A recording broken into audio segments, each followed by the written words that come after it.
Board, we now come to order. Madam Clerk, please call the roll. Alderwoman Tyus. Alderwoman Middlebrook. Present. Alderman Bosley. Alderwoman Evans. Present. Alderwoman Hubbard. Present. Alderwoman Ingracia. Present. Alderman Coder. Here. Alderwoman Rice. Present. Alderman Gunther. Here. Alderman Balmer. Present. Alderwoman Martin. Alderwoman Grass. Here. Alderwoman Murphy. Here. Alderwoman Howard.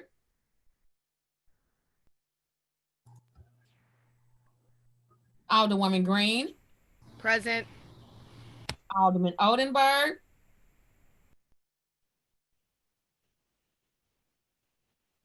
Alderman Rhodey. Present. Alderman Todd. Present. Alderwoman Davis. Present. Alderwoman Spencer. Alderman Muhammad. Present. Alderman Boyd. Present. Alderman Vaccaro. Present. Alderman Bryant. Present. Alderman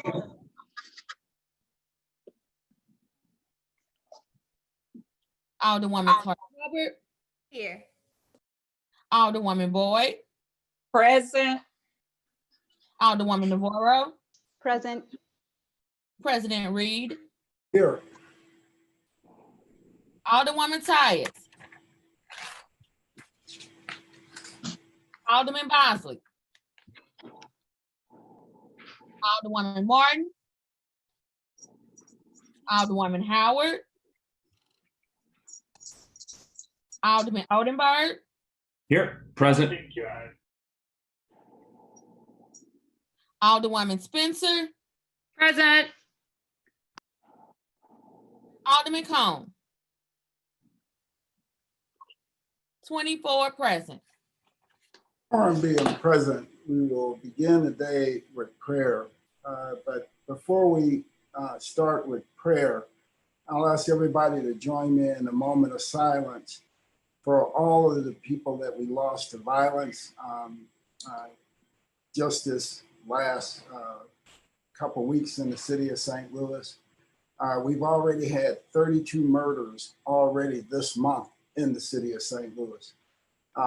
So please join me in a moment of silence and also silent prayer for the families and loved ones of everyone that we've lost already this year to violence in the streets.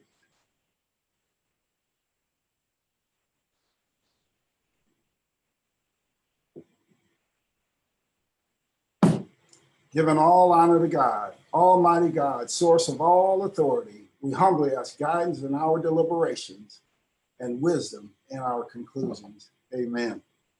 We will dispense with line item 3, introduction of honored guests. Any introduction of honored guests? Alderman from the 23rd. As always, I'd like to have my good friend Greg Meyer as my special guest. Welcome, Greg. Alderman from the 21st. Thank you, Mr. President. My special guest today is our colleague, the Alderwoman from the 27th Ward, who is celebrating her birthday today, and also the Alderwoman from the 2nd Ward, who celebrated her birthday yesterday. Both of them are 90 years old. Wow, well, congratulations. Let's give them a big round of applause. Happy birthday. If I can carry a tune, I'd sing it, but I can't carry a tune. Any further introductions? Alderman from the 10th, you'd like to wrap us up? Thank you, Mr. President, members of the board. Today is July 17th.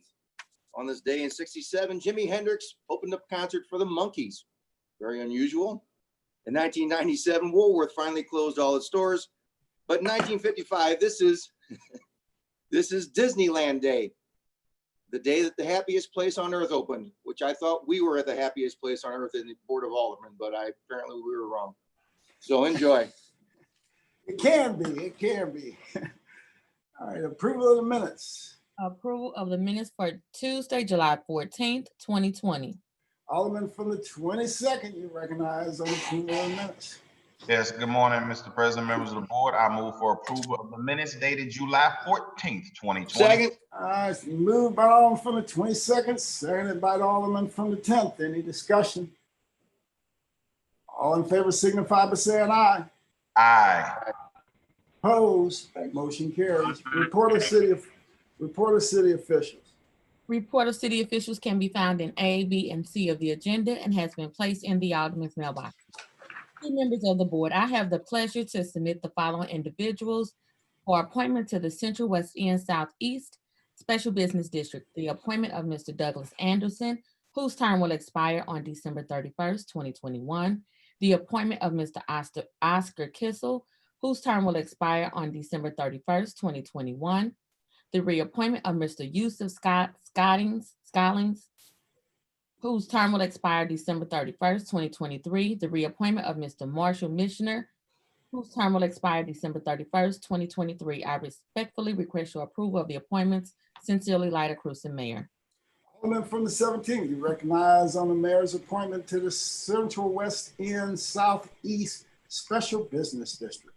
Yes, Mr. President, I move that we approve these appointments.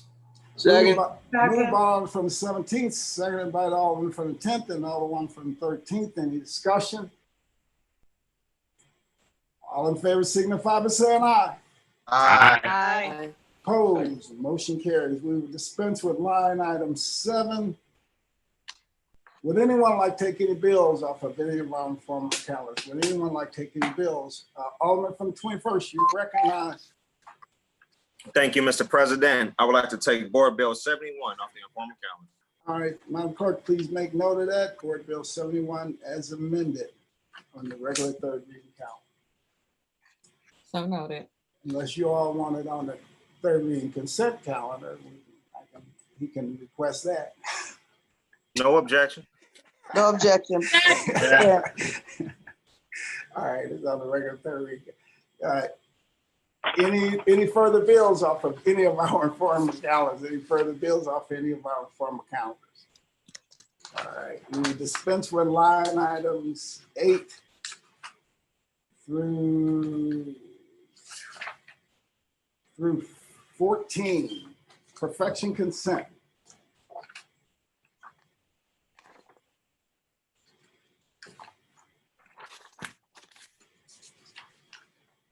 Board Bill 91, sponsored by Alderwoman Hubbard, an ordinance recommended by the Board of Public Service to conditionally vacate above surface, surface, and subsurface rights for vehicle, equestrian, and pedestrian travel in Montgomery from Glasgow eastwardly to a point previously vacated by ordinance 6616 and 15-foot wide north-south alley in City Block 1897, beginning at Montgomery to a point previously vacated by ordinance 66616 in the city of St. Louis, Missouri, as hereinafter described in accordance with Charter Authority and in conformity with Section 1.4 of Article 21 of the Charter, and imposing certain conditions on such vacation.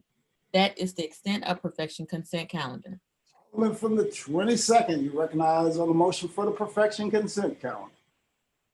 Mr. President, members of the board, I move for adoption of the perfection consent calendar. Moved by Second. Alderman from the 22nd, seconded by the Alderman from the 10th, and it's Alderman from the 14th.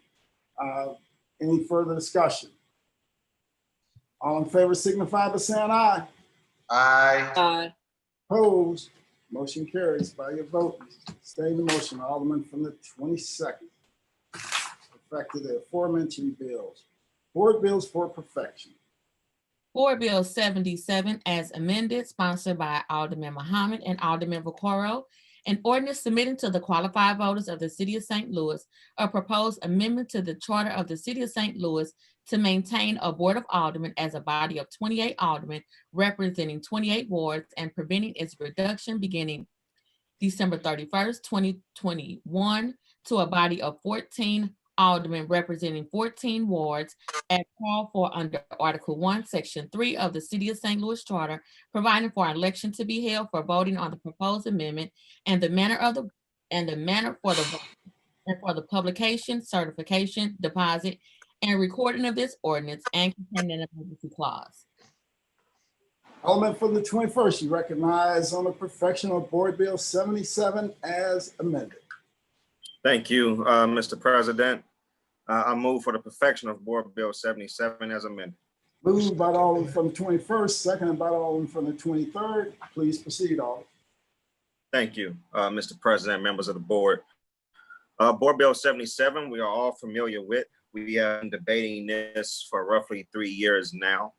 And this asks the voters again, do you want to see the Board of Aldermen reduced or changed within 2 years to go? So this board bill puts it back to the voters again to ask that question, just so we can make sure that we get it right. And I do believe our voters deserve another chance and another opportunity about this issue. This is their government, it's not ours. We are not here to serve our own self-interest, although some of my colleagues may think that, but that's not the case. This is simply about ensuring the protection of communities that have been devastated and that have been avoided and neglected by City Hall. And the only reason right now why North St. Louis is not in a worse condition is because of the aldermen that are elected who stand in the way, who do everything that they can do to bring resources for their ward and to fight for their ward. And right now we're fighting for our wards, not for us to keep them, not for us to maintain some false sense of power, but because we truly believe that this will have a negative effect on the communities that we represent, in the communities that our colleagues in South St. Louis represent. I know everybody have different opinions on this legislation. Everyone have different theological perspectives on this legislation or on this idea in general. But this board bill is not about what we think or how we want our government to look. It's about giving the voters another opportunity to vote. With that, Mr. President, I would take any questions if there are any, but I would renew my motion. All right, Alderman from the 23rd. Yes, Mr. President, members of the board, I stand in support of this. I can tell you, and if someone here can tell me differently, people, in my opinion, were not told the truth. If anyone here can tell me how this is going to save money, I would like to hear it, because it's not going to save money. It's going to cost money. The lies that were told to the people were, oh, if we do this, it's going to save all this money that can go to all these different things, when actually it's going to cost more money, not cost less. That it was only, all the advertising was done only in South St. Louis, not in North St. Louis. This was something that said, gee, you know what, we can get the higher voting wards to vote this out. It's going to affect the amount of minority or Black participation in the board. It's going to cut that.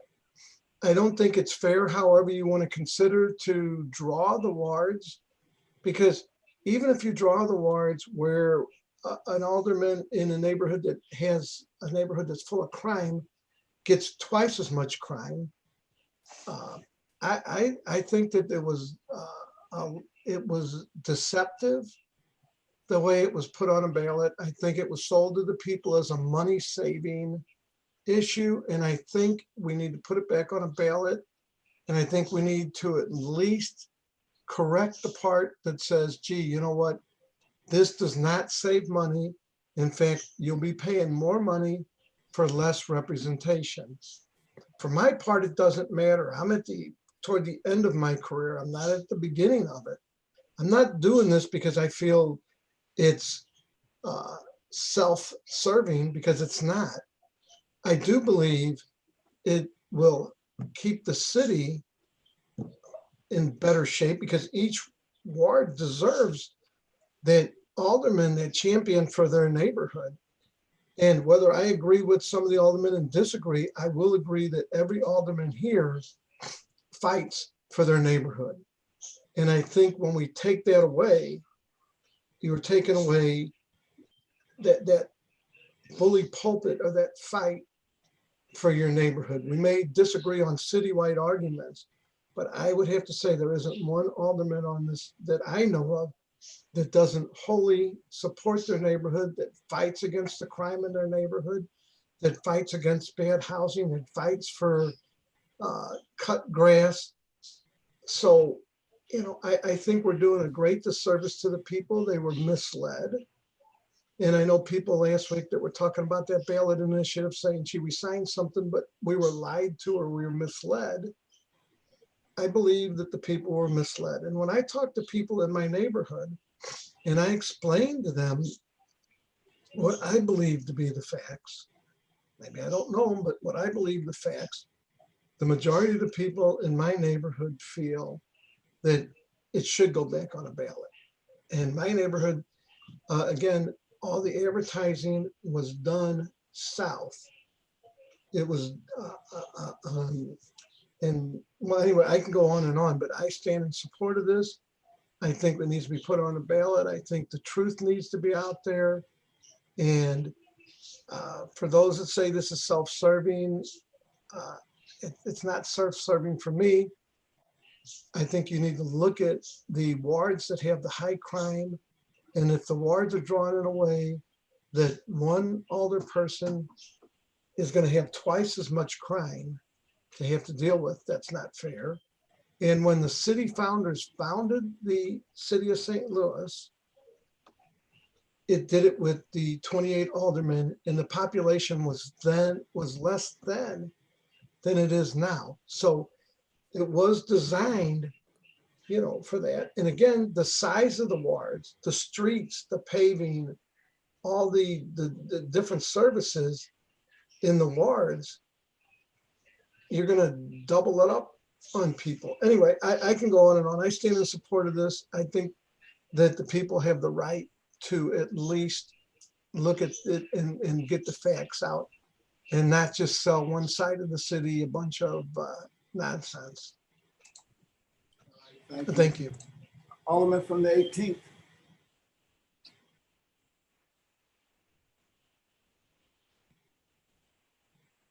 Alderman from the 18th.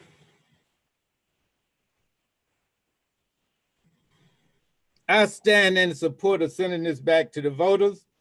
I was on the Democratic City Central Committee for more than 20 years. I was its treasurer for almost 8 years. Everybody sitting in the Board of Aldermen ran on the Democratic Party ticket. The only reason you're sitting there. Everybody. We don't have an independent, Republican, or any other smaller party sitting in this chamber. I can speak on behalf of the Democratic City Central Committee because I led the fight to have this put back on. And the reason we did it was we were consulted in September, and the vote and the election was in November of 2012, which didn't give us any time. I heard someone say that there were hearings. I'd never even heard that there were hearings, and I didn't interfere with the Alder people's vote because I respect the Board of Alder people, and I wanted to stay in my lane. That was not, so I did. We had to tread a very narrow treading, but anyway, once we found out about it, our Central Committee overwhelmingly, the ticket that you run on, overwhelmingly was opposed to this. It will, and the reason are many. It will cost more to run an election for not just Black people. I'm sick of hearing about how it's gonna hurt Black people. It will hurt poor and working class people too. It will hurt Democrats, progressive people. It will hurt some Republicans who think that the Donald Trump types and the business types are their friend. They are, in a sense, there are some friendly ones, but they're not their friend when it comes to their mate. When it comes to their, they're friendly, but not their friend, Donald Trump types. The point is that we overwhelmingly did it, but it was done out of deception and a conflict of interest. I won't call any names, but our chairman's wife. First of all, the mayor and every mayor. So it wasn't just the white mayors. I don't want anybody talking about white folks. It was the 2 black mayors supported eliminating not only the Board of Aldermen, the president of the Board of Aldermen, wanted to make the comptroller auditor, wanted to eliminate all the citywide jobs, all the citywide elected positions. These were black and white, not just white people. So I don't want anybody slandering white people. I'm sick of people talking about white people this and white people that. The 2 black aldermen, the 2 black mayors did the same thing the all the other white mayors did. They wanted to eliminate everything and have all the power for themselves. And so after we defeated them in 2004, and then when it came again in 2012, our chairman had a conflict of interest. His wife was making $100,000 working for the mayor. And I'm not slandering him. I'm just saying what I was told from people who had no reason to make up any kind of story on the chairman, on anybody. They said I'm not going to say the chairman because it'll be wrong. They said some people who committed themselves on the central committee to work after we voted, worked, turned around, stabbed their own constituents in the back and lied to them and worked to defeat it. And some of these people had a conflict of interest. There are a few of them, they had a conflict of interest because they had ambitions. Some of them could be, and I'm saying could, and I'm underlining the word could be thinking if we double the ward, they'd get double the pay.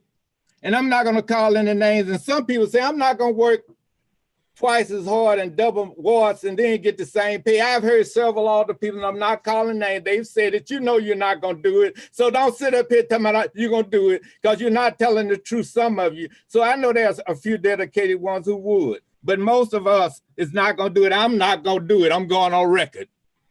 I want 28 wards. Not only am I not, I couldn't. Right now, I work to exhaustion. Sometimes I get up at 3 in the morning and fall out in my bed at 8 or 9 o'clock, and I'm still behind. If my wards were doubled, how could I possibly? I couldn't do the job if I wanted to. I couldn't humanly do it unless I stayed up 24 hours a day. And I have part of the Central West End. About a fourth or more of my ward is part. I can imagine the people north of Delmar, some of them, who have a total, who have a worse ward than I do. I'll be perfectly frank, because I do have part of the Central West End, so we don't have many problems. And then I'm adjacent to the Central West End, so we get more of some nice treatment and kid gloves by living next to the Central West End. So I'm not gonna say I don't get special treatment, I do. But for the people who live north and for the South St. Louis, I'm tired of people talking about North St. Louis. There's some wards in South St. Louis worse than mine because I have part of the Central West End, as I said, and so the South St. Louis deserves it. The Central West End deserves a representation. I don't think, I lived in the Central West End. Went to church and go to church. I go to church in the Central West End. My first teaching job was in the Central West End. I was a principal in the Central West End. Central West End people deserve representation too. I don't think anybody went to the Central West End talking about, let's cut the walls. I think what happened, somebody with some money came and said it. And the last person, Dave Pendleton, most of y'all don't know him. I was involved in politics then. They sent him over to the 25th ward when he came to the board with that mess. And so somebody came, so the point is, if somebody came to me, get rid of your ward, they probably meant get rid of you because you weren't doing your job. They didn't mean get rid of the ward, they meant get rid of that alderman. Now let me go ahead and tell you why we need 28 wards. Number one, our role has changed. All of us now are developers. We are managers. We are developers because we have the people. Look how many development bills we have now. Back then, when I was a kid involved in politics, you didn't have to develop anything because there wasn't any development to be done. Now our big role is we have expanded from lawmaker to developer. Now we are counselors. Now we are mediators, because sometimes I know we are mediators. We are counselors. We are organizers. Our role has expanded. Now, and if the last thing is that we will be less accessible. Right now, I cannot get to all of my constituents. I made some promises, and I'm gonna have to work over the break and burn some midnight oil. I told them I was gonna do some mailings. I haven't even had a chance to do my mailings and keep up with my constituents and set up things that I want to be in contact with them, because they keep me so busy with everyday problems. Then it's gonna cost more to run for election. Now, this is the key. This is why the business people in 1957, 1983, when we defeated them, and 04 and 2012, it's gonna cost more, and they know that if it costs more, that we're gonna either spend most of our time trying to raise money to run for office, or if we get a big old donor, that big donor, you got to listen to your donor. These people don't pass out money because they love anybody. They pass out money. That's what I found out since I've been alderman. They pass out money because they want you to listen to them. I was shocked. I was kind of naive. I didn't know they was like that. I didn't know what was going on. But anyway, I'm learning. I'm a slow learner, but I'm still learning. It's gonna cost more, and you're gonna be more beholden to your donors than you are your constituents. You won't be held accountable. And some of us as older people may feel, look, I don't need to be accountable to these old constituents and the old taxpayers. I only need to be accountable to the big shots and the politicians and the big money people. Well, I tell you how I am. I'm answerable to my constituents, and I'm accountable. And I don't want to be accountable and answerable to the big money with big people with the big money, because I'm a little guy anyway. Now, the last point is that it will, for those who don't care about the Republicans, it's a betrayal again to the Democratic Party when you run. And I've heard over and over again, at least 3 seats gonna go to the Republicans or more. So you're gonna have some competition. And I'm not making a threat, I'm just giving you the fact. I can guarantee you, when you cut these wards, you're gonna spend time, this city gonna be in chaos. This city, you're gonna be in chaos. Because if you cut it, you're running around thinking you're not gonna be primary. Get ready, put your shoes on, put your tennis on, because you got to get ready to walk. Because I'm telling you, I pledge right today, you get rid of me when you vote not to put it on the ballot. You know what you're doing? You're getting rid of my ward. You're getting rid of my ward, which has not said, they voted for it because it was so confusing. It brought out Republicans. It was worded poorly. People were tired. It was the ballot issues. It was loaded down. We brought out the anti-Obama people who are very prejudiced, some of them, and so all of that mixed in with the targeting only South St. Louis. And I heard one alderman say when I brought the Central Committee down there, when I was on at that meeting that Chairman Vaccaro was at, one of the people said the reason we didn't pass out any information in North St. Louis, we wanted to win. In other words, you don't want to inform the voters. You race bait it, and I'm not calling anybody racist. You use race, and I think it's a shame. I think it's time that all of us stop dividing our city. Give our citizens the facts. Let them, all of the facts. Let's look at the St. Louis County. The biggest county is Florissant. They have 45,000 voters. they have 9 alder people, but that's the big, and that's 9,000 people per alder person. There's not one alder person in St. Louis County that will have 20-some thousand people, not one. And the average one, go out to Ladue, go out to Clayton, go out to Chesterfield, go out to Sunset Hill, go out to those other places in the county. They have, most of them have less than 1,000 people. So we always had too many. And as the alderman from the 23rd said, when St. Louis was first founded, we had fewer people, but we had more problems. We didn't have all these vacant buildings. We didn't have all this so-called crime that is created by the media, that is created by the people who sponsor the media that talks about it from 5 to 7 o'clock every night, when they won't even give the Black people a job, won't treat people for drug addiction, won't take all the money and put it into the police department. That is why we need 28 aldermen. And then the last thing is that they didn't say we are part-time when I'm working 2 jobs. If I work 16 hours a day, which I do, that's 2 jobs. And this is a part-time job. If we had a full-time alder people, we would have 14 alder people anyway. If you say making them full-time and pay them a full-time salary, you would have to double it, but then that would double the cost of filing. That is to the disadvantage of the poor and the working class and the middle class.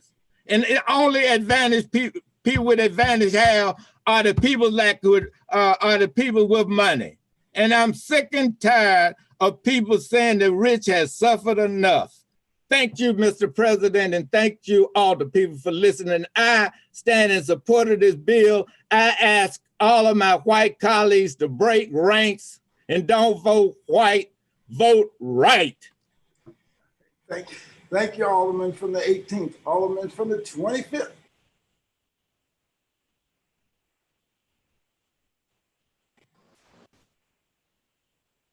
Thank you, Mr. President. I just have to clear up a few things.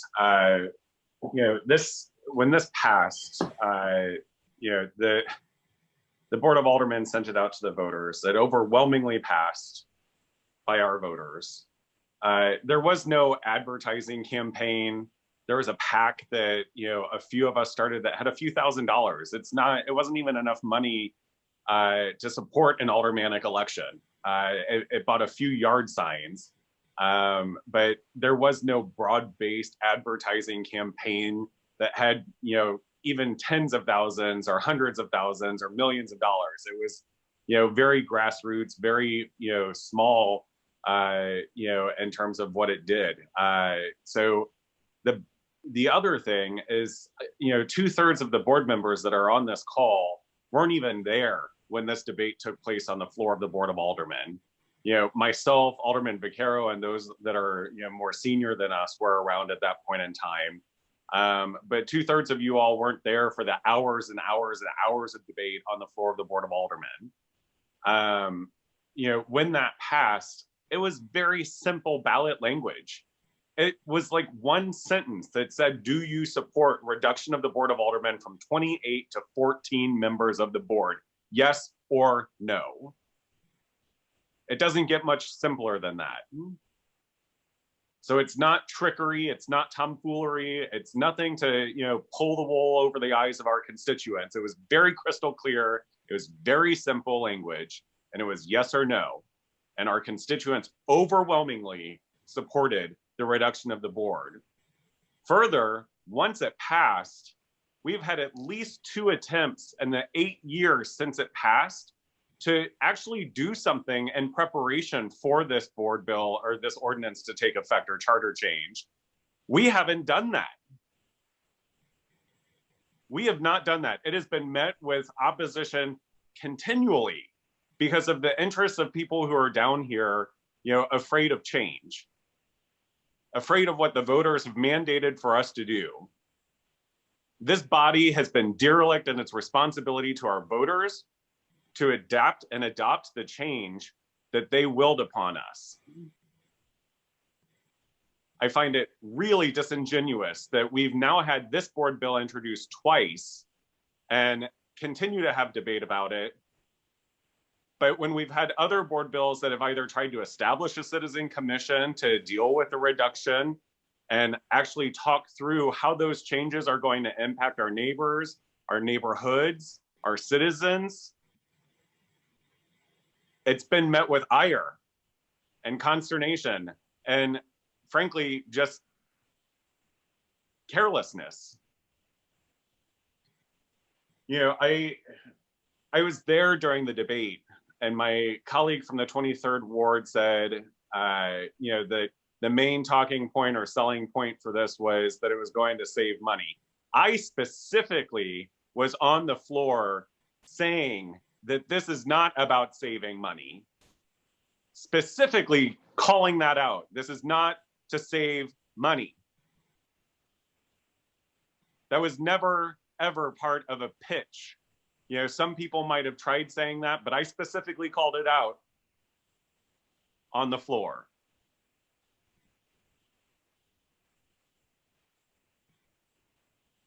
It was also mentioned yet again, and this is misleading and it's maybe a misunderstanding, you know, about the city's population and the design of this board. Prior to 1914, the city had two legislative branches of government. They had a Senate and a House of Delegates. The 1914 charter changed that and created the Board of Aldermen. And at that time, we represented a body that of a population that was much greater. The charter is intended to be a living document. It is intended to change as our population changes and the ideals of our city grow and develop and hopefully prosper. I really challenge everyone to lean into some discomfort. You know, I think with the appropriate support to be able to make these changes happen, we could be a better legislative body. We could be a stronger legislative body. The alderman from the first ward, when I first got elected, Alderman Troop, used to proclaim during budget hearings that this is the most self-loathing legislative body he's ever witnessed. And he was 100% correct. I've been down here for nearly 12 years now. We're still strapped in terms of our support from a secretarial administrative perspective. We've made a few strides in terms of getting assistance for legislative analysis, you know, policy support, and you know, financial analysis. But we need to do better. We need to do much better. And I think the intent of two of those board bills to create citizen commissions to review and make recommendations was just that, to help make this body better, to help make this transition work better. But here we are instead trying to overturn the will of the people again. We haven't even tried to work towards this. We haven't tried to make an analysis of how maps should be drawn, how staffing should be created or mandated or changed at the board. We haven't done any of that. We haven't done our work. Instead, we're just trying to throw this ballot initiative out there, you know, for yet another vote of the people. And I think it's just very disingenuous. Thank you, Mr. President. Alderwoman of the 14th.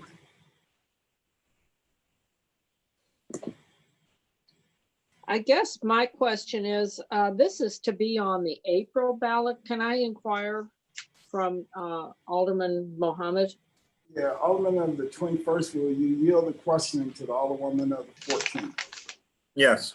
Alderwoman from the 14th, please proceed.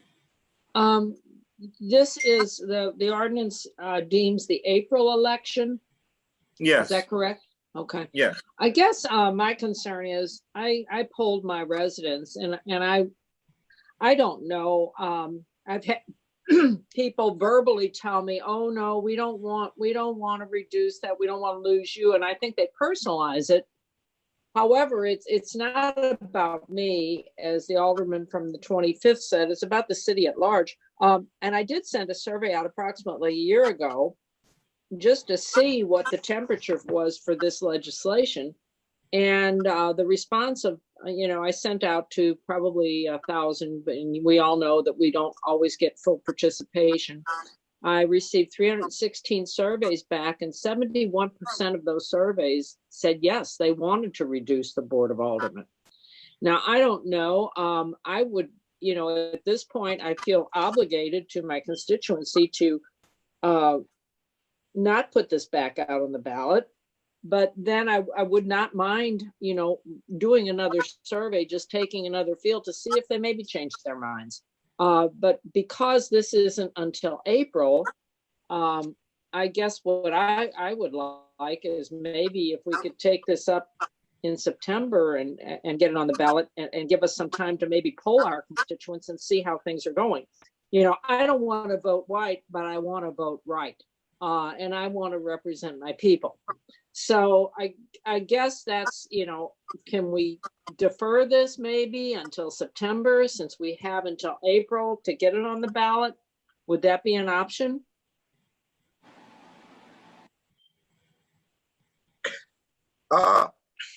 So originally,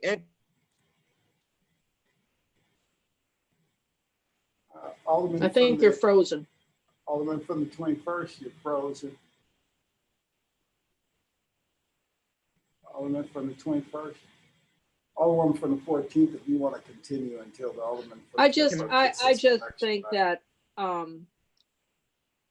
we need to really, we need to prepare for this. First of all, as the Alderman from the 25th said, we have done nothing in preparation, which I think is dereliction of our duty. And I see bills, but somehow they never come to fruition. So I wouldn't mind, putting this out again in April, but I think, again, we need to start making some headway for reduction. We have, if we follow the letter of the law here, we don't have much time to facilitate that. So I would ask that if it would allow all the aldermen to maybe take the temperature of their wards again, and allow them to make a better decision about how we move forward with this. Mr. President, can I respond to the Alderman from the 14th? Absolutely. Thank you, Alderwoman. I don't know, I was having some technical problems with my connection here. But originally, you're going out again, Alderman. Alderman from the 21st, you're frozen again.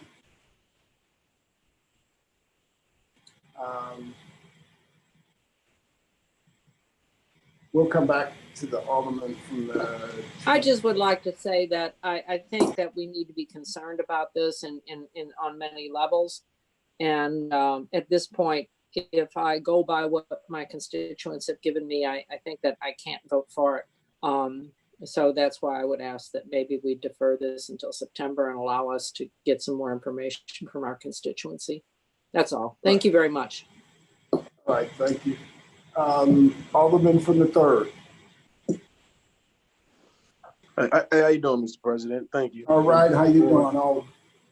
I like the beard. I like the beard. A little gray coming in there. I don't know what that is. That's good. That's good. So I appreciate everybody's words thus far. And I want to say it is important to understand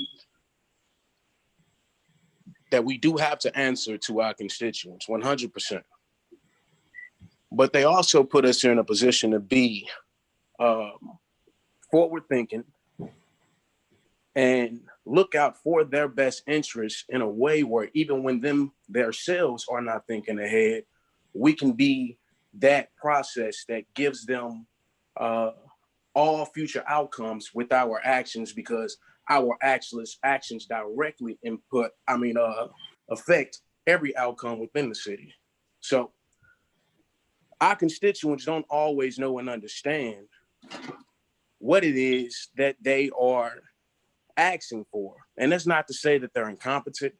That's not to say that they don't know the exact wording of what it is that they are signing and saying yeah and nay to. But everything has adverse effects. Sometimes, just like on many occasions in many laws in many states, federal, state, and local, people have been hurt and harmed by laws that were intended to help. Some laws in which we put out to those constituents shouldn't have never even got to where they got into a point where the public needed to vote on them, because some things the public is so involved in life and trying to figure out how to live every day in the city that we're trying to protect and put laws together for them to be able to have some sense of security within the city, that they cannot focus on everything that we bring forth that is a huge task. Now, the city was meant to have 800,000 people. Now, we keep talking about the lower amount of people we have, the lower amount of representation we should have. I think you have to look at that totally different. The lower amount of people we have, the more geography we have, and the more individuals that are not taking care of this geographic land space that we have built for thousands of people, we get exactly what we have right now. We have to have disinvestment because everybody has to and wants to stay in a place where at least there's some type of concentrated revenue. So that leaves out those individuals who do not have some type of concentrated revenue, which is on our side of town.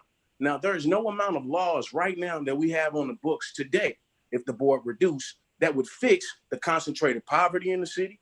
There's no laws right now on the books that would fix our racial equity issues. There's no amount of laws on the books right now that would change any of our trajectory paths within the city of St. Louis just by reducing the Board of Aldermen. Now, you talk about better, a more efficient government. What is more efficient government? From my understanding, I would think that more efficient government comes with more innovative lawmaking or lawmakers, right? Government efficiency doesn't just come from numbers. It comes from the government officials being efficient. Now, what we are saying is with 28 minds, we can figure out, or we can't figure out what to do in this city. But with the same minds that are on this phone call right now, had be reduced to 14, we can figure out what to do with the city. So the same things that you can do in your position right now, you can do if it was 14 people.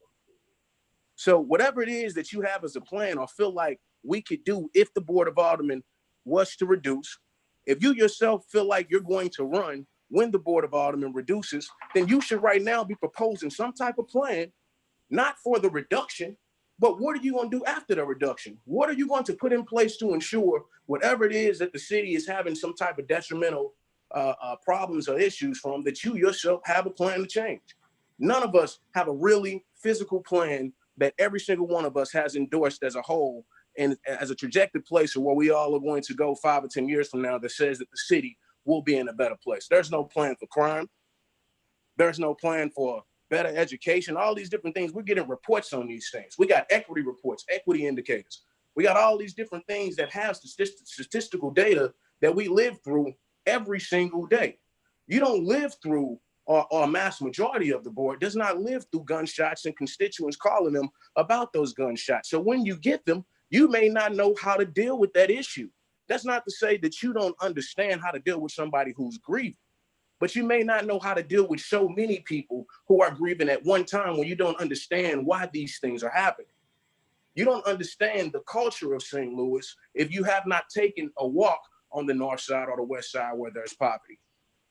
I myself know for sure, if I walk in the Central West Stand in one of the gated areas that look really, really nice and knock on doors, most of them will probably immediately turn me away. Not because I'm Black, but because of the cultural differences between us that we still haven't figured out how to mend. We still haven't figured out how to bridge our racial gaps between the city, and we're nothing but 15 minutes away from each other. Rich, poor, medium income, however you want to twist it or turn it. That is an issue that is deeply embedded in the people in St. Louis, not the government. The government perpetuates it. And we do it in a way where it's not intentional, but it is a representation, like you said, of the areas that you all represent. They said, we don't want more government. We don't want this. We don't want that. But are they, and have they come to you and said, we have listened to what the Black people have said. And it's not only what the Black people say, but we understand why they feel like this or that. And let's figure out how to help them with the issues they have over there if there was to be a reduction. Now, that's something that white people, your constituents, everybody can do right now as you see that we are hurting as a city. White people are not getting gunned down. Black people are. Yeah, we gunning ourselves down, but the point is it's happening. And if there was real concern on trying to change the city, then those concerns will be brought right now, and we all will be trying to figure out a plan. And not to say that you all are not, but those same individuals that are saying that if we reduce government, this is a solve it, or not a solve a problem for everything, but this solves some type of an issue. The question is, what issue? We all can't figure out what issue it solves. We're just saying we're getting in line with the rest of the world, and this city is not the rest of the world. You don't get number 1 through 10 in homicide by being like the rest of the world. You don't get all these kids being dead and not happening all across the United States like being like the rest of the world. We have a cultural problem here that none of you all, I would say the only white people on this board, and it's not to be disrespectful, this is straight up just out of love and understanding that we are different. We come from different places. I would say, Kara Spencer, Dan Gunther, and that's, let me not even do that because I apologize. What I'm saying is, unless you have a large amount of Black constituents who are impoverished and are going through a lot of the systemic things that we are saying we are trying to change, you really cannot fathom what it is and what it takes to try to help change this city. You know what it takes to help those individuals who already have sustain, and that is needed. If we did not have a sustainable population, no matter if you Black or white, we would be in debt right now. We probably would go bankrupt. So yes, everybody has a role. Rich people have a role. We need them to pay taxes. We need you to be here, right? And so do the poor people, because those are tax dollars that we get from the federal government to ensure we have sustainable this or that. Everybody has a role. The question is, as we try to figure out what is the role of government in this city, right? Is there a realistic plan in which if I'm not here or you not here or none of us are around, our predecessors can follow and say, hey, this is the path that has been laid. And we know for sure in 10 years, if we follow this path as legislators, then we gonna get somewhere, whether it's 14, 10, 7, 8. Just talking about reducing the board does not give us that plan. Reducing the board does not give us that plan. We're just talking about numbers. That's it. We reduce it down. We geographically get a larger amount of space. You get X amount of people. We're not even talking about how realistically that helps our constituent services just by saying we get 3 assistants. If your assistants don't understand right now what to do with all of this crime and poverty we got going on, just because you get 2 extras don't mean that these things are just going to pop up and we're going to be able to deal with all of these things. I don't know. We don't have a plan, yeah? So having less people, I think, gives us less opportunity and less people working on an actual real plan who actually understand the people that you're going out to try to implement that plan for. And if you are going out into a community where 30,000 people, and we can mix it up right now, if I had half white, half Black, I'd still have to deal with most of the people who are impoverished, whether you Black or white. And if you don't understand impoverished people and how to deal with these things in the city, and if we don't have a realistic plan, then regardless of what we do with the Board of Aldermen, these things will continue to exist and our numbers will continue to pile up on constituents who do not feel they are adequately served. My constituents I got plenty of people that are angry at me because we can't get to everybody in time. It's not that you don't get a call back, but it's not at the time where you absolutely need what you need. We got trees falling on people's houses. That's not an act of mine. I can't do nothing about that. You can easily say that's an act of God, but it's not an act of God. It comes from that we don't have enough people out there working in forestry and enough teams to be able to deal with all of the trees and overgrown vegetation, because all of the people that used to live there and cut that vegetation down does not live there anymore. People have left the city. The more people leave, the more workers we need. And that's just how it is. If we are going to work and function as a city, all of the services that our constituents are asking for is not from lack of government. It's from lack of the departments having what it is that they need to ensure that all of this geographical land space that we occupy is being handled in a way, well, not being handled, it's being, all the services are being done to them. We have many more people, many less, we have way more land than we have people, I'll say that. And I want to make that very, very clear. The government is not a representation of the lack of services that we have. And now you can't blame, everybody can blame Leiter, you try to blame the board. you cannot only blame these people. It does not work like that. We do not have enough people stepping up to the plate as a city as a whole, taking on all the jobs that a normal person or resident would be taking on naturally just from owning a space in the city. So we have to do more. And when you do more and you have more people, you have to have more managers. And that's why Alderman Todd was saying we are not only aldermen, we're managers. You are all of these other things that you would say, hey, if you had less people, you wouldn't have to be a manager, right? You can have your own social worker or have your own this. Everybody don't want to talk to the person who's not the alderman. A lot of our constituents are afraid because of the way the system has worked for so long. They don't want to tell the police what happened. They want to tell the alderman. They don't want to tell the supervisor of the building division because they feel like their house is going to get written up and then they're going to end up getting a letter. You know, they won't tell the alderman. They're not going to tell, you know, the city all the time or call 622-4800 when the grass is not going to get cut, because when you put your name down, they come right shove your grass down and now your grass not getting cut. And that's not to say your grass shouldn't be cut. There's just an understanding that there are so many things that we have not worked out in the city systematically. And if we're going to change the entire way that we do government from the top down, then at bare minimum, those systematic things that we should be doing on just a service level should already have some type of way for us to deal with those things before we reduce the amount of individuals that are already dealing with them and overloaded. Now, you may feel like you are not overloaded. If you don't feel like you overloaded, realistically, then you need to actually do a little bit more work on our side of town. And that's not being disrespectful. I'm just saying that we need the help, and we say it all the time. So if you got the time, you know, step over and say, hey, you know what do you guys need? We talk about grass, trash, and trees all the time. All the time. Now, that's one big thing where Black aldermen are telling you we commonly deal with.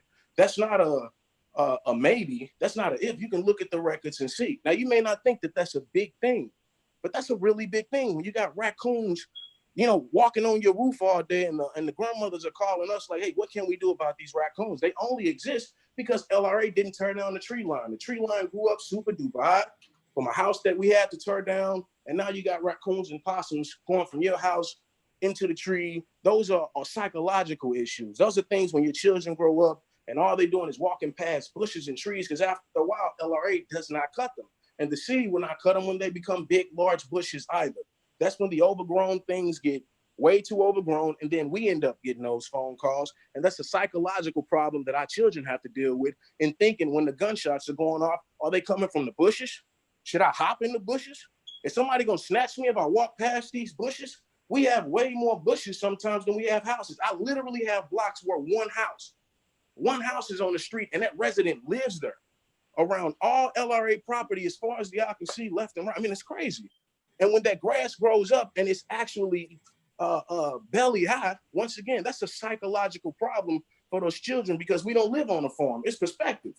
But if we lived on a farm, that probably would be something regular for that child to see. But driving on the bus and going to school on the south side or wherever you go to school at and driving past manicured areas with houses on them, and then coming back to your area and seeing grass not being cut at bare minimum, that does something to you psychologically.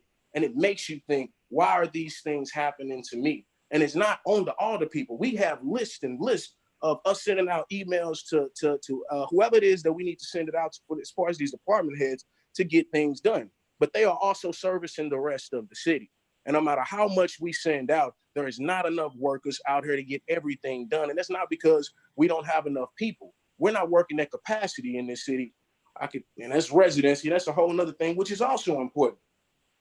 Everybody who is saying that they, constituents does not want this thing, voted for residency. And it's like, if we want to send things back to the voters that they've already voted for on a constant basis saying, yeah, and they too, this is just one of those things where we are saying, let's not make this like a North and a South side thing. And I understand that that's kind of how things voted because we all have different perspectives. It's straight up, it's culture. That's it's just the truth. White people have a different perspective than Black folks, and a lot of individuals are well off enough to where they can cut their own grass. They don't have to worry about, cutting 15 lots next to them or cutting this down the street or dealing with people dumping on a regular basis or, people robbing you for your cars. Those are things because you have more densely populated communities. Everybody can watch each other much better. You all have high rises and things like that. You got a densely populated community. There's a lot of people living in one space. A lot of us don't have that type of security. And with that, we need planning. We need individuals who are focused on ensuring that we have the same amount of security you have in your neighborhoods. And that don't come just from, government. That straight up comes from paying attention to the issues that exist in the city and working out a plan specifically for those, regardless of who is in office or not. All we do is make laws. We don't change the minds of individuals. That ain't saying we changing the culture of things. What we are doing is making laws and ensuring that, whatever it is that our constituents needs as far as services they get. They are not getting all the services they need, nor do we have laws right now that are changing the atmosphere of our city. I think if that is what the goal is, then let's focus on that goal. And if the constituents right now are saying that this is like something that they don't want, ask them, what do they want? Because if they can't tell you what they do want out of government, and it's not just something more efficient, what is efficiency? Give us some real tangible things if you're going to say that, hey, man, because all the Black people are saying we need it. And it's not because we want to keep our jobs. We just know how hard it is to deal with all of the issues that are going on in our area that, to keep it real, Slay left unchecked for 20 years. Yeah, and that's just keeping it true. I don't have anything bad to say about him because he took care of where he lived at. That's why you all kept him in office, which is not a problem. That's understood. We are just saying that right now, in the city's current issues, the current problems that we got, there is absolutely not one thing that we have done as a collective where we can say this has worked and we've reduced this. People are still hungry. People still robbing. Still got the same amount of drug dealers out here. We still are talking about minority inclusion. We still talking about how to get financial literacy in our neighborhood. Still talking about how to get people financially stable. We still have the Delmar divide. We talk about that on a regular basis. Government is not going to change those things if you got 28 personnel right now working on it in government. Ain't no way 14 people are going to be able to focus on it. We can't focus on it with 28. We probably need 50 people. But if 28 people can't do it, why would we fathom that 14 can? Why would we think that 14 people can be focused on one of the most supposedly impoverished cities in the United States, one of the most dangerous places in the United States, and we can't figure it out with 28 heads. Right now, we wanted to add more assistance. We could do it. We could pull some money out the budget, add 3 people a piece. Let's do it. Let's try it. You want to try something new? Try it with more people. More heads, as you know, are better than less. And no matter how much we are arguing, we all have different perspectives that are important when we are putting together whatever it is we think is important to move this city forward. But removing the amount of people that we have at least focused on one thing and trying to bring the city forward when the city ain't moved an inch. Now you can say your neighborhoods have, but the city as a whole, we are not moving. The neighborhoods individually are. We have great things going on. A whole lot of great things going on in each individual neighborhood. But people are not flocking to the city because of a lot of different reasons that we all could collectively change in our current positions right now. So we're going to focus on moving the city forward. Let's do it with 28 heads. And let's see what the 14 will have to, at bare minimum, what is the word I'm looking for? At bare minimum, let's just get everybody off on a projected path, right? Let's at least have some of the systemic problems that we are trying to worked out if it's really about working those issues out. Because, none of us really proposed this Rex did. And let's just keep it real. Now, we ain't saying that it was millions of dollars put into it. Sometimes it don't have to be millions of dollars put into it. When you're working 4 and 5 jobs and you're trying to figure out how to feed 4 and 5 kids, yes, that's the fault of our own. However you want to take it, twist it, or turn it. You may not always have the time to figure out what's going on when it's time to go and vote for things that pop up over a month or 2 or 3 months, however you want to twist it or turn it. Right now, these are issues that we feel like slipped by the voters. And even though Black people voted for it, no matter how they were thinking at the time, the Black people who are here now are saying, we think they made a mistake.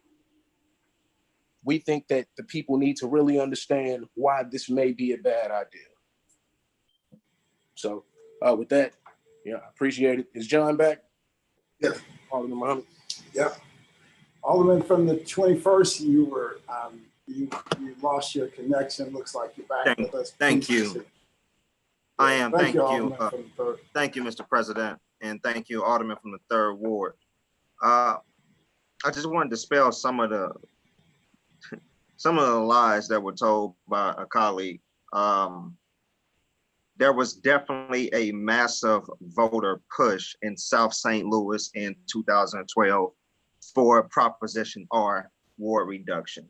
And you said that you were one of the only ones that were at the board during that debate. I was at that board too, that exact same day. I remember the date in my head, June 29th, 2012. The Board of Aldermen was debating for roughly 7 hours and 33 minutes, if I can recall directly, that day. And that board bill was on the end of the agenda towards the meeting, Board Bill 31, Committee Substitute. So it's not true that there was not a massive voter push. That's not factual. So I just want to put that out there to the Alderman from the 25th, because it was. And if you look at ethics reports from Proposition R, you see the money that is being spent in South St. Louis and none in North St. Louis as far as educating voters on whatever the goal was with that particular legislation. You also said that there has not been a plan introduced. You said there have been several plans introduced since 2012. This was signed into law by the mayor on June 30th, 2012. It was signed into law by the mayor under Ordinance 69185. You said, Mr. President, would the Alderman from the 17th Ward yield? Alderman from the 17th Ward will yield the question to the Alderman from the 21st. Sure. Thank you. Thank you, Alderman. I just have a quick question. You're the longest serving Alderman now in the Board of Aldermen. Throughout your career since 2012, have you seen a plan for the transition of the reduction of the Board of Aldermen prior to 2017 from Alderwoman Navarro? Prior to her introduction of a plan, since you've been Alderman, since this was passed in 2012, has there been a plan introduced in the Board of Aldermen for the reduction from 28 to 14? Not that I'm aware of. Thank you, Alderman. And also, I just want to say this. On that same day, June 29, 2012, if you look at that YouTube meeting, which I'm on right now, and I remember if I was there, if you go to 4/15/35, you were talking at that time. And this is your words exactly. I wrote it down verbatim. Given a 10-year planning period and horizon, we have the opportunity to create a plan, and I'm confident we will do it. Do you recall those words, Mr. Vice President? No, I don't, but I certainly wouldn't deny that I said that. I'm not sure I remember what I had for breakfast this morning, but much less what I said a number of years ago. Well, yes, sir. That's what you said, June 29, 2012. Given a 10-year planning period and horizon, I am confident that we can develop a plan. And no plan has been introduced nor brought forward to the Board of Aldermen, with the exception of Alderwoman Navarro from the 28th Ward. In fact, thank you, Mr. Vice President. That was the only question I had. In fact, the only time ward reduction became a topic of interest in the city of St. Louis is when myself and a former alderman from the 28th Ward, from the former alderman from the 18th Ward, introduced legislation to put ward reduction back on the ballot. And that was in October of 2017. So there has been no one has talked about what would this look like, how are we going to do it, what is staffing, what is compensation, what is the overall government structure for the Board of Aldermen as we do this reduction and this transition. No one has brought it up. Not the 8 aldermen that were here in 2012, and not any other new alderman that came in since 2017 or before 2017 with my particular election. The only time this became a topic was when I brought it back up to put it before the voters. Now, the alderman from the 14th Ward, which I respect very much, said that she feels she has a duty to stand by her voters. Well, Black aldermen have a duty to stand by our voters, and they have asked us and begged us for a re-vote. Not because they think we the greatest aldermen in the world. Mine probably does. I would hope they do. But because they know that this will have a negative effect on their daily lives. When they're in trouble, they don't call the police. They call the alderman. When they need a bill paid, they don't go to Urban League. They call the alderman. When they have a small issue in front of their house, they don't call CSB. They call the alderman. In fact, when my constituents call CSB or any city department, they don't get an answer. I have to call. I have to do their job. This is what I want my colleagues in South St. Louis to understand. And it may be different because we represent, like my friend, the alderman from Third Ward said, we represent two totally different cultures. But what I want you to understand is the alderman is the end all be all for constituents who need vital city services in North St. Louis. Now you want to take that away from them, double the land mass, double the constituency base, double the population, and you expect for the same work to get done. And it's not. This is not about keeping the Board of Aldermen to 14 or to 28 or whatever it is. It's about giving voters the chance to revote. And I keep hearing where the voters vote on this. Well, yeah, prior to 2012, the voters voted on this 4 times too. And they voted it down 4 times. When it comes to residency, which so many of my colleagues support, the voters voted that down 7 times.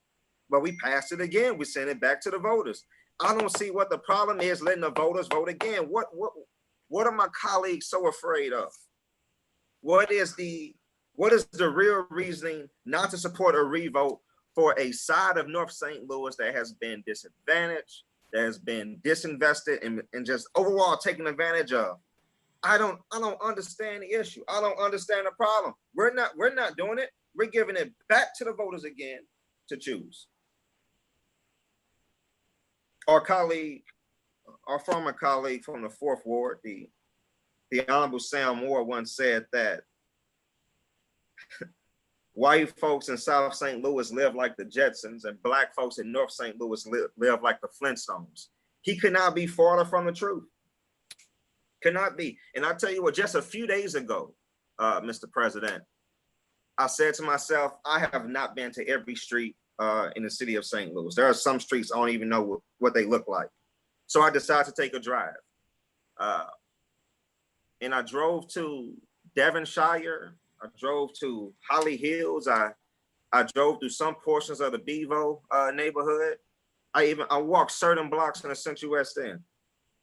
And as I walked those particular blocks and those particular neighborhoods, the words from Alderman Moore just became more transparent and more clear as day. We need this revote. Our constituents deserve a revote. This is only giving them the opportunity to choose again what they want the Board of Aldermen to look like. And if you expect Black aldermen or the Black community to believe that we can come up with an equitable plan in 2 years, that we can come up with a plan that's going to be totally inclusive, come up with a plan that's going to be perfect. If you expect us to believe that when we have decades and decades and decades of the exact opposite, I mean, you have to be crazy. I yield, Mr. President. Alderman from the 21st. Alderman from the 7th.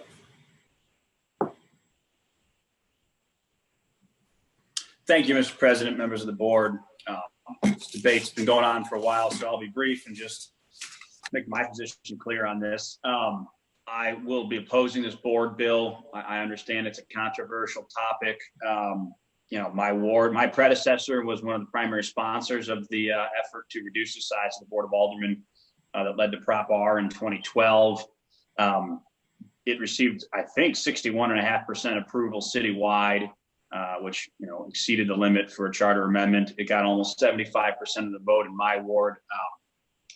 Walking around my neighborhoods, I don't encounter a lot of people that think we should undo what the voters chose in 2012, and we've given ourselves ample time to come up with a plan. And if we don't do so, I guess we'll figure it out. We'll do some sort of redistricting, but I'm not going to be voting to put this back to the voters when we haven't even implemented their will from the last time. Additionally, I guess I'm still scratching my head to understand how, if we make bigger boundaries, how we're going to lose any sort of, representation in terms of African American members. I mean, it doesn't change the demographics of the city. The city is still going to be the same. After we have the census data, we'll have a better sense of population trends, where people have moved, and I think we'll be able to figure out how to draw bigger but contiguous boundaries. And people will still have some representation. And I wasn't around for the debate in 2012.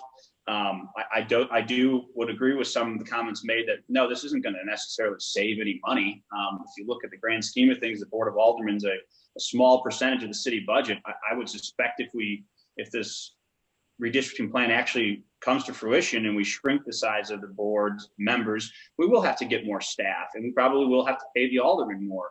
But I think that's something that the voters understood when they voted for this proposal. I just reread the editorial in the Post-Dispatch from 2012, and it speaks specifically to that we would get more staff and be able to think sort of on a larger city scale, as opposed to, always thinking just about our wards. So I'll be voting against this today to perfect it. I want to encourage my colleagues to do so. Thank you. Alderwoman from the 28th. Thank you, Mr. President. I appreciate all the comments of my colleagues, and I too will try to be brief because I know we've been talking about this for a while. I do agree with a lot of the comments about, the way we're doing things right now is not working. I think the things that the aldermen from the 18th and the 21st and the 3rd have all referenced, to me, really reflect, why things are not working with our current configuration. The role of the alderman has changed drastically. I mean, we're a legislative body. The fact that constituents are coming to us for basic city services reflects the need to reset this board in a way that it can effectively and meaningfully legislate. That is our primary role. And the fact that we're not able to do that as well as a lot of us would like, because we don't have the staff. Because our wards are the number of people in our wards are shrinking. We represent fewer and fewer people with shrinking resources, while the needs remain great and in many cases are increasing. So, I think maintaining the status quo is saying to our constituents that the way it's working right now is fine and we should keep it, and that does not make sense to me. I think we've also seen how our current configuration is contributed to the disparity and the distribution of services between wards. I know we've had a lot of discussion about how ward capital is divvied up, and I think it's an excellent point that the size of some wards is going to be much larger than other wards, but we're all getting the same amount of funding. That simply doesn't make sense. I completely agree with my colleagues who say that the current situation is not working. And I think all of that points to the fact that we need to do something different.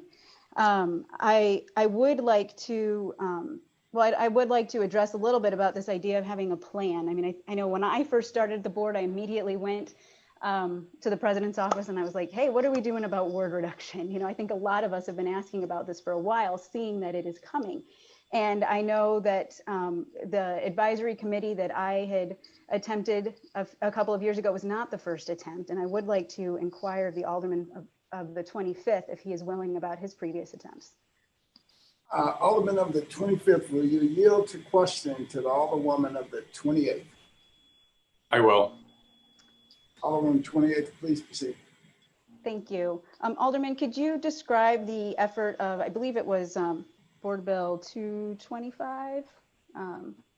225. Could you tell us a little bit about what you attempted back then in 2014, 2015? Yeah, so 2014, 2015 session, I introduced Board Bill 225, which was to establish a citizen commission on the reduction and reformation of the Board of Aldermen. Essentially, it would have established a citizen commission that would have done outreach in our communities to provide input from our citizens on how the board should be functioning, how the ward should be drawn, and how we should be appropriately staffing ourselves in order to support the changes that were recommended by the voters. Great, thank you. And what was the outcome? It never passed out of committee. Great, thank you. Mhm. So we know we had, that attempt. There were several of us who also worked on a ward reduction advisory committee a couple of years ago, and it was specifically to address a lot of the issues that are coming up now. We know that if we change absolutely nothing and we just reduce the number of wards, we don't do anything about staff, we don't look at how constituent services are delivered, we don't look at our interaction with the Citizen Service Bureau, that's a recipe for disaster. And I think we know that. And there have been repeated attempts to say, let's address this. But we have been thwarted at every attempt to do that. And so now here we are a couple of years away, and now the finger's being pointed and saying we haven't done anything. And it's simply not true. I think the other thing that really concerns me about this bill is that it's going to be on an April ballot. And I would like to inquire of the Alderman from the 21st. Alderman of the 21st will yield the question to the Alderwoman from the 28th. Yes. Alderwoman from the 28th, please proceed. Thank you, Alderman. Do you know what the voter turnout was for the last general election held in April? For my election, yes. For the entire city of St. Louis, no. Well, I just looked it up, and I've got about 10%. Okay. I did see in 2017 it was up to 30%. Going back beyond 2006, I cannot find a voter turnout above 30%. So I'm curious. When this was passed in 2012, I believe there was about 70% voter turnout, and you're looking to put it on a ballot that has at most 30% voter turnout. So can you please explain, if we're looking at the will of the people, why you chose April versus November? Well, it's not about my preference. I chose April because we don't have enough time to put it on a November ballot. I continue to beg for a hearing for this bill to get it out in time for a November ballot. If you look at the original board bill, before we amended it in committee last week, the date was a November general election. But due to political posturing here at the Board of Aldermen, it did not get out of committee until last week. So we had to change the date and amend it to meet the guidelines for it. Thank you.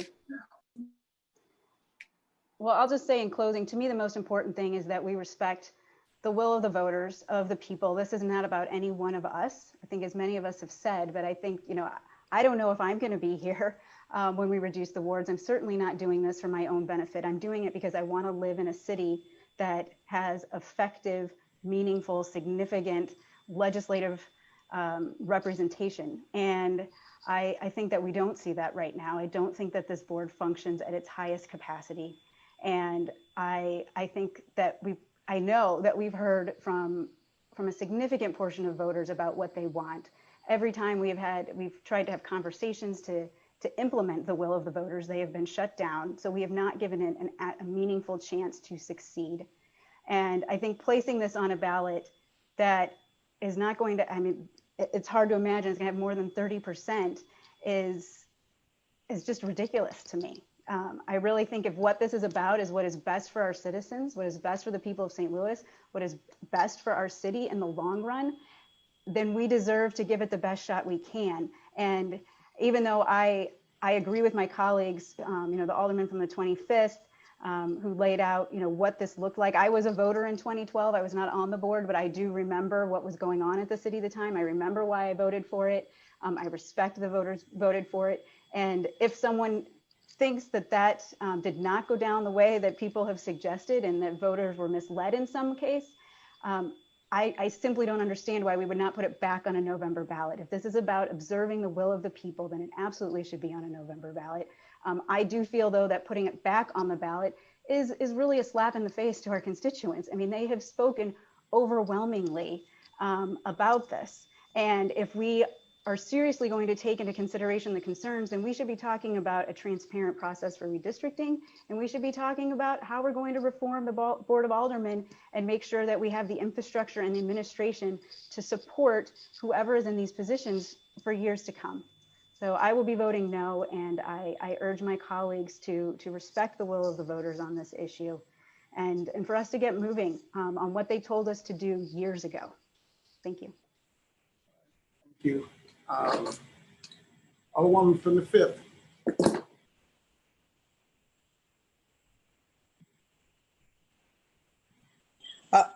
Thank you, Mr. President and members of the board. It seems like we've been talking about this issue over and over and over again. And I'll just say that I was down here at the board when the reduction came before us, and it was a charge led by the former Alderwoman from the 7th Ward. And at that time, I probably was one of few lone votes who voted no against it, and I caught a lot of heat due to that. But I voted no, and I stood no on my vote because there was no plan in place.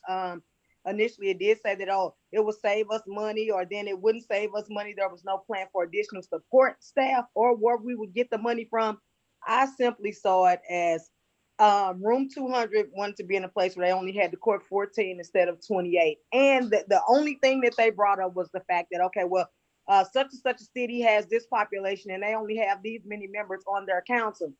And I was firmly against it then, as I am now, because you all can't tell me that it won't disproportionately impact our community. And if your only argument on the other side of the issue is, I guess we need to move with the times, we need to do this or do that. But the counter argument is that we are like literally dying in our communities for support and resources. And if I was on the other side of this issue, I would say, okay, well, these are my colleagues that we're on process, and we feel and how we feel the city should streamline or whatever, but they are bringing up real life issues that they've been elected to represent and to speak about in their community. I mean, for the last 2 or 3 years, we've been literally crying out about what the needs are and how we feel that this would disproportionately impact our neighborhood. And yes, when the census numbers come in and they redraw those lines, we won't have the same number of Black aldermen that we have. Look at the Black aldermen that we have now. We still have a hard time getting anything done in North St. Louis. So you can't negate the fact that we have some racial issues in this city. We've had 60 years of disinvestment. We have a tale of two cities. The Delmar divide is real. And so all we're saying is that we feel that we should put this back before the voters, so maybe they can decide. If you go and ask any voter, let's just have a real conversation. What do our voters really care about there being 28 aldermen, especially if we're saying there's not going to be any cost savings? If you talk to a person, because some of the people in our community, they're misled. They think that we all have $300,000 or $400,000 a year as a slush fund, not realizing that it's money for the to put in the public right of way or whatever. So yeah, if you just go talk to them, yeah, we don't need those 28 aldermen. Then some of them may say that, but sometimes people don't understand how that can truly impact them. I mean, you know, they say this is a part-time job. Well, for us, it's not. You know, the alderman is the person you call for any and everything, and we deal with that every day when we walk out our door. So if, you know, people are making a decision, okay, I'm going to stand on my decision. My constituents say that I should, you know, support to reduce the board of aldermen. Then, okay, well, just know that when you say that, you're turning a deaf ear to another whole half of the city. You know, all of the Black aldermen. This thing is going down the racial lines again, because clearly we just want what's in the best interest of our constituents. And, you know, it's kind of unfortunate that we are here in this place. And I one of my colleagues said, and I won't name names, you know, when we were in heated debate regarding this issue some years ago, you know, this particular alderman made a statement, yeah, people just don't want to vote outside their wards. They don't have to run outside their wards. Okay, to us as Black aldermen, who some of us, the majority of us, this is their only means of income, this is the ultimate sacrifice for us. This is bigger than a $40,000 a year job. You know, you can go get that anywhere. Most of us are degreed and have education, but we are here to take on the challenges of our community. And we know that us reducing down is not the move right now. And yes, there have been a few pleas to come with a plan, but our plan and our mission was to get it back before the voters, because we know 4 times they have voted it down, and we knew that there was money put down in a certain particular area of the town and not in the other. And the ballot language was tricky. I was there. I remember seeing it when I went in the polling site myself. I knew, that I was not in support of it, but it was tricky in a way that if you didn't know a yes vote was a no vote or whatever, it was, and so we cannot sit up here and act like that was not the scenario. It absolutely was. And all I'm saying is it's kind of strange how we want people to have an opportunity to decide on other things and want it to go back before the voters. But,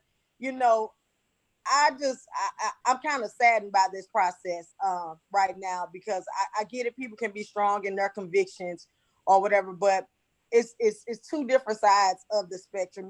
We're crying out saying, give people an opportunity to see if this is what they really want. We, as their leader, we know that this would impact them in a lot of ways. And then the argument on the other side is that, okay, we have a hope that 14 will be better than 28. I still haven't said, I'm always open, but I still haven't heard anything that would make or suggest that 14 aldermen would be better than 28. I'm waiting for somebody, even on this thread, to tell me how that would be better. And I know that all these years, because like I said, I was here in 2012. All these years, nothing has been said about it, and it was maybe me and maybe 2 or 3 other people. We were the no votes on this because there was no plan in place. And so we've been having a few people come up with a plan, but then it goes back to, okay, if it's something that we know that would disproportionately impact our constituents, who are you to take the lead on the plan? We don't trust your plan. We didn't trust how you got the people out to the polls to vote on it. So of course the plan was going to be met with resistance. And then I'm not in favor of anyone disempowering the president. When they redraw the lines again, he'll be on that committee and decide how things will be drawn. So there was a lot of issues with that. So don't act as if people weren't, they didn't want to look at any plan at all. It's like, it's hard to try to make a person come up with a plan when you just won't listen to what their needs are and what their concerns are. When for 4 times people voted no against reducing the board.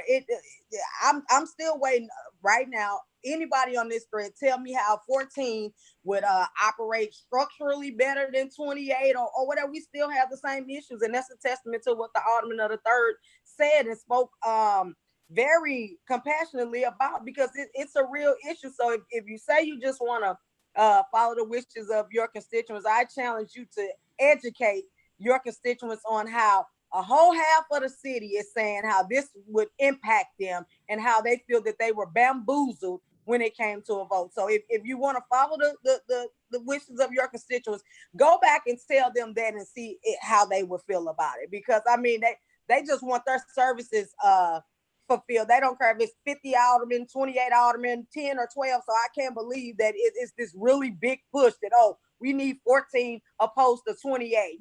Those boundaries might get drawn in a way where they wish they had 28 aldermen when they get through with it, because of how the lines may be drawn, and the problems that they didn't have before may end up in their ward, and you have one alder person trying to tackle it. So I just would encourage all of my colleagues to just listen to us. We all have hard decisions to make down here. Sometimes we don't always agree, but just listen to what we're saying. Put it back to the voters. Let the people decide. Now, if the people decide, then okay, we tried it. We gave it our best shot. Let them decide, though. But we know, those of us who were here and around during that time, we know that it was something that moved fast ahead. And I will say, I believe the only reason it passed through the Board of Aldermen to get to the voters was because people were on this transparent wave, and they wanted to get it out there and felt like, okay, well, I'll be looked at differently if I vote no against it, because it did not have a plan at all. So I just would encourage you all just to listen. We can send residency back to the voters, some that I guess, but I changed my vote to send it back to the voters. Why we can't give the voters another chance to vote on reduction of the board? And if you don't want to, then that means this means something way more to you than just what you're insinuating here. Because if we're all about giving the people an opportunity to speak and let their voices be heard, if you don't want to give them that opportunity, then that makes people think that there's a bigger mission behind what's going on. Because we've given people opportunities for multiple occasions to address certain issues. So I just would encourage everybody to just listen to what we're saying. We are all tired of talking about this. We've been beating this across our heads for the last 3 or 4 years, and it's it's a, I don't know, it's a sad situation today to see some of my colleagues so strong in their convictions and don't want to just listen to us when we've been crying out about the plight of our community and the help that we need. And, you know, so many are vehemently against just giving the people an opportunity to speak again. So that's all I have, Mr. President. I just hope that my colleagues would just listen, you know, just listen to our cries today, because we've been crying a long time. Nobody has anything to gain. I mean, clearly, 2 wards would be a headache for wards in North St. Louis. It's already a headache. It would be horrible. And then there's no additional support staff in place. There's no additional money in the budget. I mean, this is just a train wreck, you know, to do this. And I don't care how you try to plan it. With 28 members, we've been making a lot of plans for 60 years and nothing has been able to be done, you know, to change the plight and devastation that's going on in our community. So I would love to know how 14 would help that. And I'm still begging on this thread for somebody to tell me how 14 would be better than 28. And that's all I have. Thank you. Thank you. Alderwoman from the 4th. Thank you, Mr. President, for allowing me to address my colleagues on this matter. People that know me know that I do things decent and in order. I do things decent and in order. Before I was elected, I had people calling me throughout the ward about situations involving their property where they lived, weeds, vacant buildings, rodents, all of that. After I was elected, I still had people calling me throughout my ward, telling me about the concerns that they had a constituent, beautiful home, brand new, immaculate looking. Across the street from him, weeds grown up because we can't get resources and services to make his neighborhood look nice and clean and safe.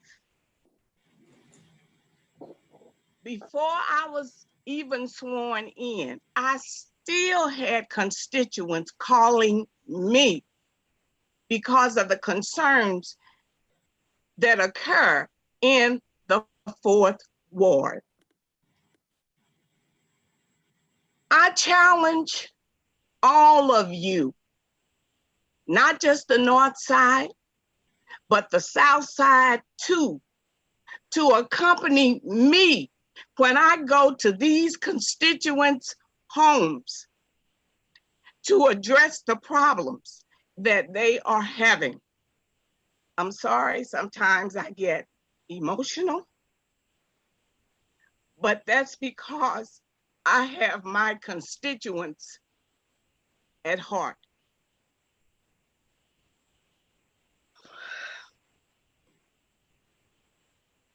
Again, I would like any of you to accompany me when I go out into my ward to address these problems, which is what I have been doing since before day one. I only want what's best for my constituents in my ward. I don't think cutting it down to 14, you guys are going to be able to handle it. You're not going to give them the personal attention that I give them. That's something that I want you to think about. I don't talk much, but when I do have something to say, I say it. And I am against reducing the ward to 14. And that's where I stand on this. Thank you, Alderwoman. Alderwoman from the 1st.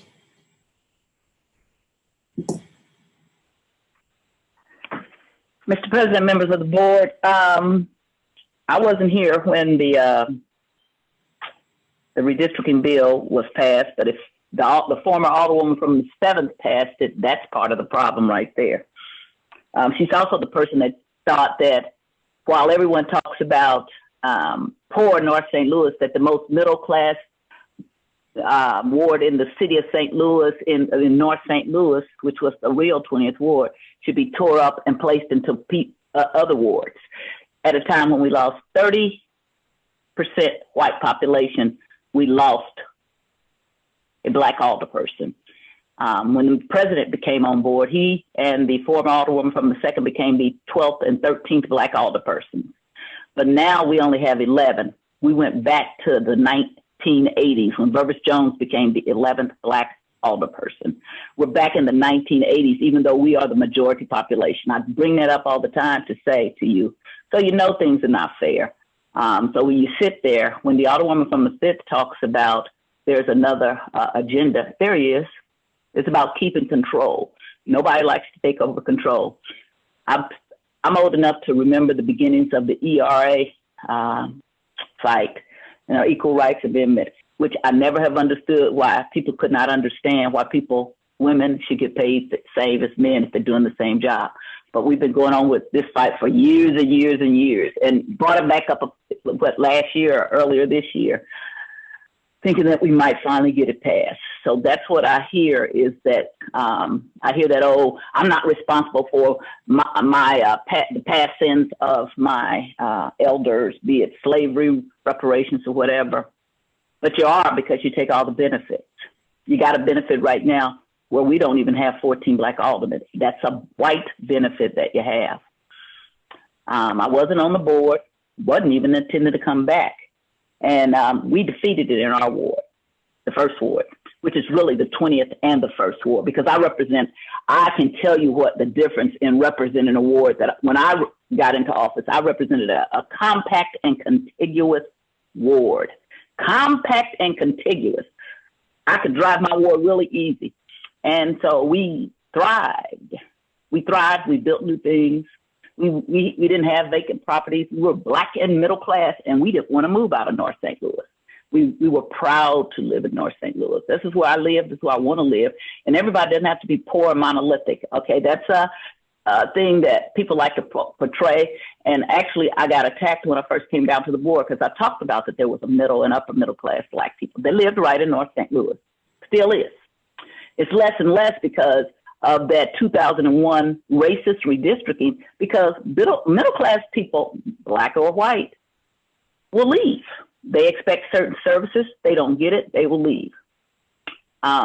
What has happened is that the people who have been making the decisions all these years, which has been from Room 200, and yes, I do blame Room 200, all the people they put in place, they protected the white vote. That meant South St. Louis and the Central Quarter at the expense of the black vote. You don't want to increase a black voting population because unfortunately for us, and it still is, and if you go out and look at all the redistricting laws, which is what happens, is that people tend to vote along color lines. Not all the time, but enough that that is part of what redistricting is based on. So they protected white people's neighborhoods. Even when white people come over to North St. Louis, if they have little pockets of what they call near North St. Louis or whatever, and it's mostly white, they'll spend a lot of money to make sure that they support and protect that neighborhood. Hyde Park is I have property in Hyde Park for many, many years. And Hyde Park has always kept a white population. When we bought it, Hyde Park used to be in the 2nd ward. Most of it, if not all, is in the 3rd ward now. We bought in the 70s when they were talking about that Hyde Park would be just like Lafayette Square. It would be just like Soulard. It never did because it never got the support of Soulard or Lafayette Square. And it never was going to unless it becomes white. The only time that we think something is valuable in the city of St. Louis is if it is white. If it is not, there's a way to demean it. And oftentimes, it's not just white people do it, it's black people do it. I was told when I first came down that you're always so upset about your ward, but your ward looks like South St. Louis. So why are you always so upset? Because I wanted to look the best it can. That's what was my response. Because it should, all wards should look like whatever you think that perfect ward in South St. Louis looks like. So But I was able to defeat the proposal in the first ward, and we did because we had meetings. We talked about how long my ward is now, from Martin Luther King to West Florissant, and how much ground that covers, and how it's really 2 wards. And we talked about access to alder people. Did they want to? If you think it's hard to get me now, what is it going to be like if this is double the size? And they got it, so we defeated it. But we had meetings, and I'm still lucky. I still have a lot of middle-class Black people that read. They're teachers, doctors, lawyers. They get it. They understand past too. Although people can be deniers about race, they understand. They understand the racism and trying to stay in North St. Louis and not having anybody who wants to back you up. In fact, having somebody attack your community for being successful. But one of the things I never understood is because I always heard the argument was about the money. That's what I heard. But it's also about the population difference. Well, we have this population now. So I took it upon myself to start looking at, because they always compare it. Look at the county. They only have, the county council's only, 7 people out there. Yes, that's true. But they also have municipalities that have governments that also represent them. And so I went out to get them all. And I've had my secretary working on this for a long time. So what is interesting to me, the wealthier the municipality, the more all the people and representatives they have. Because rich people want their stuff done now. They won't want to wait for it. So when I look at, let's talk about the most wealthiest community we have. In fact, one of our former alder people lives there now. It's called Huntley. Huntley has a population of 323 people, a total area of 1 mile. 1 mile. So we know they don't need any other people, right? Because they don't really need anything. They're Huntley. But surprise, surprise, let's see what Huntley has. They have population density is I'm sorry, I blew this up a lot. 324.4 per acre. They have a mayor and an administrator, not just one, but 2, because they got business to take care of, even though it's all residential out there. Okay, so let's talk about what else Huntley has. How many number of council people or alder people do Huntley have? Huntley has 3. What was that population again? Let me see here. 323 people. They got 3. Now, surely that is a ridiculous amount of people. How dare those rich people have that? It must just be Huntley. And so that comes to, let me see what that does, because I like these facts here. What is that? They say about 80.75 or 90 people. That is so ridiculous. We need to get rid of that first, okay? Get rid of Huntley and their representation. So, but I know that's just something that's not normal. So let's go to some other wealthy neighborhoods and municipalities. Let's go to Frontenac. Frontenac has 3,483 people. They got 2.9 acreage. They got both the mayor and an administrator. Frontenac has 2 per ward of alderperson and council people, comes to about 580 people per alderperson. So that's ridiculous too. But I want to tell you, on that same line, all the successful municipalities out there, let's go to Ladue, let's go to Richmond Heights, let's go to Webster Grove, and all of those. They all run the same line. So that I want to just put to bed that argument about, well, St. Louis has lost population, so they don't need as many alder people. And it really goes to your thoughts of what an alder person is supposed to do. And so this is what always happens. There is a real thought that we are supposed to be legislatures, and mostly we do not have control of most of that thing, of what happens in the executive branch and how things are done. We might be able to cut a little deal, which we shouldn't be having to cut deals to get things done because everybody should have the same services. Or we might be able to be friends with somebody and get something done. But everybody in the city of St. Louis should be getting the same services. Just doesn't happen. That's just it. As recently as a few years ago, you all know I used to be the chair of the public employees. We discovered that there was an agreement in place for after we increased the cost of trash, that the agreement in place was that the new trash trucks will all go into South St. Louis and Central Quarter, as well as all the drivers that had the most seniority. How can that be happening only a few years ago? And only because I raised hell, wrote up a complaint, sent it to the personnel director, did it stop somewhat. It happens because most of the people who implement things do not live in North St. Louis. They do not look out for North St. Louis. And I came here in the 29 years since I've been associated with the board, not all, because I missed 10 out. I wasn't on the board, but they all lived in South St. Louis and they look out for the neighborhood, or they live in the Central Quarter that they live in. So they have not only not looked out for us, they have withdrawn services or been downright racist, because putting all of the new trucks and all the senior drivers into South St. Louis and the Central Quarter, that's racist. And you know what? Nobody thought anything was wrong with it. That's the problem with racism or sexism. When the people are implementing it, or the people that's the racist and the sexist, they think it's all right. What's wrong with you all? You Negroes don't deserve. You mean you're supposed to get some new trash trucks? You're supposed to get some drivers that have experience? No. So nobody thought anything about it till I raised heck about it. And there are so many other instances where we don't find out. So the whole time that I've been in office, there has never been a director of streets that lived north of Del Mar or black. We've had one person in forestry, Parks, Recreation and Forestry, and Evelyn Rice Peebles, under only a black mayor did she become it. And then when the black mayor left, they put her back down. So most of the department heads, with a very few exceptions, have never been black. They have never lived in North St. Louis. They have never been able to look out for their communities and say, hey, this is unfair. So we've had a black attorney, we had a black mayor, city councilors rather. We had a black head of BPS when we had a black mayor.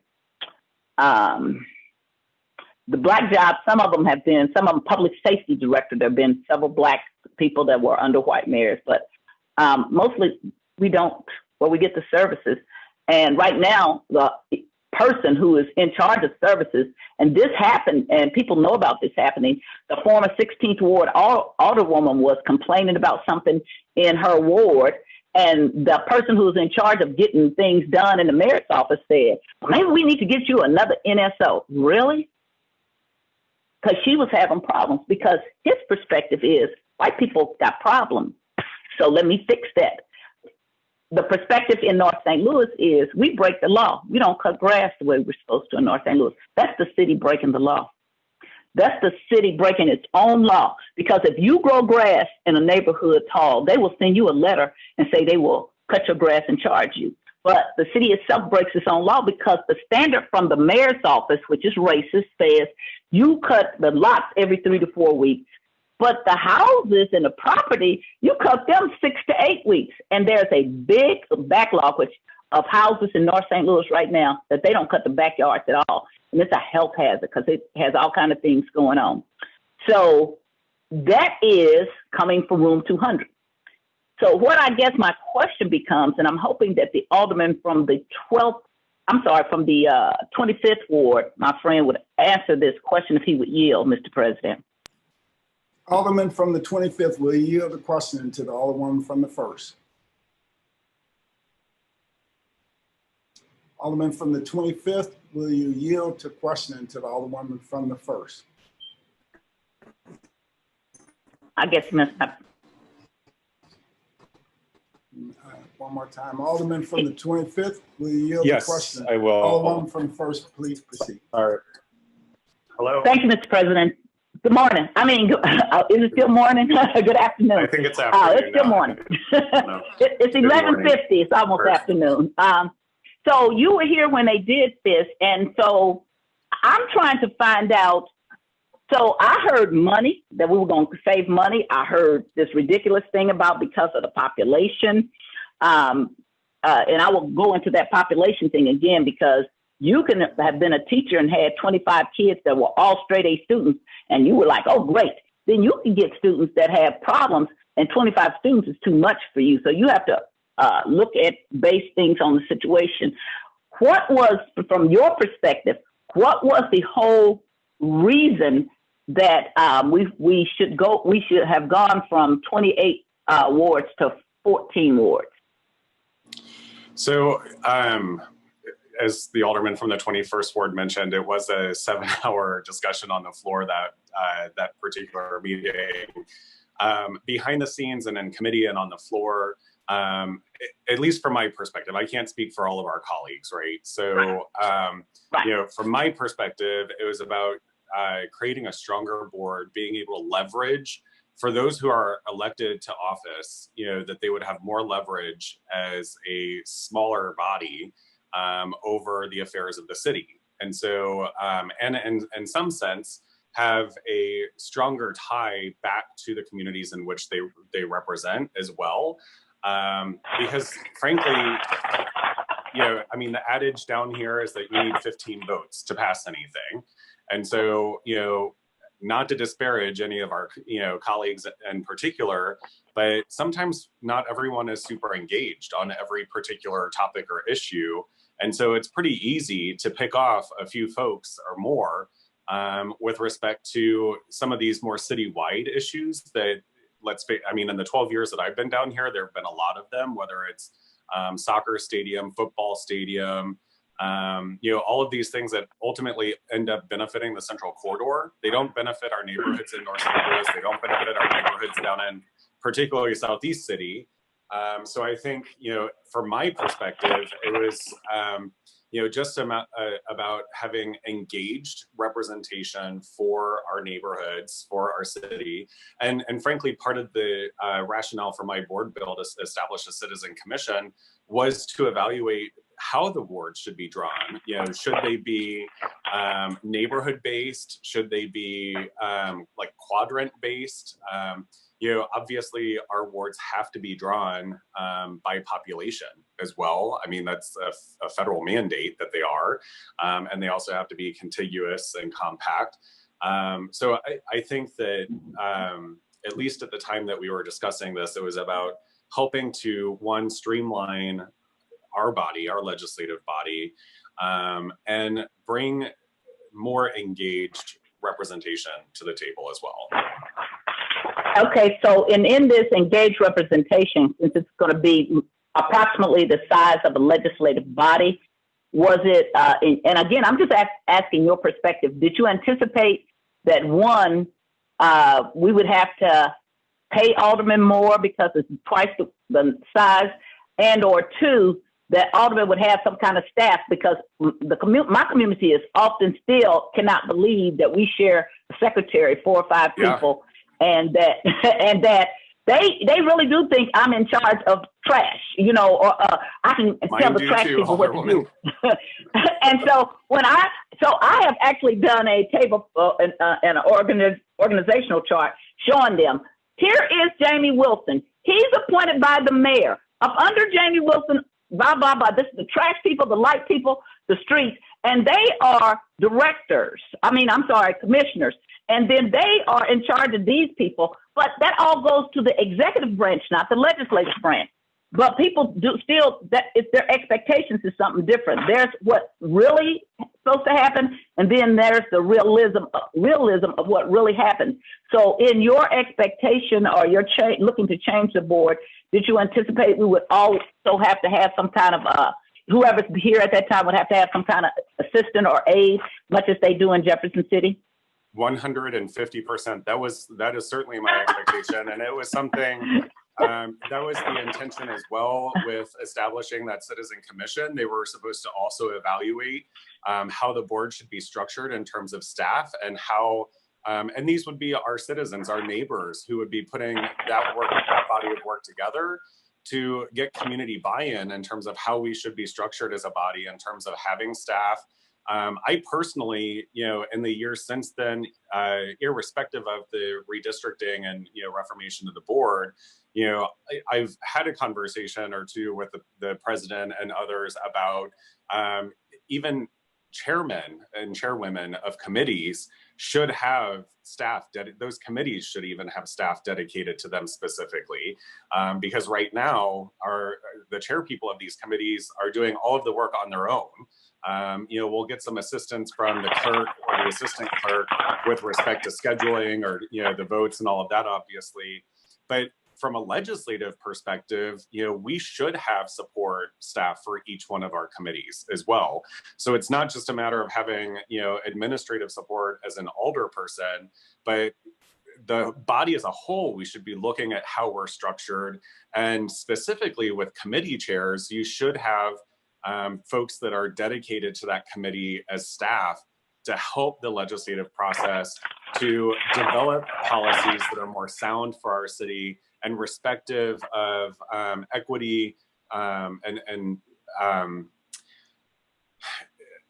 making sound decisions, not only just around equity, but also planning. That's continually an issue where, and I mentioned it in our session earlier this week or last Friday, but SLDC just put out an economic development plan, for feedback from older people. I don't know about you all, but it was 300 pages. I'm still trying to get my feedback together for SLDC.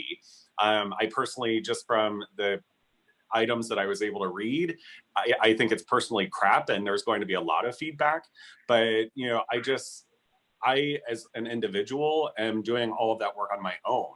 And so it would be an expectation of mine, and that was the intent of my bill, was to help with that process to create a stronger body, a stronger legislative body that would have staff and support for sure. So then we never was going to save any money by having less aldermen. And I'm telling you, being off the board. I personally never said that. I'm not saying you. I'm not saying that you said it. I'm saying so that never was your intent that we were going to save money. Never. Right. Okay, but it was put out there. Okay, the other argument was about the number. And I just saw somebody post something on that the other thing. We don't need this many just based on the number. Would you agree with me that if a teacher has 25 super A students, that 25 is good for her, but if she has students that have problems and whatever, 25 may be problematic for her. Would you agree to that? I'm not sure I follow the question, but okay, I think I get the concept behind the question, and I would agree. That's why we have, institutions like special school district, or even within our schools, we have, special administrators and educators for those types of situations. So yes, I would 100% agree with that. So my thing is just basic going into, when we put the board of aldermen into place, you had this many, and now you only have this many. That doesn't necessarily translate to saying we have to have 14 because we have less population, and then it will be a better board unless you do some other changes, is what I'm trying to say. Yes, and that's exactly why I put forth Board Bill 225. Okay, so my next question becomes this. Since everybody said, oh, these are the things that can be done, why didn't we put, before we passed legislation, why would we have put all these plans together and made that part of something instead of putting the bill out to get it done first? Why do it? To me, this is ASS backwards, okay? In that, okay, here's the great thing we can do. This is how we're going to do it. This is part of it. This is the mandate. This is what should happen. To me, when you come with the plan afterwards, that doesn't make any sense to me. Why wouldn't we? Why? Because I wasn't at this board. And if I was at the board, then I would have been not only opposed to it, but saying, bring the plan. Why was there no plan done before and put into place? So I wasn't the primary sponsor of the bill. That was the alderwoman from the 7th Ward. So I can't speak to her strategy in terms of, why why the election before a plan. But what I can say from my experience and from the conversations we've had the last 8 years now is that, you know, we wanted the mandate from the voters and frankly, the voters have now spoken saying that they want 14 alder people. And so now that we know that that's the direction and that's what's going to be codified in the charter or is codified in the charter, that we've had 8 years. And that was part of the reason why I do know this, because that was part of the debate as well, that the alderwoman put the date out to after the 2020 census was to provide us with those years to be able to come up with a plan. And so part of the reason we just didn't do it right after the fact of the election was to provide years for establishing that plan, which obviously has not transpired at this point. But since the alderwoman pushed it, and since she knows so much, which I knew the alderwoman to be the racist that she is, and I know what her agenda was, why didn't the alderwoman come right back? Okay, we got this mandate. That's when you put a plan into place. We got this mandate from the voters.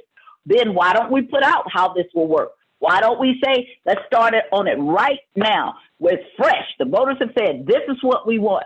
So, and again, it's unfair to you, my friend, because you didn't do it. But I'm saying, to me, then that's what you do. I got a mandate. Let me go do it. When I got elected to be on the Board of Aldermen, they had not paved Kings Highway Memorial Boulevard in 25 years. I came down here running on that. You could not get past me without, I talked about, but I need to pave Kings Highway. And they wrote a big story when I finally got my money. The alderman from the 28th, my friend Alderman McGuire, stole part of my money. I took it back on the floor, but that was what I came down because I got a mandate. Okay, so I don't understand if this was an above board intention that was not to be racially divisive. If it was something that was going to be great and good, and the people had voted for it, then to me, you don't wait 5-7 years, because the alderwoman was, when I came in 2013, she was still here. So when I came back, I don't understand why she or other people who thought this was a great idea, why it wasn't even started right away. Let's get started on this plan, because this is going to be hard, because change is hard, and you got to explain to people, and you got to open things up, and it's got to be something that everybody can look at and say, this is fair. This is going to be a good thing. This has got to be transparency. Put your plan up, because people push things. This is what bothers me. I keep hearing people say mandate from the people. But we had 4 mandates from the people before saying no. So I don't even hear that mandate from the people stuff. And I'm thankful that I also got to serve on the Democratic Central Committee, because that's where I learned from Brian Wabi that people do date shopping. I never understood that. As a member of the Board of Aldermen, they do date shopping, and they put it when they can get the best results. I served with Alderman Todd as a committee person, and Alderwoman Boyd and Howard and some others. And we had a MSD issue come up, and we were like, well, why are you having it now? And he said, oh, no, we can't have it in November. That's when all the Republicans vote, and they'll vote it down. So people do date shopping. Now, if you want to get something that has been defeated by the voters, but you feel like you can get it better in South St. Louis, then you date shop and put it in November. So everybody puts the alderman from the 21st on the spot as he's date shopping, but I can guarantee you that also goes on all the time from the other. The alderman he said he wasn't date shopping, but he couldn't get a hearing. But if he was, it is no different than what is going on. And again, I would say to you, and again, you are a young, newer alderperson, because you're much more seasoned now, that it should have been a plan. The cart came before the horse, except for that people just what you said, they wanted to get it passed. But the devil is in the details, my friend. And so when you get something passed and a whole part of the city is saying, this is not a good idea for me, and you don't hear that, for me, that as a female, when I'm saying, I need equal rights to pass, and men say, well, you don't need that. You don't need that. So that's what I hear many people doing and saying, oh, well, the people over in your ward voted for you. You can't tell me that, because people in my ward didn't. But I will say to you, as soon as I say to people in North St. Louis, you're going to have less access to their older people, they go, oh, I don't want that. I can tell you right now, it would not be the same outcome. Even if it got stayed passed in South St. Louis, you would see a significant portion in North St. Louis that would vote the other way. And we had Black newspapers saying this is great. And I argued with the Black newspapers and said, how is this great? Nobody has been able to give me a plan out that it is great. That is just, this is something we wanted. And this is what gets me. What we wanted comes from the very person that I hear my colleagues who I vote with a lot, progressives, saying that person is an evil person because he brings evil things forward. But this is his great idea. His great idea is that he is a wealthy person who wants to have to deal with less people to deal with. The best government is a government in which people have access to their government. So when you tell me that it is better for the people in my community, be it North St. Louis, South St. Louis, or the Central Quarter, because I've lived in all three of them, that is not a good idea for government to me. I like small government where the people can have a meeting with the alderman, chew you up, say, why did you do that? Or compliment you and say, you got that done. Making government bigger and in no way makes it more accessible to the people. It may make it easier for some people who serve on the board. It may make it easier for the people who want to lobby us, which is one of the things I loved about the Young Progressives came. They say, get the lobbyists off the floor. I agree. But I don't understand how this man who back a few years ago, because I guess it was that we defeated it soundly, the same man has been pushing it. He just keeps coming back separately and pushes these things. And long as we are divided, we say, oh, it's not affecting me. I don't understand how you don't hear how hurtful it's going to be to North St. Louis, okay? And you don't hear that people can trick people and get them to do things that they wouldn't have done had they had additional facts. I do not understand that. And I'm okay, because I can retire and kick back. I can go live on Lindell. I'm good. And I don't want to. I want to live right off at 4968 Master Place in North St. Louis, which was a middle and working income Black community, not monolithic, not poor, not begging, had things going on and was building. That's where I want to live. And I want my building to go back on again. I want people to know they don't have to leave their neighborhoods, because the reason why people left their neighborhoods is because the people been in charge have been horrible in delivering services. They think it's great, and many people vote for all of these things downtown. I've been hearing for 20 years, if we make downtown in the Central Quarter, it'll be great. But it hasn't been great for my community. If you had put the $8 million that you put into the workhouse into communities in North St. Louis and built them up, then you would not have the problems. And I showed that by building a grocery store and a drugstore and strip malls, and my community didn't leave. They just want the very same things that other people do. So, and I'm sorry, Alderman, I don't have any further questions for you. I appreciate your what you're talking about. I do understand in a world in which everything was all equal, what you're talking about is exactly right. Legislative body should not be doing the executive branch work. And that is so nice. And that is something that's a beautiful dream. It's just not what happened. Right. I'm sorry, I was muted, Alderwoman. Can I just make 2 points before I stop yielding for questions? One, I completely support the dissolution of Huntley and every other municipality out in the county. And two, number two, I also support the ERA. Okay. I appreciate it. Thank you. Huntley's not going anywhere. I only use those municipalities to say the people that are successful do not argue, oh, we need less representation. They like having a lot of representation that they can get to.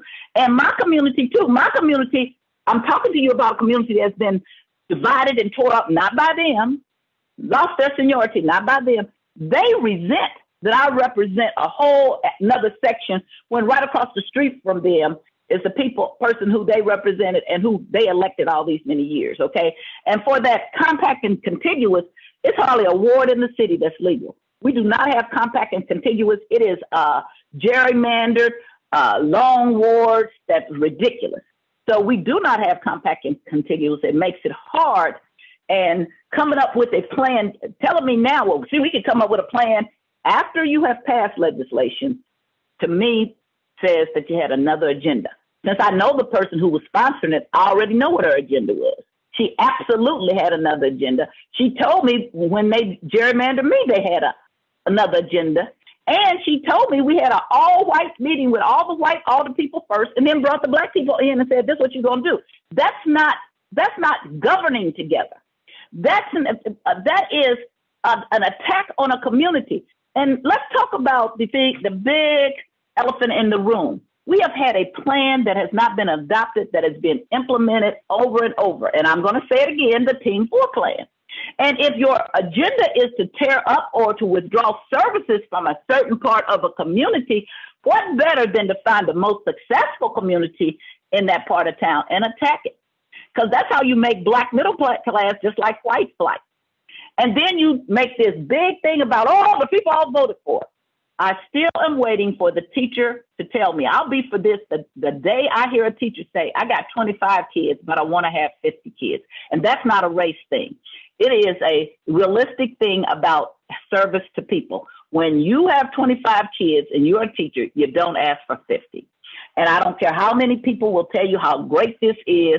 We can take all the race out of it. It is going to be a big surprise for a lot of people. Now, if you're living in a ward that don't need services, or you don't have to call your alderperson, or you got somebody who's looking out for your community in the mayor's room, then okay. But you're going to find out that some of these other people who thought that it was such a great idea did not understand how the access would change.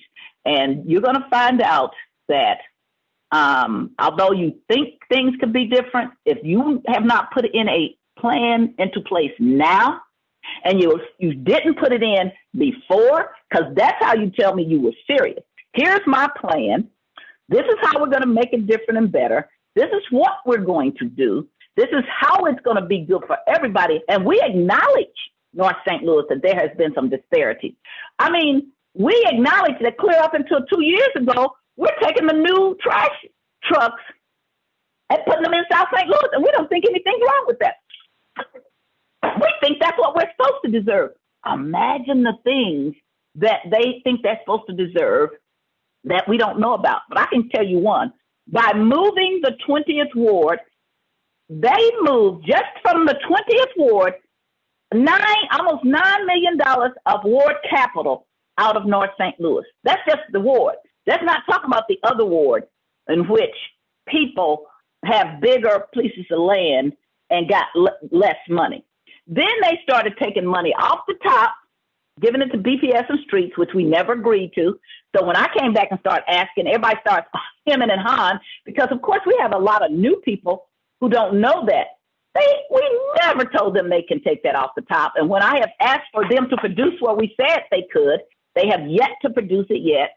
So all of these things happen, and the further you get away from an incident, you think, oh, that doesn't affect me. Long term, the things that have been affecting North St. Louis are the results of a purposeful plan. And this whole thing about what happened in 2001 is that the white population dropped, and black people became a majority in the city of St. Louis. And all I have read about all of these years is how we're going to make it white again. We pump all the money we can into the most expensive housing in the central quarter and downtown, where it's mostly white. They don't even pretend that it's not that. At the corner of Euclid and Lindo, the building that the former mayor helped build, didn't even have any black people on the pictures, because the rush is to the way we have to control government is it has to be white. And unfortunately, we have to, on purpose, we have to destroy things that are successful in North St. Louis. We destroyed that because we cannot have somebody be successful in North St. Louis and the neighborhoods, because we want to talk about all that crime there. I mean, I'm going to start talking about, I'm so scared of the people in the 23rd Ward, and it's crime there, and those people are just criminals, and I'm so sick and tired of hearing that. And every time I say we are not monolithic in North St. Louis, I get 50 people calling me saying, thank you. And why does Alderman Vaccaro keep describing North St. Louis like that? Because he thinks he can. Because he thinks that's all right. Because he doesn't know how racist he sounds when he says that stuff. It would be like me talking about the Hill, and I'm scared Tony Soprano lives there. You don't even listen to yourself. And you all didn't get upset about dumpsters, about trash trucks and things only going to South St. Louis or the Central Quarter. Only North St. Louis got upset about that. And the people in North St. Louis are like, thank you, Alderwoman Tice.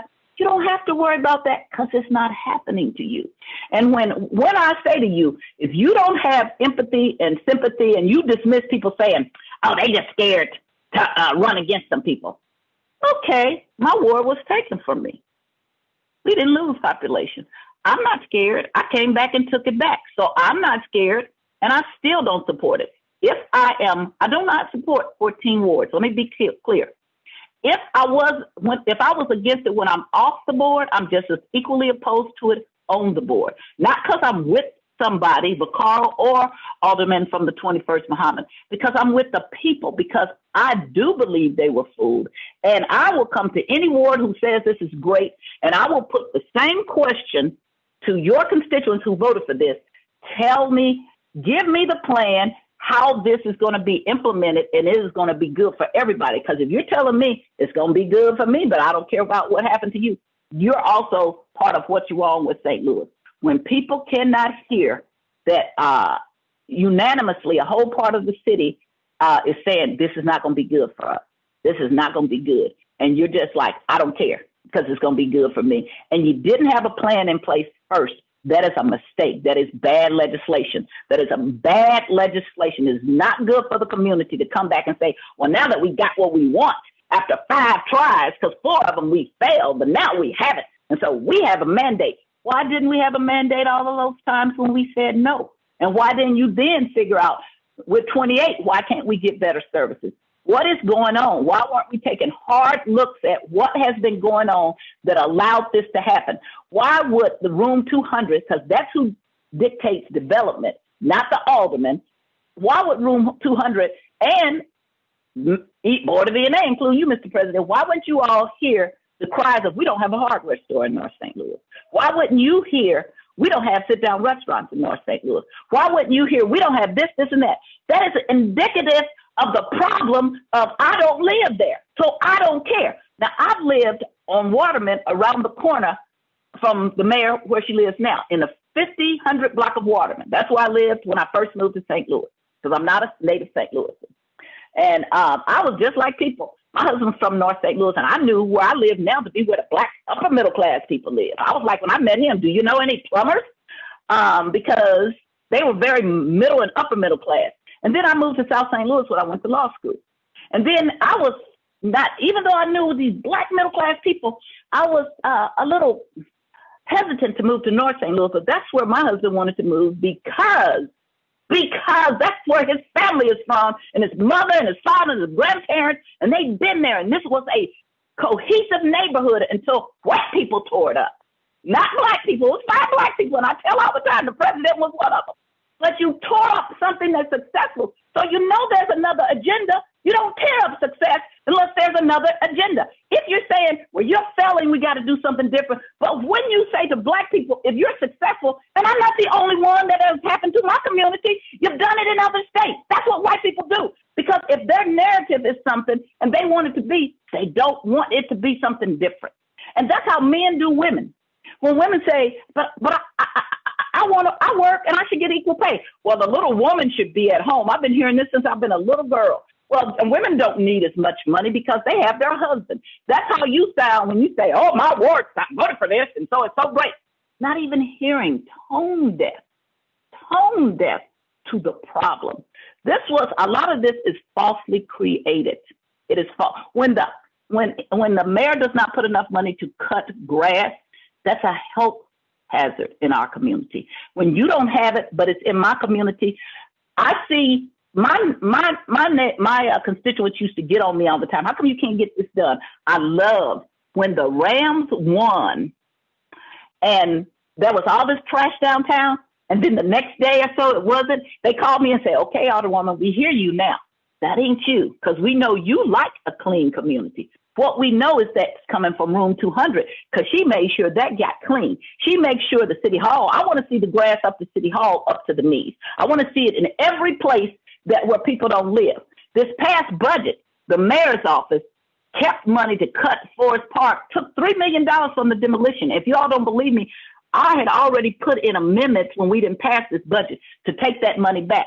We went to the voters and had to have a black mayor to be able to pass to get ward capital, but this mayor took it out because a lot of you all don't know any better. And so now we got part of our ward capital taken where you already been stealing millions and millions of dollars. And you say, trust us. See, we know what's good for you. No, you do not. And that is paternalistic.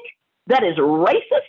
That is all of these things what make St. Louis the place where people are going to continue to run from. Because what pains me is the people who should ought to know better and say, okay, all these people, they're not always on the same side, but they're all saying this is not good for their community. We don't want anything in place that will, everybody is unanimously saying will hurt their community. That is, there's something wrong with it. There is something evil.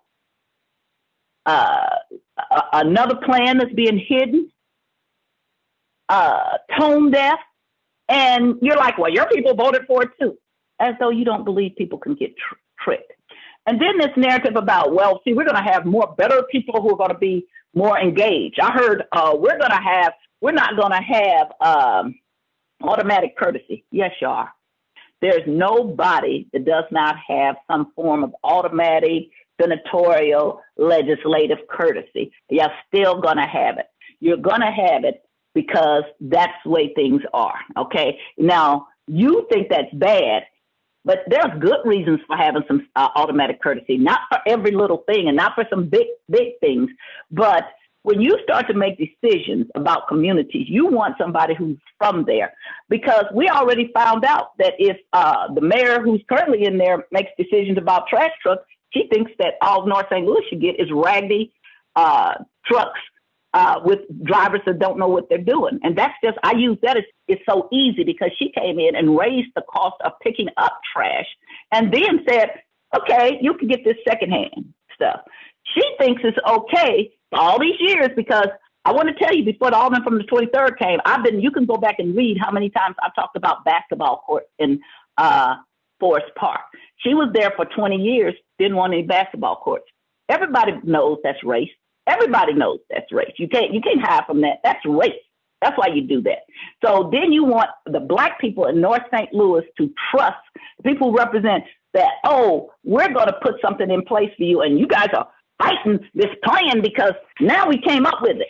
Okay, let's go back and undo it, and then let's put the plan in place, and then let's see what people will say. To do the plan afterwards is to get married to a man and then find out, oh, he don't believe in monogamy. He believes in having 2 or 3 wives. Okay. And then he says, well, you're married to me. So now let's go about being, having multiple wives. And you go, well, no, that's what I hear when you tell me that I want to make a plan now. You should have made the plan and put that out for the voters too. And if it's a good, fair plan, people would be responding to it. If people could see how that is in their best interest, they would respond to it. The reason why a lot of people I heard in North St. Louis say that they voted for it is because I don't feel like I'm getting any services. They didn't vote for it because aldermen are not supposed to provide those services. They think if they somehow get a different alderperson, they're going to get those services. That's not guaranteed without a plan in place of what's the fairness. Why don't we right now put a plan in 2 days? 2 days. Let's work on this all summer of how we're going to make sure North St. Louis gets all the things they're supposed to have. Because it's been racism that we don't have them. Let's do it and come back here in September and let's start implementing that and say, we know, let's put my $9 million that you stole, in fact, more than that. It's more than that. Put it back over here and say, we know we stole that. We know that it should not be over in my neighborhood. Let's make sure that we have a fair representation of Forest Park. The alderman from the 24th ward just got here. He gets to represent Forest Park. When we were first talking about doing redistricting, and one thing we said is that Forest Park should not be under the 28th ward. Then what about the 26th ward that touched it? We don't have Black automatic representation in Forest Park automatically. Why aren't you appalled by that? These are all the reasons why people do not trust anything. See, these new older people don't understand this, but I do. I've been here enough. That's why you are supposed to have your seniority, because you need somebody from your side of town that lives there that can tell you all of these things. Are you appalled that we have never had a street director that's been Black or lived in North St. Louis in 30 years and maybe probably more than that? That should be appalling to you. All kind of things that we've never had. And these are the people that make these day-to-day little decisions. I can remember living in South St. Louis, and I lived in the 8th ward, and they would just drop a little tar and gravel, and they would 6 patches in North St. Louis, and you literally used to bump when you came to in South St. Louis. You would bump and ride and tear your car up when you came to North St. Louis. And these are things that people just get used to. And then you make it a predetermined destination of people leaving. You don't have anything in here for when people come into the community for Black churches and stuff. They're looking for the restaurants. The Black churches are calling. Where are the restaurants? Where can we go? Where should we be? What's going on? What do you mean you don't have this in your community? How can that be? That can be because we're not in charge. And when we got close to having 14 Black aldermen, instead of having 14 Black aldermen, which we should have in 2001, we lost a Black automatic seat. So you don't even have to deal with us. You can just do what you need to do. And that's what people have wanted to do. And that's the past history. And that's why people don't believe in it. So if you want people to believe you, and it doesn't have to be you, but your ancestors have been cheaters and unfair and racist. And now you're taking the realms and you've inherited your grandpa's farm in which he had slaves. And then you say, well, that's not my fault. I didn't have those slaves, but I never hear the people who inherit the benefits of racism trying to shed that money and privilege. That's what gets on my nerves. I agree you didn't do it. But when you don't agree that you're a beneficiary of it, then you're part of the problem.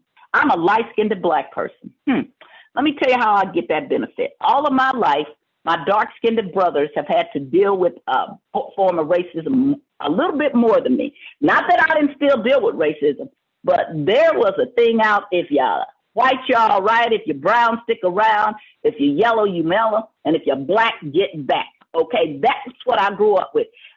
Definitions of what was pretty or not, what was okay or not, all defined by white people about what your lips were too big, your hips were too wide.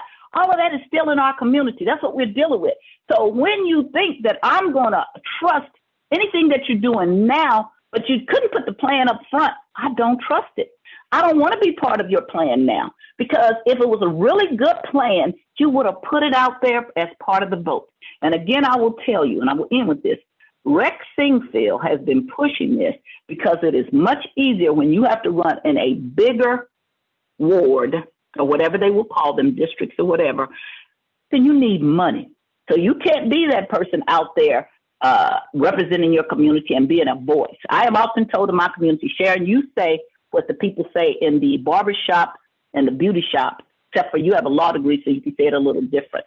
But you express our anger of how our community has been treated. You express our dismay that people don't know that there are middle and working class Black people. You express our dismay that white people don't find it appalling that they tore up something so successful.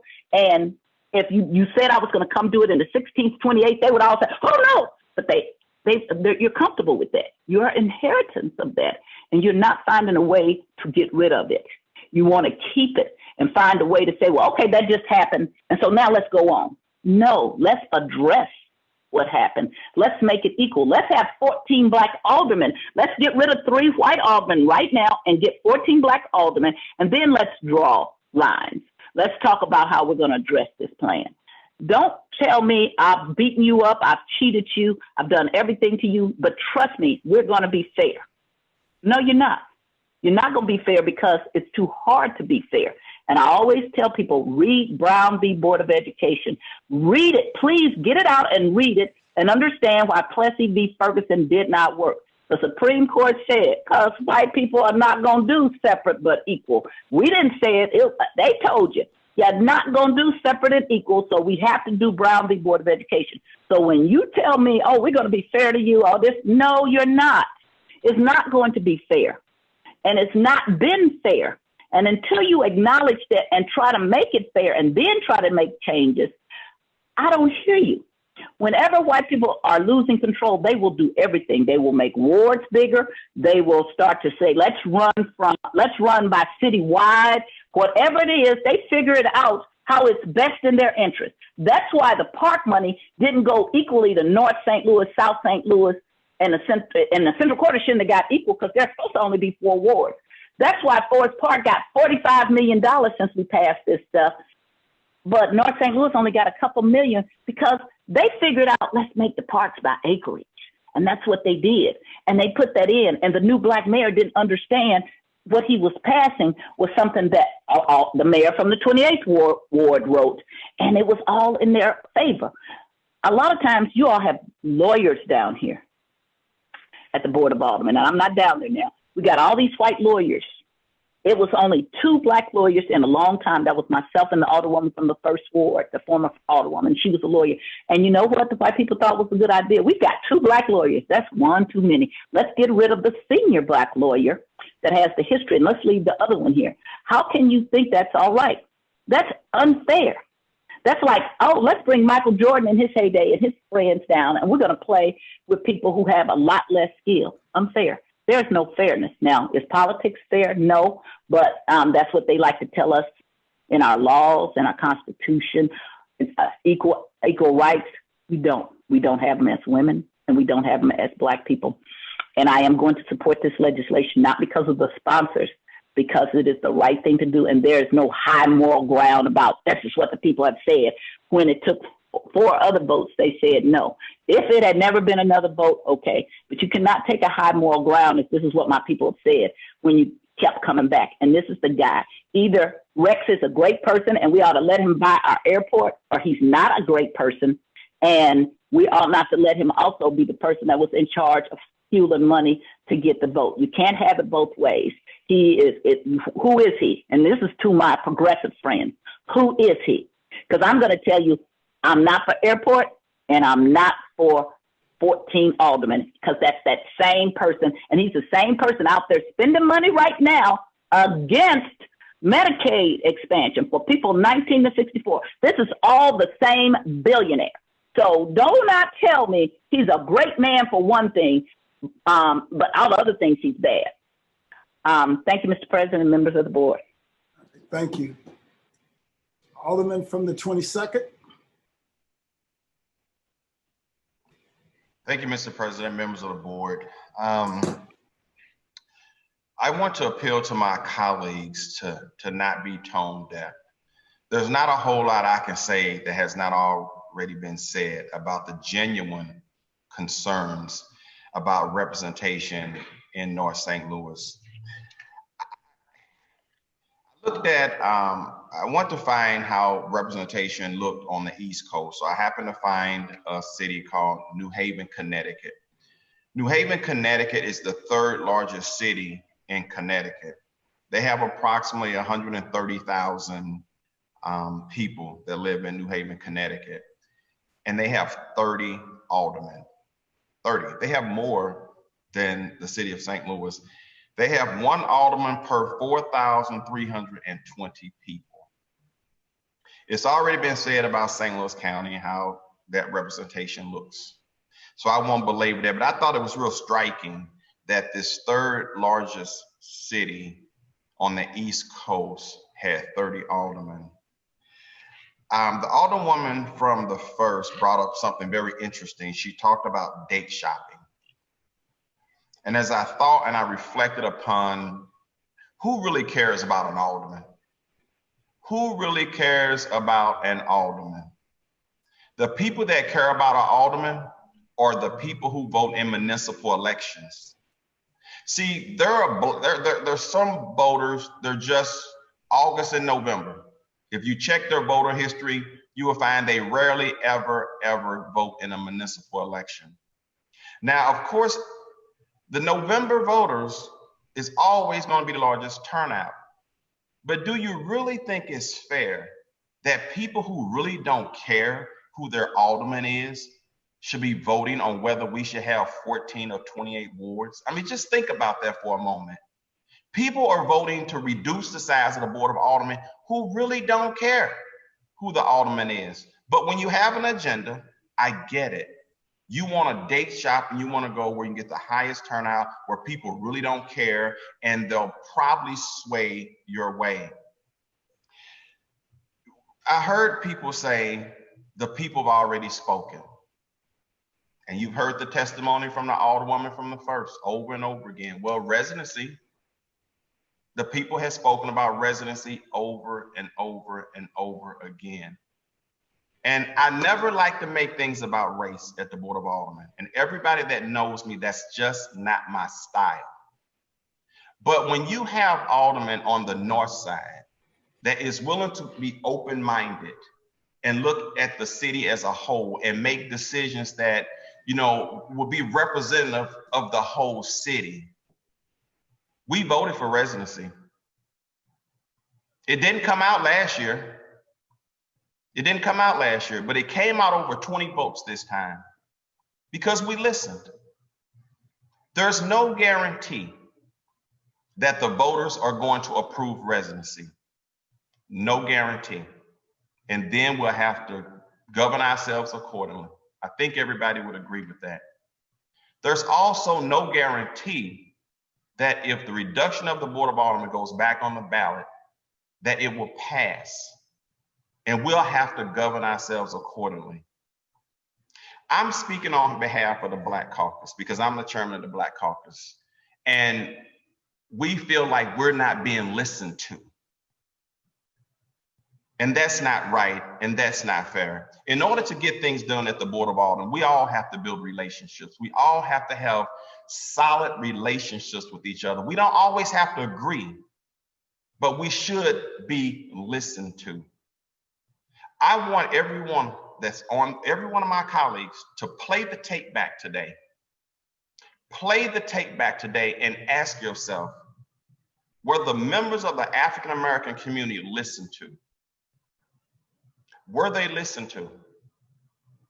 And I hope you will realize the stoic looks, some of the silence, some of the, the reasons that we shouldn't put it back on the ballot. It suggests we're not being heard. And again, I'm not into making things about race. What I am interested in is us working together collectively for the whole city. It is going to be extremely difficult and quite honestly scary to represent a ward on the north side, and it's twice the geography that it is today. If you represent a ward and you deal with quality of life issues, like garages being broken into, petty theft, petty larceny, maybe cars being stolen, that's one thing. And I can appreciate that. And quite honestly, I'd much rather trade you those quality of life issues than being kept up all night wondering whether or not you're gonna wake up and hear somebody in your neighborhood was shot and killed. Over and over again. It's scary, it's sickening, it hurts. This is not gonna be good for North St. Louis if we're reduced down to 14 aldermen. Now, again, I would suggest and submit to you, there's no guarantee if it goes on a ballot that would not be affirmed that 14 is the number we need to stick with. And it will be what it is. We will have to govern ourselves accordingly. We will have to hurry up and come up with a plan that's equitable for everybody. Because we all have to win. We all represent the city of St. Louis at the end of the day. And we all have a priority to represent our constituency, period. I've been hearing about the reduction of the Board of Aldermen for as long as I've been here at the Board of Aldermen. And the voices I hear loudly more than anybody is the business community. It's difficult to work with 28 aldermen. It's just so difficult. I hear it from room 200. It's difficult. It is much easier, I hate to use this phrase, but I'm gonna use it, pick off 8 people than 15. It's much easier. Reducing the Board of Aldermen is not going to streamline government whatsoever. And we've never had the real conversation we need to have about streamlining government and making it really work for the people. Because as the alderman from the 21st Ward said, we get called about almost everything. Even about finding a plumber, even about asking my neighbor to stay off my yard. Do something about the murders. Get these bad boys off my street. But guess what? You guys know better than I do. We don't have a gun. We don't have a badge. We don't practice law enforcement. We don't even have the skills to pretend like we do. We have in North St. Louis a geography that looks like, in some cases, Beirut, Lebanon. I know you can go in places in my neighborhood and it would look like that in the 4th Ward, in the 3rd Ward. I often tell people to have hope though, because it's also an opportunity to rebuild.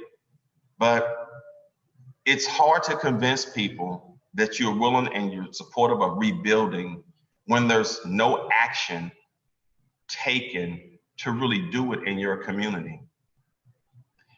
I'm asking my colleagues, have an attentive ear. Don't be tone deaf to these conversations today. Give us hope. Put it back on the ballot. If it is affirmed, it is what it is.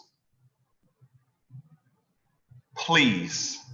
It's been happening far too often down here. We have some people that speak for us as if you know better than we do.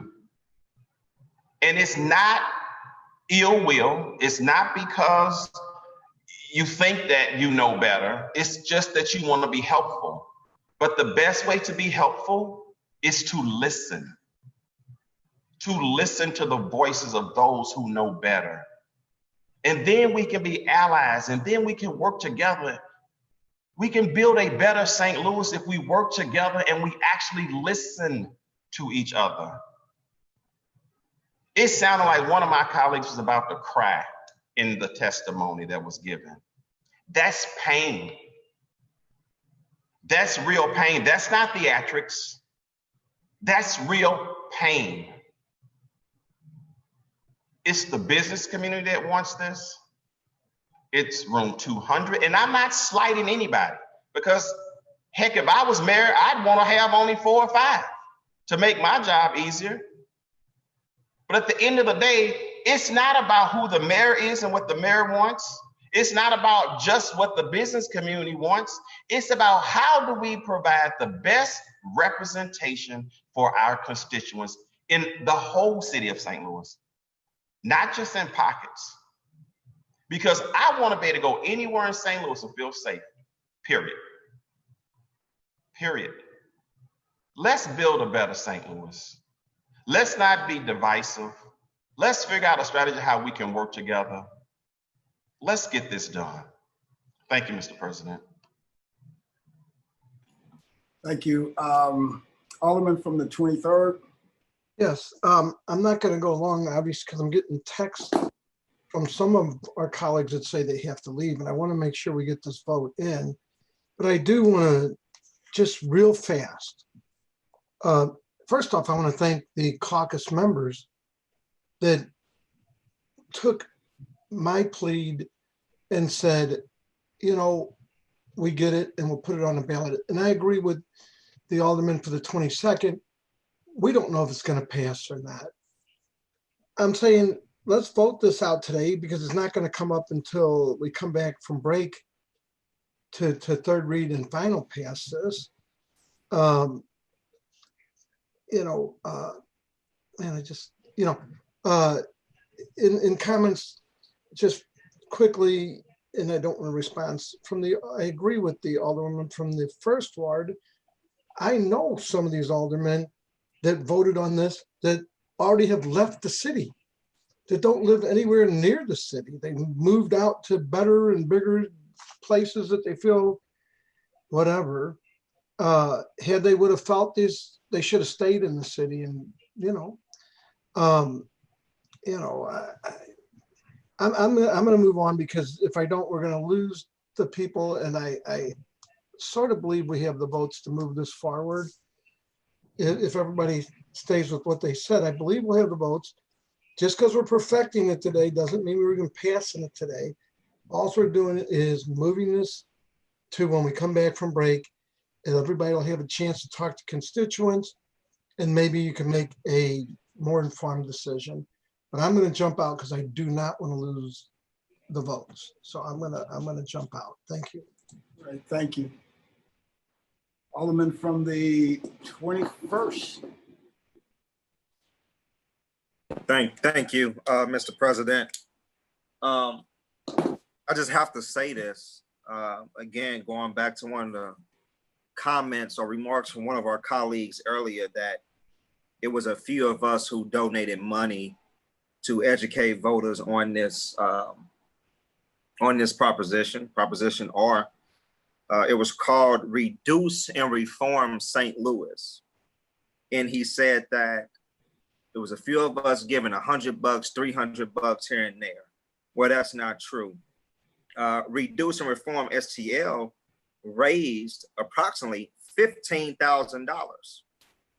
$2,000 was spent on yard signs. $7,000 was spent on charter cable ads. And I want to be transparent here. Black people in North St. Louis can't afford charter cable. I just want to make that clear. Mr. President, can the alderwoman from the first ward yield for one question, please? Alderwoman from the first will yield the question to the alderman from the 21st. Yes, Mr. President, I will. Alderman from the 21st, please proceed. Thank you, Mr. President. Thank you, Alderwoman. Alderwoman, in 2012, you were a committee woman at that time, right? I was. Now, committee people are responsible for voter education and voter engagement. Did you see any yard sign in North St. Louis saying vote yes on Proposition R? I did not. Okay, that's all I want to know. $2,000 was spent on yard signs, so I want to know exactly where were these yard signs placed at. Out the $7,000 spent for charter media, did you see an ad on your TV about Proposition R? I did not. Thank you, Alderwoman, because as you know, when you do ads on TV, you can target where you want those ads to go based off zip code. So that is correct. $15,000 raised, no money was spent in North St. Louis, and my colleague said that that's not even enough money to rent an automatic race. I wish I could raise $15,000. That would be pretty good. But I mean, I run my automatic race with $1,700. I wish I had $17,000, just like Reduce and Reform STL. So that's not true. That's all I want. Thank you, Alderwoman. And also in 2012, when the city passed Proposition R, it passed with 61% of the vote, and 40% of St. Louis voted no. Mr. President, in 2004, 61% of the city of St. Louis said no. 40% of the city of St. Louis said yes. It's literally the exact same. So if we can do a revote then, why can't we do a revote now? In the city of St. Louis 2012, 80,000 people said they want to reduce the Board of Aldermen. In 2004, 124,000 people, is exactly 124,524 said we do not want to reduce the Board of Aldermen. And 74,000 people said, yes, let's reduce. 2012, now we got 8,000 people. 74,000, 80,000. That's that same population that says we do want to reduce the Board of Aldermen. Mr. President, in 2012, because I don't want our colleagues to think we're making this up. Ward reduction failed in every Black ward. in 2012. It felt, with the exception of the 26th ward, it was 2,317 people voted in favor of ward reduction. 2,633 people voted to reduce wards, and it was 2,317 who voted not to reduce wards. In the first ward, 2,833 people voted not to reduce wards. In the fourth ward, 2,520 people voted not to reduce wards. In the second ward, 2,313 people. In the third ward, 1,168 people. In the fifth ward, 1,900 people. In the 21st ward, 2,922. In the 22nd ward, 2,520. In the 27th ward, 3,214. All of our wards voted not to reduce. So when you say the voters have spoken, what voters? Your voters? People who actually only vote in presidential. And in 2012, when that was on the ballot in November, we also had, of course, the presidential election. And Proposition R received a little over 130,000 votes. President Barack Obama was on that same ballot. President Barack Obama received 150,000 votes. So you still have a 16,000 gap in between people who voted for Barack Obama and people who supported war reduction. But this is the same voter election. So the people who, and this goes back to the comment from the floor leader earlier, the alderman from the 22nd. People who vote in general elections do not vote in automatic election cycles. So we are giving the option to people who don't even know who their alderman is to choose if they want to see wards reduce or not. And just like he said, just like all the aldermen alluded to earlier, it's a different game being alderman in North St. Louis. And you're taking that away from our voters who spoke in 2012 and 2004, 2000 and in 1992, who all said, no, we do not want to reduce wards, and we continue to introduce the exact same legislation. And now Black aldermen in Black St. Louis, North St. Louis is asking white aldermen to vote with us to give our residents and your residents too another chance at this election. You don't receive our calls. You don't get it. Like, it's a complete difference. No one is calling me asking me how I voted on a particular board bill. No one's doing that. They calling me and asking me what I'm going to do to help them make it through the next day. Can I help them get their lights back on? Can I help them with a parking ticket? And I got many of those myself. Can I help them with getting their grass cut? Can I help them with healthy home repair program? Can I help them with basic city services that we have complete no control over? And we're taking that away. That's exactly what we're doing with war reduction and not letting our voters have that opportunity to vote on it again. We are taking that away. North St. Louis said no 2012. All of you say we're progressive, right? We think as a region, right? It's not just about the Central West End. It's just not about Tower Grove or any other Dutchtown. Let's think about Penrose. Let's think about the Greater Ville. Let's think about O'Fallon. Let's think about College Park. Let's think College Hill. I'm sorry. Let's think about the neighborhoods in North St. Louis that voted no in 2012 in every election cycle before then. And in fact, the election before 2004, when I just read those numbers, 2002, we voted on war reduction as well. And the numbers were higher in white wards than it was in Black wards voting no. Y'all have a higher turnout. You can't deny that. But you all voted no in 2002. And y'all had a pretty high population in 2004 too, in the 20th ward. It was a 24% difference in yes and no between war reduction. Her ward is no different than my ward. In the 25th ward, roughly 1,100 people voted no to reduce wards. And I see a little over 2,100 who voted yes. This is a small part margin. Your wards look just like mine. Mine's is a little worse, but your ward don't look like the 16th ward. It don't look like the 28th ward. It don't look like the 23rd ward or the 25th ward or the 8th ward or the 15th ward. Your ward is more similar to mine than it is to your colleagues that sit right next to you. So when we tell you we need to revote, we're telling you this because our voters are begging us for it. So your voters is telling you that they don't want to revote. Well, your voters have that luxury. Voters in North St. Louis don't have that. So y'all want to be progressive? Y'all want to think as a region? Then let's think as a region right now. The same way we thought as a region when we passed to open up residency just a few weeks ago. Let's see if we can get that same courtesy today. And if we can't get that courtesy, then that's okay. It just confirms what we already know, and we have to be real. White folks don't care about black folks. White folks don't care about black neighborhoods. That may get some people rattled up, but that is exactly what we're showing here right now today if we do not pass this. My voters want to revote. Voters in North St. Louis want to revote. Give your voters a revote. That's all it is. It's putting it to the ballot. That's it. Mr. President, I renew my motion. Alderwoman from the 8th. Thank you, Mr. President. I have a question for the Alderman of the 21st, if he would yield to a question.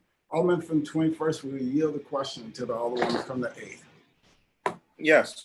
Alderwoman from the 8th, please proceed. Thank you, Alderman. I had a question that was raised because of the April ballot, and I was wondering if you could just help me figure this out. I'm trying to determine what would happen based on, so April of 2021, the election would be for the odd numbered wards for a period of 2 years under the ordinance that was passed back in 2012. So if this goes to the ballot at the same time as that, then what happens to those aldermen who were elected for a period of 2 years? Is there a solution there? No, Alderwoman, no. Just like there's no solution for when we reduce wards now. There's no solution. It's just ballot language, right? There's no solution. So in the ballot language that passed 2012, we reduced wards in 2023, right? So our voters who run in 21 run for 2 years. Then in 2023, they run for a full 4-year term. I'm assuming that would take place, or maybe we would just stick to the exact same routine that we have now. They run for a 4-year term. I don't know. That like the same way that it's hard because there is no plan to go off of. No plan was introduced. So you can't really legislate off a plan that does not exist. Okay.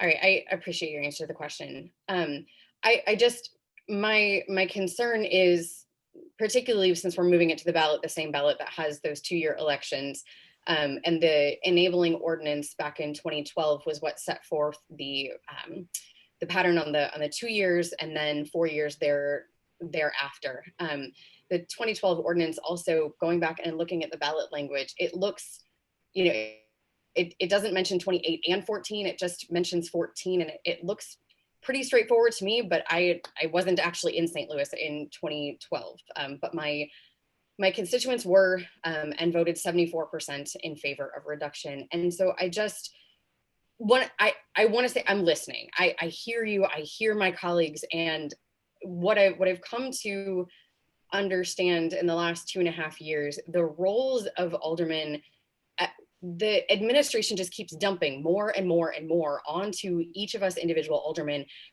making us responsible for city services in a way that these positions were never lined out to be. They keep taking money that is supposed to be citywide distribution. Why are we deciding what streets get paved? Why am I deciding how much money goes to dumpsters? Why do I have to decide where trees get replanted? Like those are citywide issues that the administration just continues to dump onto aldermen.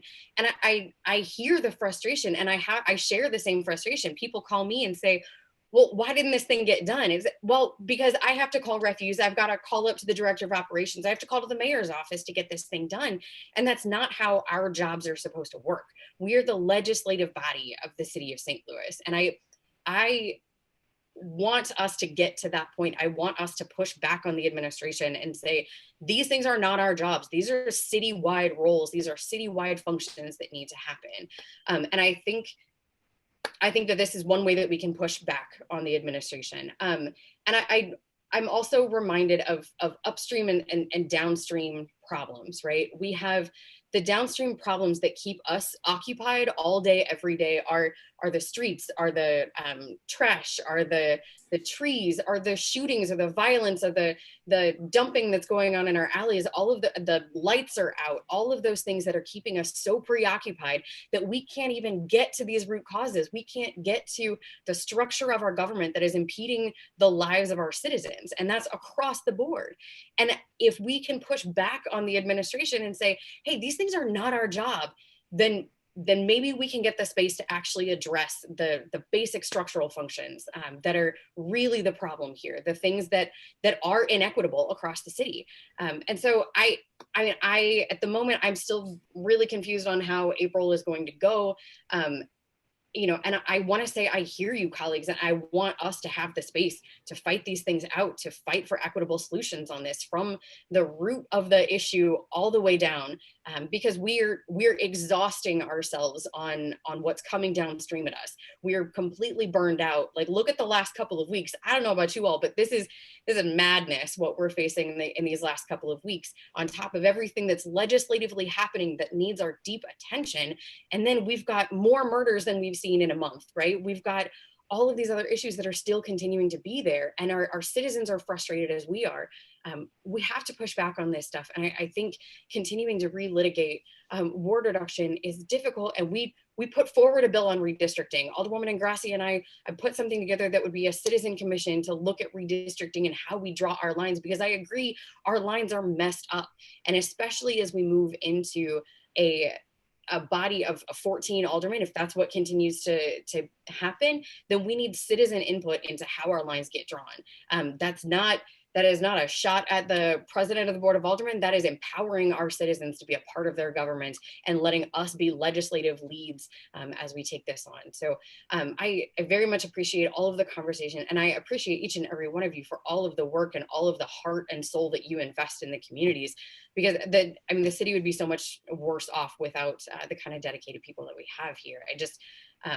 I'm still really torn on this, and I have to go with what my voters have told me.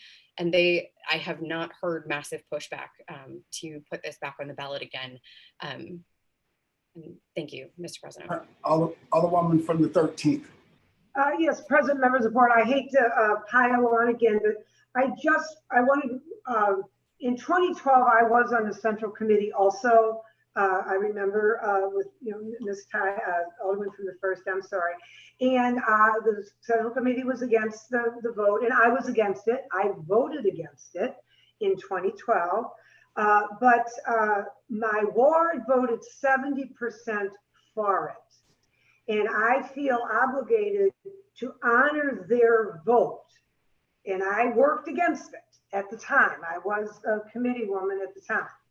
And I intend to survey between now and April, if this passes today, I intend to survey my ward and see if they still feel the same way after listening to some of these things. These are the very things I tried to say when we voted the first time. But coming on after the fact, I feel like I have to honor the vote of my ward.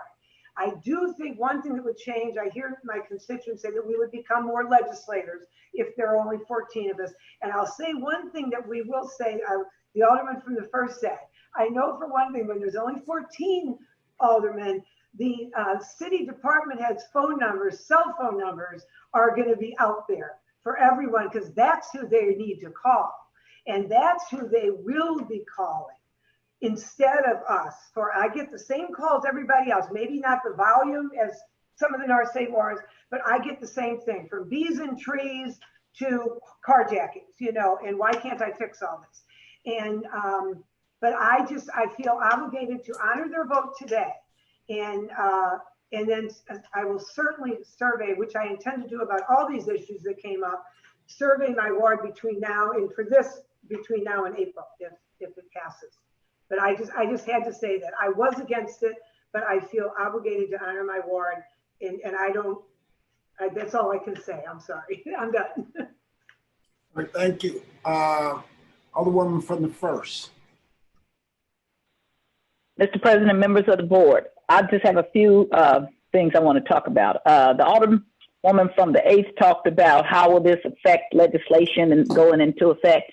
We can change that legislation too, just like we're doing this. If the people say, oh, we made a mistake, you can change it.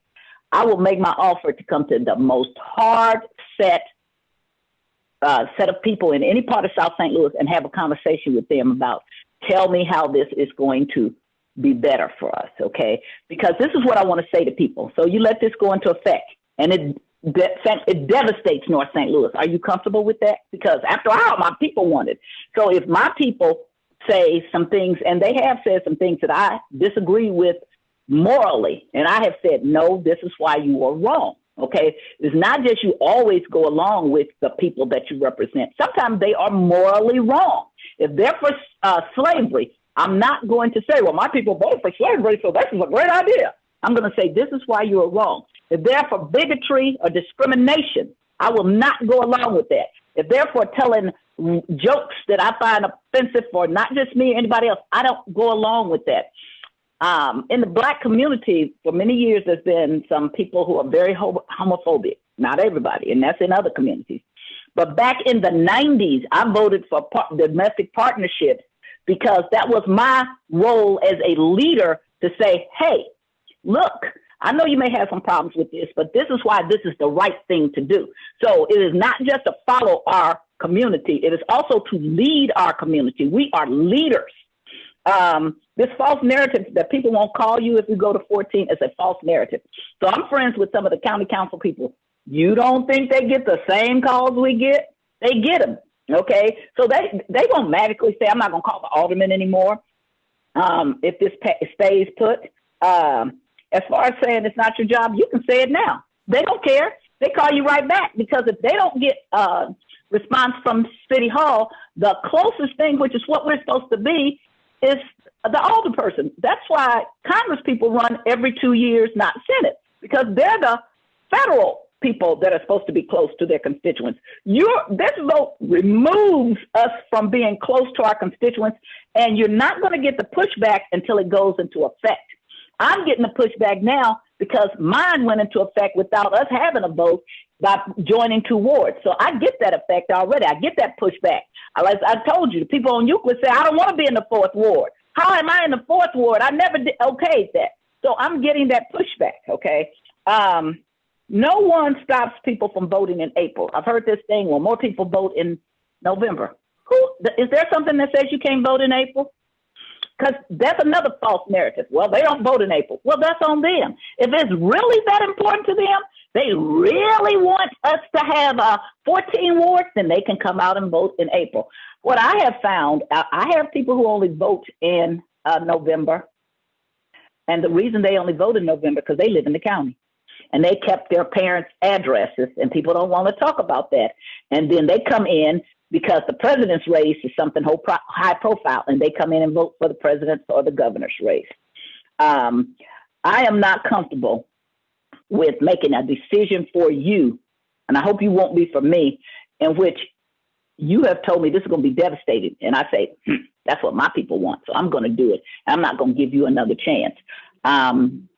That is not the proper way to do things.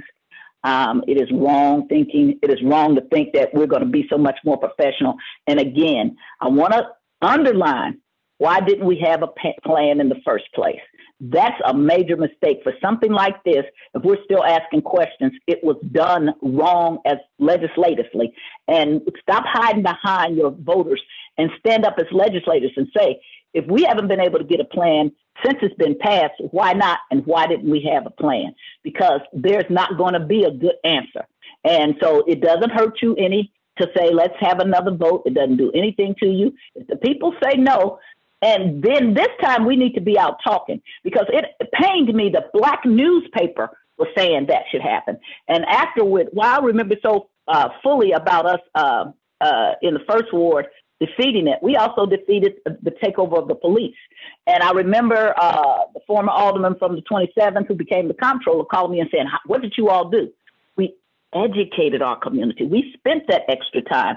We spent our own money to say, this is who's going to have the most power. Right now, our city charter makes the mayor a weak person. The legislative body is stronger. The bigger we get and the bigger districts we get, the weaker we're going to get.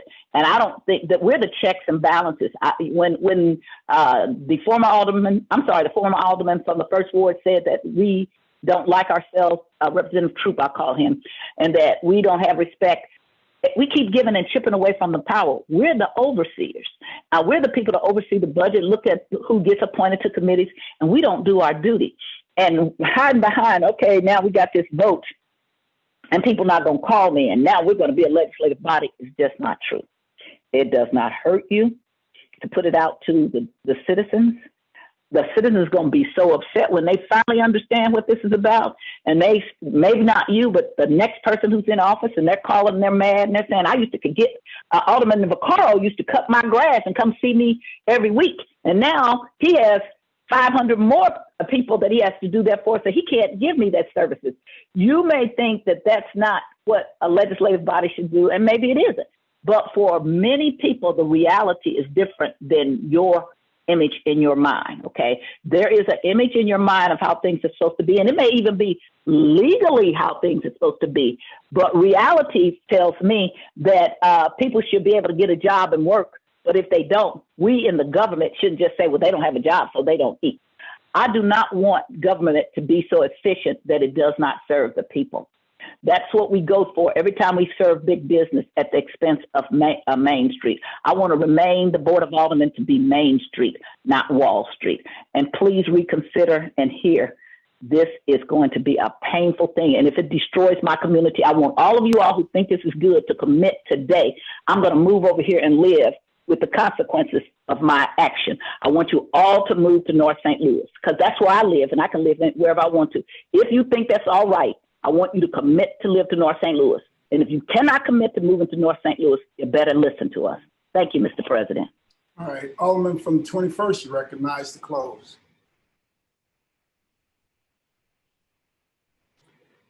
Alderman from the 21st, you recognize to close. Thank you, Mr. President. With everything being said, I hope my colleagues hear our frustration and our calls for help. Mr. President, I renew my motion. It's been moved by the Alderman from 21st, seconded by the Alderman from the 23rd, that we perfect Board Bill 77 as amended. Madam Clerk, please call the roll.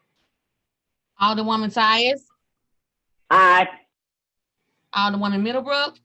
Aye. Alderman Bosley. Aye, and you should too. Alderwoman Evans. Aye. Alderwoman Hubbard. Aye. Alderwoman Gracia. No. Alderman Coulter. No. Alderwoman Rice. No. Alderman Gunther. No. Alderman Balmer. No. Alderwoman Martin. Alderwoman Grass.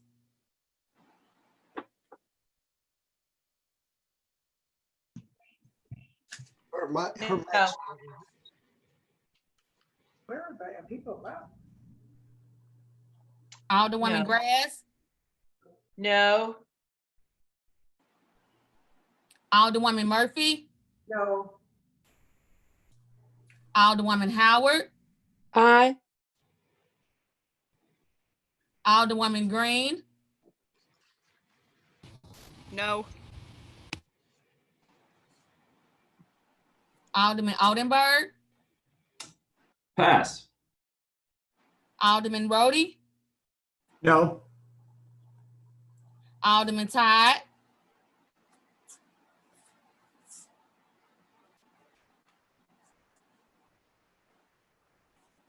Aye. Alderwoman Davis. Aye. Alderwoman Spencer. No. Alderman Muhammad. Aye. Alderman Boyd. Aye. Alderman Vaccaro.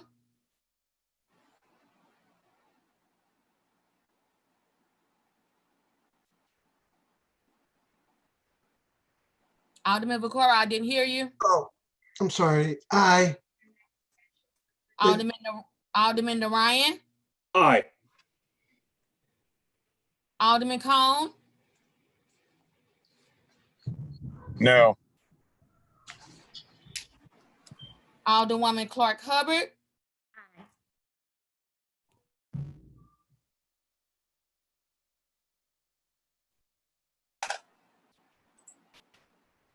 Alderwoman Clark Hubbard. Alderwoman Boyd. Aye. Alderwoman Navarro. No. President Reed.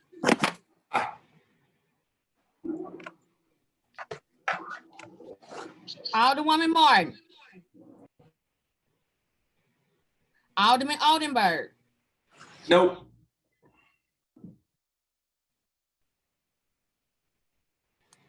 Alderwoman Clark Hubbard. 15 aye votes and 13 no votes. By your vote, you sustain the motion of the Alderman from the 21st and perfected Board Bill 77 as amended. Board Bill 95, sponsored by Alderwoman Rice and the following alderpersons: Alderman Muhammad, Alderman Todd, Alderman Narayan, Alderman Bosley, Alderwoman Spencer, Alderwoman Ingracia, Alderwoman Martin, Alderwoman Green, Alderman Gunther, Alderwoman Clark Hubbard, Alderman Cone, and Alderwoman Boyd. An ordinance setting forth regulations for the use of surveillance technology by the City of St. Louis, requiring surveillance technology usage, rules, regulations, specific technologies, and guidelines to be established and approved by the Board of Aldermen before any such surveillance technology may be used and plans may be put into practice, and contain a severability clause and an emergency clause. Alderwoman from the 8th, you recognize on the perfection of Board Bill 95. Thank you, Mr. President. I would like to move for perfection of Board Bill 95. Moved by the Alderwoman from the 8th. Entertain a second on that motion. Second. Seconded by the Alderwoman from the 6th. Alderwoman from the 8th, please proceed. Thank you, Mr. President. I feel like everyone needs to take a breath, stretch it out here, and we'll move on to the next one here. So Board Bill 95 has been sponsored for a number of years. So this first came up under former Alderman Kennedy, and then last year was brought forward by Alderman Muhammad. There has been an immense amount of work done by my colleagues and by others across the city to get us to this point. What this does is set out civilian oversight over privacy technology. This is not a ban on any technology. This is not, we're not prohibiting any type of technology. What we are doing is asking the city what it is that we have and how we are using it. So the first step of the process, the Civil Rights Enforcement Agency would create a policy for the city of St. Louis. So this privacy policy is something that has not existed since the city has started rolling out surveillance technology. And we've asked for this in a number of years, and we're still waiting on that. Nothing has happened yet. And so this is the Civil Rights Enforcement Agency's opportunity to put together a committee of people. They would have 4 months, 120 days to promulgate a policy that would then come to the Board of Aldermen. So we would then have the opportunity to adopt or reject the policy created by this group in the Public Safety Committee. If the Public Safety Committee does not like what came from CREA, they can vote it down, and CREA would then bring back the policy. They would have 10 days to amend it and bring it back to the public safety again. It cannot go into effect. That becomes a loop. This policy cannot go into effect until it passes public safety and then the full Board of Aldermen as a resolution. So there is plenty of time for input as the creation of the policy is put together, and then as it moves through the Board of Aldermen before implementation. So after that policy is in place, then existing surveillance technology programs that are using city tax dollars would have to come up with their plan. They would have to put together their plan that says what technology they have, how it's being used, what are the effects there. We're looking for disparate impact on groups of people because surveillance technology has historically been used against people of color, against people who are opposed to government, people who are protesting, that kind of thing. And so we're looking for disparate impact, and then how they would how they're looking to use that technology in the future. then those policies would be reviewed first by CREA, and then they would come through public safety for approval as well. So the initial rollout of this is a bit hefty on the front end. It's the creation of the policy, and then anyone currently using technology would have 180 days to put together a plan and then bring that forward, and then there would be a yearly review. The cities that have implemented this policy or this type of policy before, you should have an email from the ACLU, and there's a letter from Oakland, from one of the administrators of the Oakland policy, and how there's more work on the front end, and then as communities have continued to use this year over year, these updates on the plans are pretty straightforward. So there is no need for further staffing here. There's no need for further resources to go towards this. This is within the capacity of CREA and the Board of Aldermen to put together.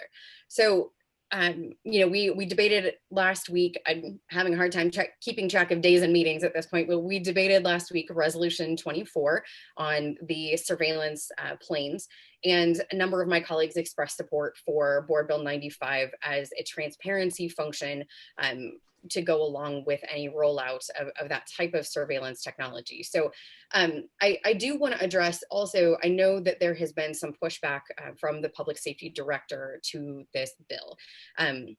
And a number of those objections were also addressed in another letter that came into your email inboxes this morning. And I understand that the public safety director is challenged by this policy. It's designed to be challenging. It is designed to be civilian oversight into the technology that we have that is surveilling our citizens. It is not supposed to be onerous or burdensome, but it is a citizen check on what we're doing. We are spending millions of dollars a year on surveillance technology, and we have nothing to account for that. Last year, when Alderman Mohammed brought this policy forward, or brought this bill forward, he was met with the chief technology officer of the city of St. Louis saying, "We owe you an audit. So let us have time to bring you the audit back, and then we can move forward." Well, they were already past their deadline to turn in that audit per a resolution from the Board of Aldermen previously. So they did finally get it to us, but it was published in February, not back in the fall when Alderman Mohammed first brought this bill up, and they asked for 30 days. So they say it was published in February. I didn't see it until about May, and that was circulated to the full board earlier this spring as well. And the audit itself there's a lot of gaps in it. There's a lot more information that they could be putting forward that's not in there. And I was disappointed by their rollout there. The other piece was the administration said, let us come up with our own privacy policy. We will put this together, we'll submit it around for some comments, and then we'll put it out by an executive order. So let us do this ourselves. That policy has not come into fruition either. There were comments reported back to the administration, and we still have not seen a policy. So it is clear we have given the administration, we have given the public safety director years to work on this. And we're now at a point where we as the Board of Aldermen, as the legislative body of this city and representatives of our constituents, need to move forward on this. The policy creation in itself is the first step, and we all have the opportunity to weigh in on that as that comes through the Board of Aldermen. And I would encourage you to stay involved in that process. And then it comes to the review and when these plans will be putting forward. So I am happy to take questions. I imagine there will be several of them, but wanted to make sure that we get this in front of us as the potential for new aerial surveillance is coming towards us. Any discussion? Alderman from the 22nd. Yes, thank you, Mr. President, members of the board. With the Alderman from the 8th Ward yield. Alderman from the 8th, we yield the question to Alderman from the 22nd. Yes. Alderman from the 22nd, please proceed. Yeah, thank you. Alderwoman, in committee, I had some reservations about the bill, and my legitimate concern was about process. Public discourse is definitely something that we should continue to engage in, and that all stakeholders and partners should certainly be at the table.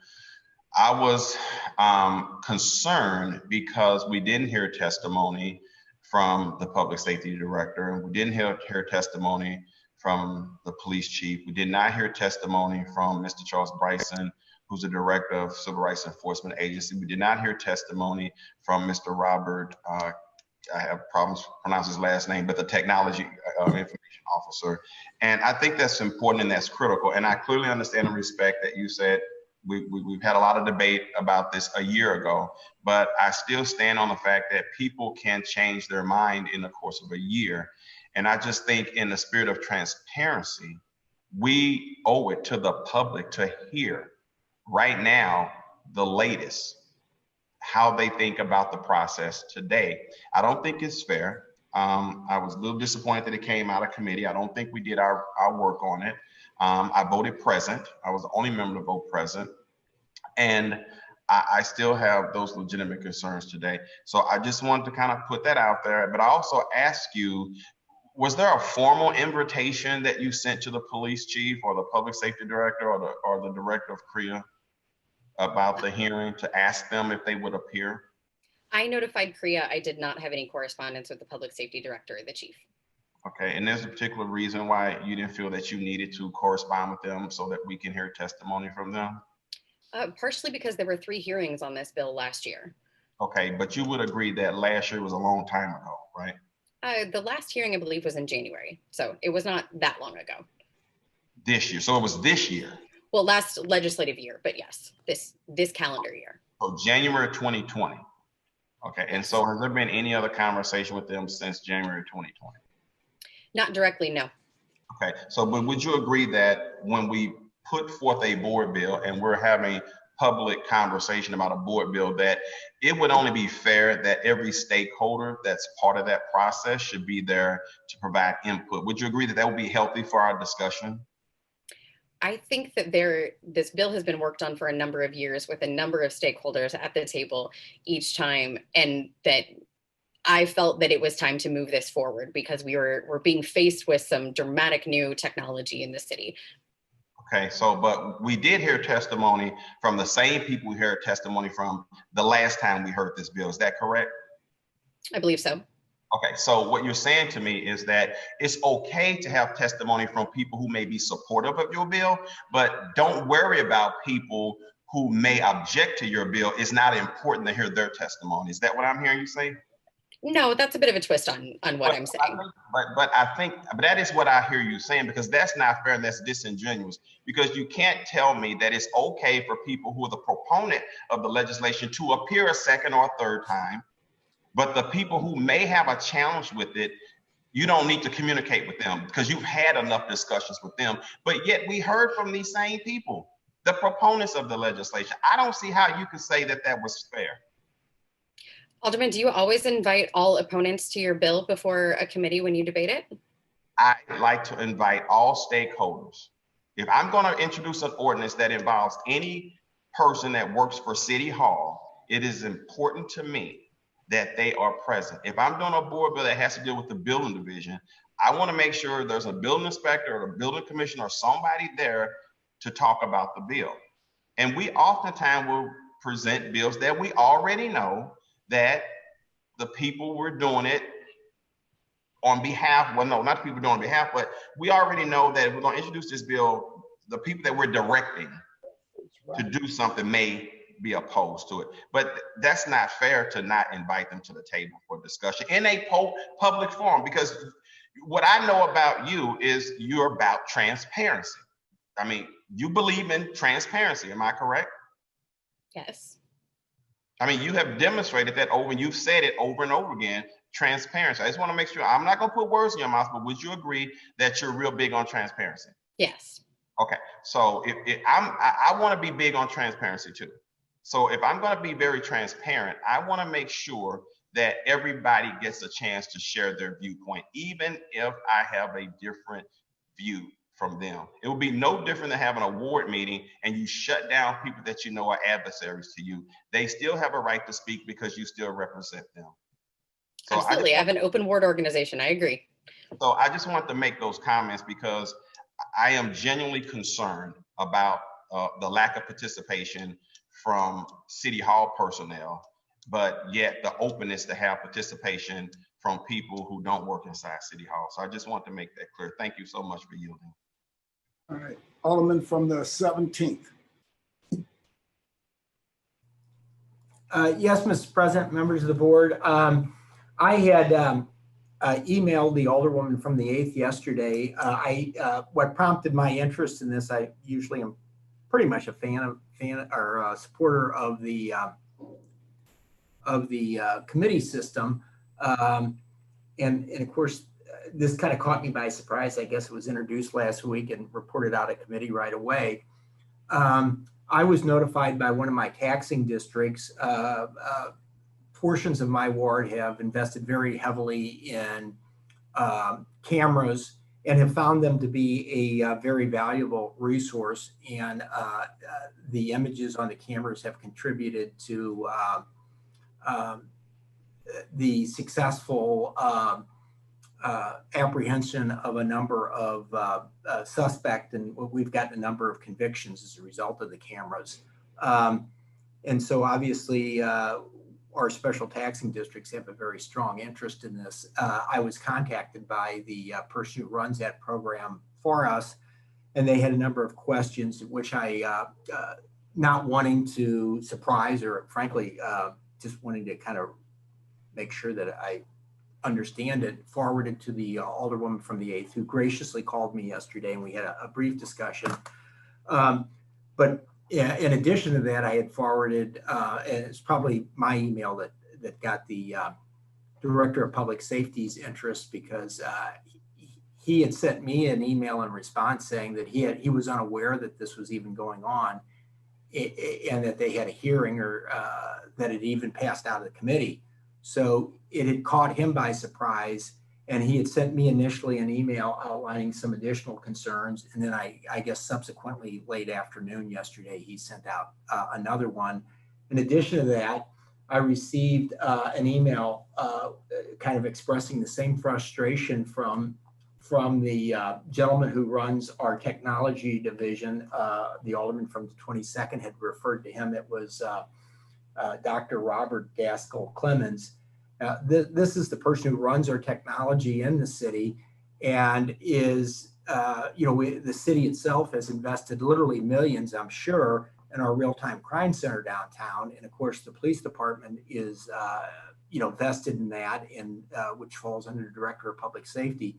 So the two departments that are most directly impacted by this have raised concerns. The letter that was sent out yesterday by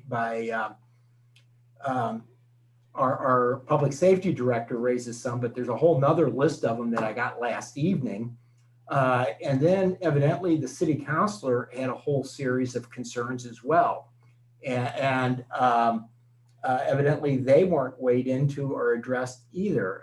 Later on today, we may end up taking a vote, and I'm going to end up switching my vote, which is something unusual for me. And it was based on an opinion from our city councilor, because I think we ought to probably pass legislation that's consistent with our city councilor. But I could probably go through these point by point, but I mean, just the very first line, it says in the board bill,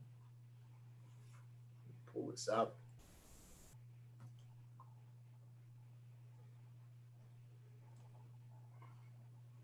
Excuse me, it wasn't the very first line. It's one of the early definitions. City entity, which is the first of the definitions. City entity means any agency, department, unit, commissions, or unit of city of St. Louis, or any governmental unit operating within the city of St. Louis. And well, that would mean, the federal and state government, which we don't have any jurisdiction over. And so that's like one of the very first points that the city councilor makes. They have 10 of them here. Some of them, to me, and I am not an attorney, I'm like, you can take what I know about all this stuff and stick it on the head of a pin.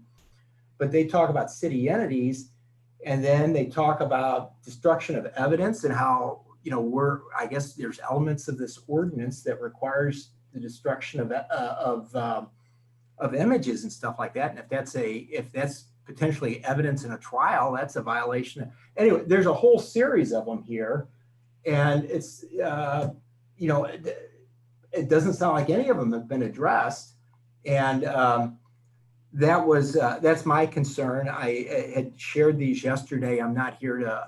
I do not know enough to feel like I can effectively argue this, but as somebody who wasn't involved in the committee process, to hear that 3 people, our city councilor, our director of technology, and our public safety director, weren't involved in these, I just have this growing sense that what we're doing down at City Hall, this is doing these things. It does take years. It's very, very complicated to go ahead and regulate something like this. And it requires tremendous amount of patience. Over in the HUD's committee, I get criticized all the time because we haven't done more with incentives and things like that. We've been working on that for 4, 5, 6 years. We take baby steps and we make little improvements and we, do that. But it is a very long, slow process that requires, tremendous cooperation and discussion. The alderman from the 25th in our prior debate or discussion talked about the lack of our staff down at the Board of Aldermen. That is a real weakness of, smaller governments like ours not having separate staffs. If we were in Washington and we had our large committee staff, we might be able to come up with some of these things. But to implement these types of changes in city government generally requires some cooperation of the executive branch. And sometimes you have to drag them over pleading and patiently, and sometimes you have to kick their butt. But the notion that somehow we should be able to pass a piece of legislation and not involve the people that are actually supposed to implement it is just, it's kind of putting the cart before the horse. And we're doing that more and more down here. We had, just a couple of weeks ago, we're talking about closing the workhouse, and we don't have any plan or anything. And we just passed the legislation. We're going to close the workhouse. And, that didn't go through. We subsequently have come back with an ordinance that, at least creates a timeline and involves the executive branch in that. It's almost like we want to go ahead and next week I can I kind of poll my electorate and figure out what's popular, and maybe it's curing cancer. So next week I go ahead and I introduce an ordinance to cure cancer. And we, the Board of Aldermen, hereby decree that by the December 31st of 2020, cancer will no longer be legal in the city of St. Louis. Well, that's fine, but it may take 20 years for researchers to come up with a cure. And that's what I see us doing here, is us just throwing legislation in that appeals to, that is the flavor of the month, without any of the painful, detailed work that it takes to get people to sit around the table and actually talk about solutions. And that is my concern. Maybe that has happened and I'm missing it, but when I have 3 critical pieces of our executive branch saying that they were not involved in the process and were left out of it, and now we're going to turn that over to another piece of the executive branch and have them coordinate this, it just seems like it is us sprinkling happy dust around, and you're going to end up a year or 2 from now with either this being thrown out of court and completely invalidated because somebody's going to sue us, or it's going to be completely unworkable. And but we will have at least said to the group of people that are concerned about this issue that the Board of Aldermen took some action, and then we can throw up our hands and yell about it. That's how I see this company. Maybe I'm missing something, but that's my concern, and I just wanted to express that. I don't think I'll be voting for this today. I can't say that I'm against it. I'm great with the idea. I am really concerned about this technology. When the alderman from the 18th originally introduced it, I actually clipped out an article that I had been reading where they're using facial recognition technology in China, and they're actually modifying behavior, trying to modify behavior. For those who are sci-fi fans, there was, what's it called, Black Mirror, I think, or Black. They had an episode where they're trying to go ahead and socially condition people by rating them. And in China, they're beginning to experiment with grading people based on if they're jaywalking or not. And they're using facial recognition technology to do these things. It is very, very Orwellian. And so I share the concern, but if we're going to do it, we need to get the right people in the room and at least have them participate in the solution. So thank you. All right, Alderman from the 23rd. Yes. So my thing, you know, in committee was to get it, I promised I would pass it out of committee so the full board could vote on it. I don't support it. But I wanted to let everyone have the option. I know that when I listen to the aldermen, especially in the caucus, when they talk about they want cameras, they want everything they can do to try and stop crime in their neighborhoods, and they're willing to risk whatever. I don't agree with this at all. And I will be surprised, especially after the way the last vote went, that if anybody of the caucus votes for it. But I'm interested to see how the vote goes. I definitely will not be a yes vote. And the issue is crime, if nobody's noticed, 30 in the last, I don't know, like 3 weeks, we had 20 something or whatever, is almost 30 people killed. But let's don't put cameras, let's try to make it a little harder to find these people. You know, if they want to follow me around, God bless them. I got a pretty dull life. But I'm telling you, if you listen to the members that have talked over and over about crime, and again, I'm in one of the blessed wards. Yes, I will agree with the alderman for the 22nd ward. My biggest thing is that the dog barks down the street, or maybe the trash didn't get picked up, or the neighbor didn't cut their grass. I'm not dealing every day with homicides and violent crime. And anytime we move to restrict and make it harder, I understand the American Civil Liberties Union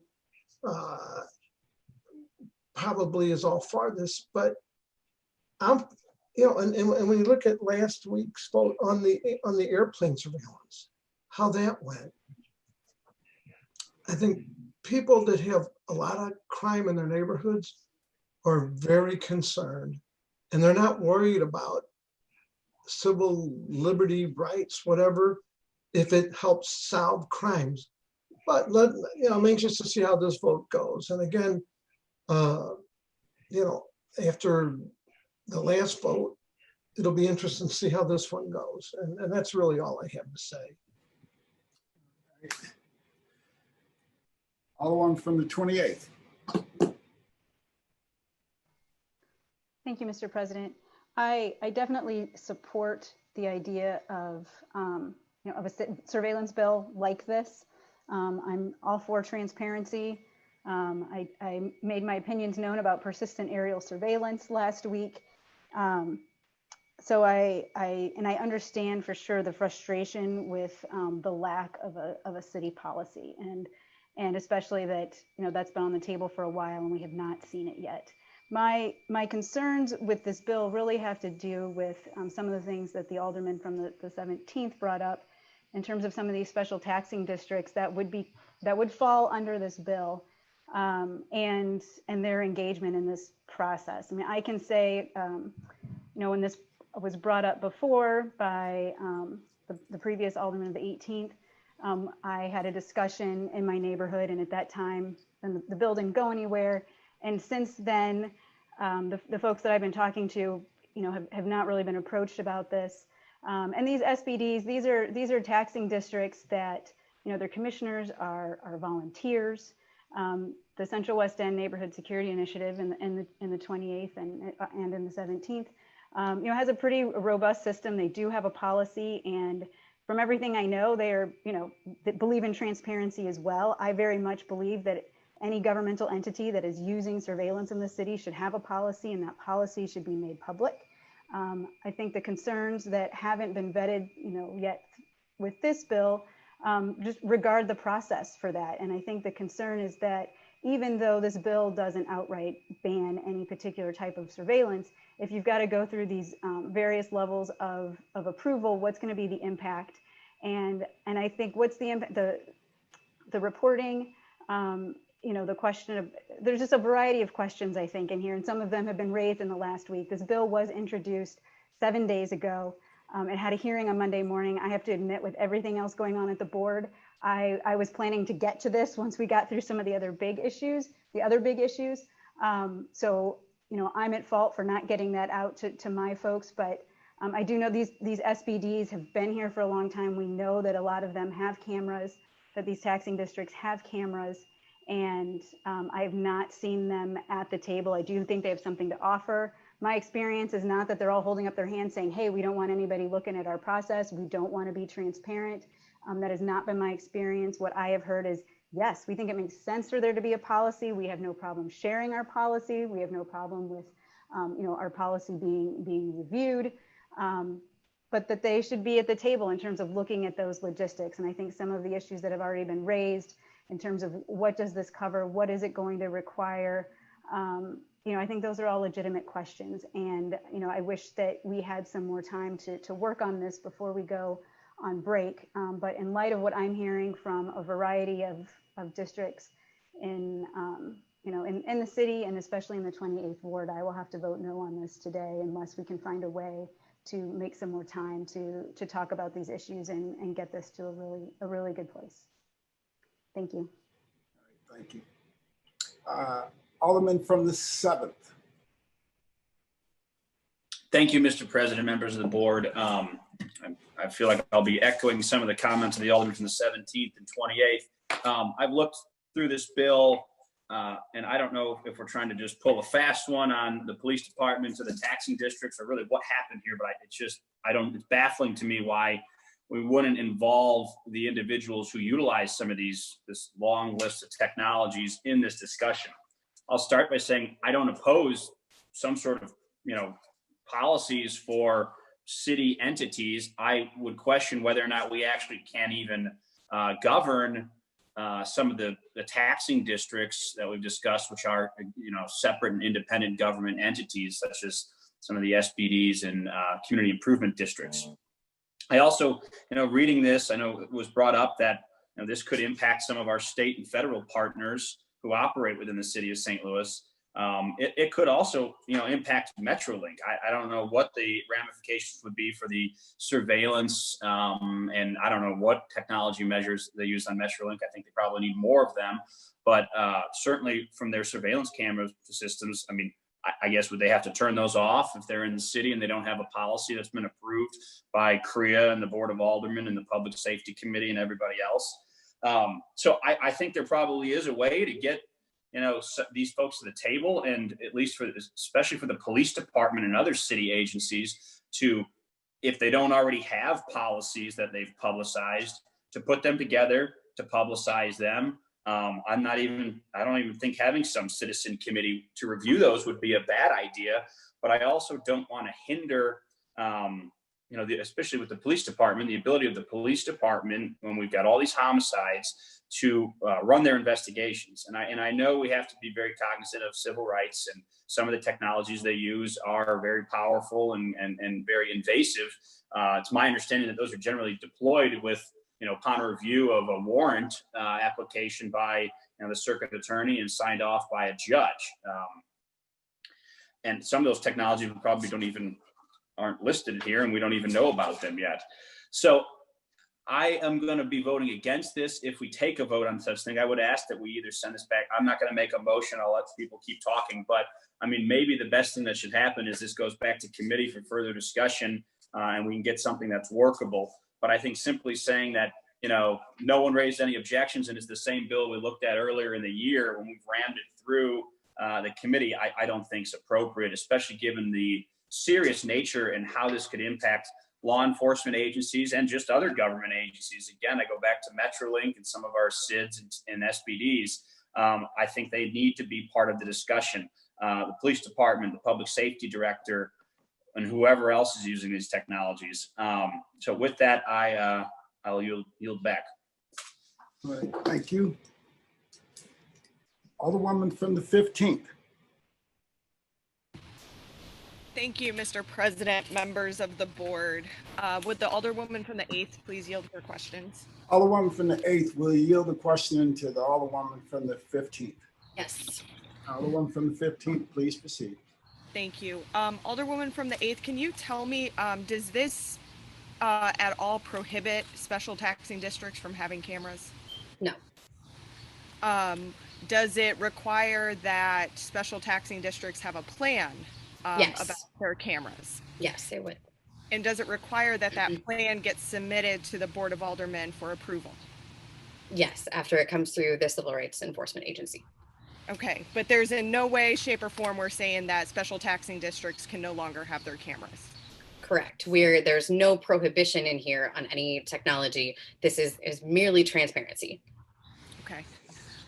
Thank you. No further questions for the Alderwoman from the 8th. We'd just like to say, you know, we're the legislative branch of city government, and the amount that I hear that we need to just yield to whatever the administration says, I think is pretty unfortunate. We don't expect our senators and congressmen in Washington to yield to the president. We actually expect that our Democratic elected officials in Washington are fighting against the agenda of the president. We have checks and balances for a reason, and sometimes we find ourselves on opposite sides of an issue from the administration, and I think this is one of those one of those issues. This bill has been introduced for numerous years, I think 3 years at this point in time. There has been numerous hearings on this where there has been the opportunity for the public safety director and the chief of police to weigh in. And I think that there is probably, you know, to some extent, not consensus to be had around this. I'm not exactly sure why. I think requiring that entities that have surveillance systems in our city, including the city, putting plan, detailing what surveillance technology they have and how they're using it, is just good government. It's a level of transparency that I think that we owe our constituents, and I think we're sort of behind the 8 ball here. Really, these policies, this process should have been in place before the first camera was ever allowed to come into our city. We're playing a lot of catch up right now, and I think it's important that we get this in place. As I testified during our discussion on persistent surveillance, there's, I think, a lot of concern around government surveillance, especially when we have somebody like the Trump administration and we see some of the policies that are being forwarded there. We do know that our own city government has an MOU with ICE, and that camera systems in other states and other cities have been used to forward the investigations of ICE.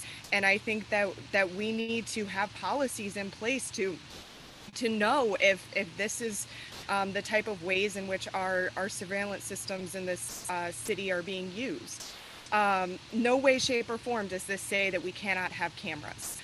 What all this is doing is putting a process in place to ensure that there is a good communication with city government across all of our entities that have cameras, whether it's public safety or the traffic division or the special business district and or refuse. I mean, all of these different entities have surveillance technology at the moment, and I think we owe it to our constituents for them to know exactly what we have and how it's being used. And then once we get that data and once we start getting these plans, if we see some reoccurring themes that, hey, we don't like the way that these camera systems are being used or this surveillance system is being used, then we look at other policy to change those practices. But we're not going to change those practices until we actually know what we have. And so I think that this is an important baby step in a lot of ways, a baby step that really should not have taken us 3 years to get here. And I would encourage us as a body to actually be a legislative body, to set the laws like we're supposed to do and let the mayor's office, let the administration be the one to implement them. That is checks and balances. That's what our roles are. And then I have one last question. Would the alderman from the 22nd please yield? Alderman from the 22nd will yield to the Alderwoman from the 15th. Alderman from the 22nd, will you yield to the Alderman from the 15th? Yes, I will. Alderman from the 15th, please proceed. So in your line of questioning from the Alderwoman from the 8th, you said that you always bring together stakeholders and opposing viewpoints when you have a bill that you're trying to get through. Is that correct? Sure. Have you always, anytime that you have introduced a bill that relates to the treasurer's office or parking, is the treasurer allowed to testify on all of those bills? Absolutely, except one bill where there was no public testimony. Okay, but you agree that we should have transparency and public testimony around every bill? Absolutely, but the bill that you're referring to was more of a policy issue, and it didn't require any public comments. We're just transparent. Okay, so even though it impacted that agency, we didn't need to have testimony from that agency on that bill. They had already expressed concerns that they were not interested in that bill. So it wasn't like I didn't have conversation. So and wait a minute, let me explain this further, explain to you. When we had that committee hearing, the vote had already been taken by the time something came through a chat. And this was during a time that all this Zoom calling was very new. So they never communicated anything to me and say, hey, look, I want to be on, because the protocol is to request from the sponsor that you want to speak. That was never done. So the person came on the chat after the vote was taken. There was nothing else to say anymore because the vote had been taken. Okay, so if the treasurer's office should have requested to speak on that, do you think that it's right to say that the chief of police and the public safety director should have requested to come and speak on this bill?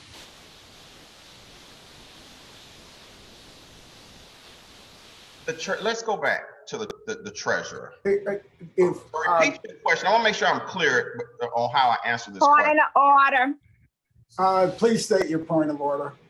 We're talking about the Board bill. from the 8th bill. Yes, sir. All right.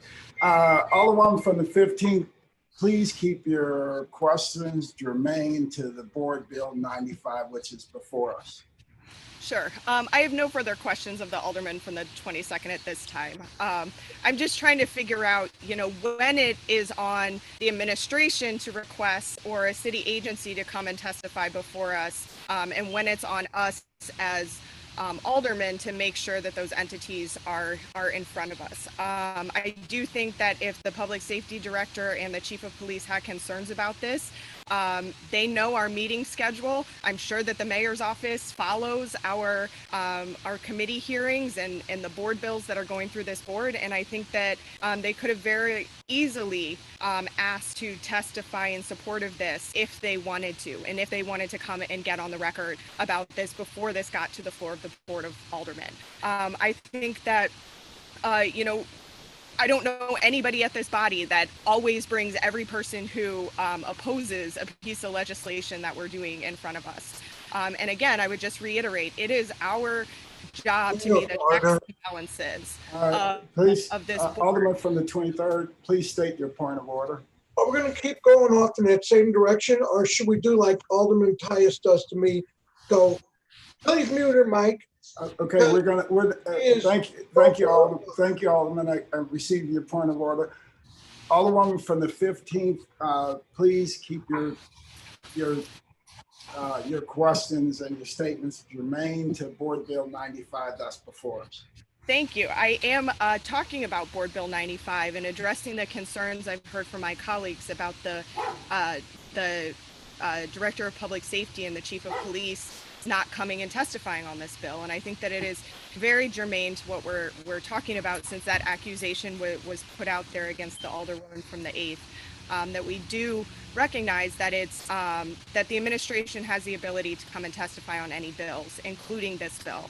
And so I would have hoped that if they had concerns about it, they would have used the committee process and come and testified in front of public safety and made those concerns known instead of waiting until this got to the full floor. Again, I will just close by reiterating that this is a baby step. This is asking that our entities just tell us how they are using the surveillance technology, that they get a plan in place, which gives us the data that we need to further regulate this in the future. This is good government. We are the legislative branch of city government. We are the checks and balances. And so I hope that we are willing to use our authority to pass laws today that then call on the mayor's office to implement those per the requirements of the city charter and our job as Board of Aldermen. Thanks so much. Alderman from the 24th. Thank you, Mr. President and members of the board. It's a bit disconcerting to me to hear some of my colleagues talk about civil liberties and rights like they're just some pesky thing that we have to deal with or overcome. I know several times throughout my life, including when I swore in to become the alderman of the 24th Ward, I took an oath to support the Constitution of the United States of America, and that includes the Fourth Amendment. The idea that we should disregard civil liberties and civil rights because they're inconvenient is baffling to me. It gets to the very heart, this bill gets to the very heart of the consent of the governed and having a government of the people, by the people, and for the people. If people don't know the technologies that are being used to surveil them, then they can't okay them or say that they have a problem with them. It becomes an unknown unknown. This board bill doesn't prohibit any technology. We've heard some testimony that has said, oh, we won't be able to do this, we won't be able to do that. That's simply not the case under this board bill. This merely sets up an approval process to get the consent of ultimately the people of the city of St. Louis for any surveillance use that we would have here in the city. At a time when we're discussing persistent surveillance, persistent aerial surveillance, and we know that things like facial recognition technology is just right on the horizon. It's coming. We've seen it implemented in other countries, as Alderman Rhodey so eloquently pointed out. At a time when we are discussing these things, we simply must have a mechanism for oversight of these technologies and to allow the citizenry to say what is acceptable and what is not acceptable to them. Remember, this is their government. This isn't ours. This is their government. And we must allow some mechanism to have the citizenry have meaningful input on how we surveil them to ensure that we have the consent of the citizenry and the support of the citizenry to engage in that. I'm supportive of this bill. Certainly, there are going to be kinks that need to be worked out, like there are with any major policy. This will have an ebb and a flow to it, and we're going to have to work some things out, especially as technology changes. 20 years ago, we may have been sitting here talking about how we have this fantastic new technology and we can get security cameras in certain locations. Now we're talking about those security cameras being able to tell exactly who you are, exactly where you live, and totally, it's a totally more invasive technology. Even just walking down the street, your face is your new fingerprint. And I think that we need to seriously have some discussions about, as a society, what we find to be acceptable and what we find to be unacceptable. And this bill provides some mechanism to do that. Is it perfect? Probably not. But we need to do something. We can't sit on this with the rate that technology advances. We cannot sit on this and try and play catch up any further than we already are playing catch up. And so I would ask for anyone's favorable support on this bill. And, if these policies aren't working, we will readdress them. But we need to get the ball rolling here to make sure that we have the consent of the people to do what we are doing. And with that, I'll close. Thank you. All right, thank you. Alderman from the 18th. Alderman from the 18th. Let me just say, at this bill, this surveillance bill, again, we are dealing with trying to lock more people up at 35 after they do something and violating their rights, constitutional rights, maybe. The true solution, we could make people safer by working on poverty. Where would the money come from? It would come from the $35,000 that we keep people in jail when we swore, as the Alderman from the 24th Ward said, to uphold the Constitution, which says, let's have the Constitution says give people the speedy trial. It says also a reasonable bond. What is a reasonable bond for a homeless person? Nothing. It's let them out on their own reconnaissance. A person who has killed somebody, if they got money, can go home. Another person, if they stole a sandwich jaywalked, or did something, can't go home. No harm to anybody except they're poor.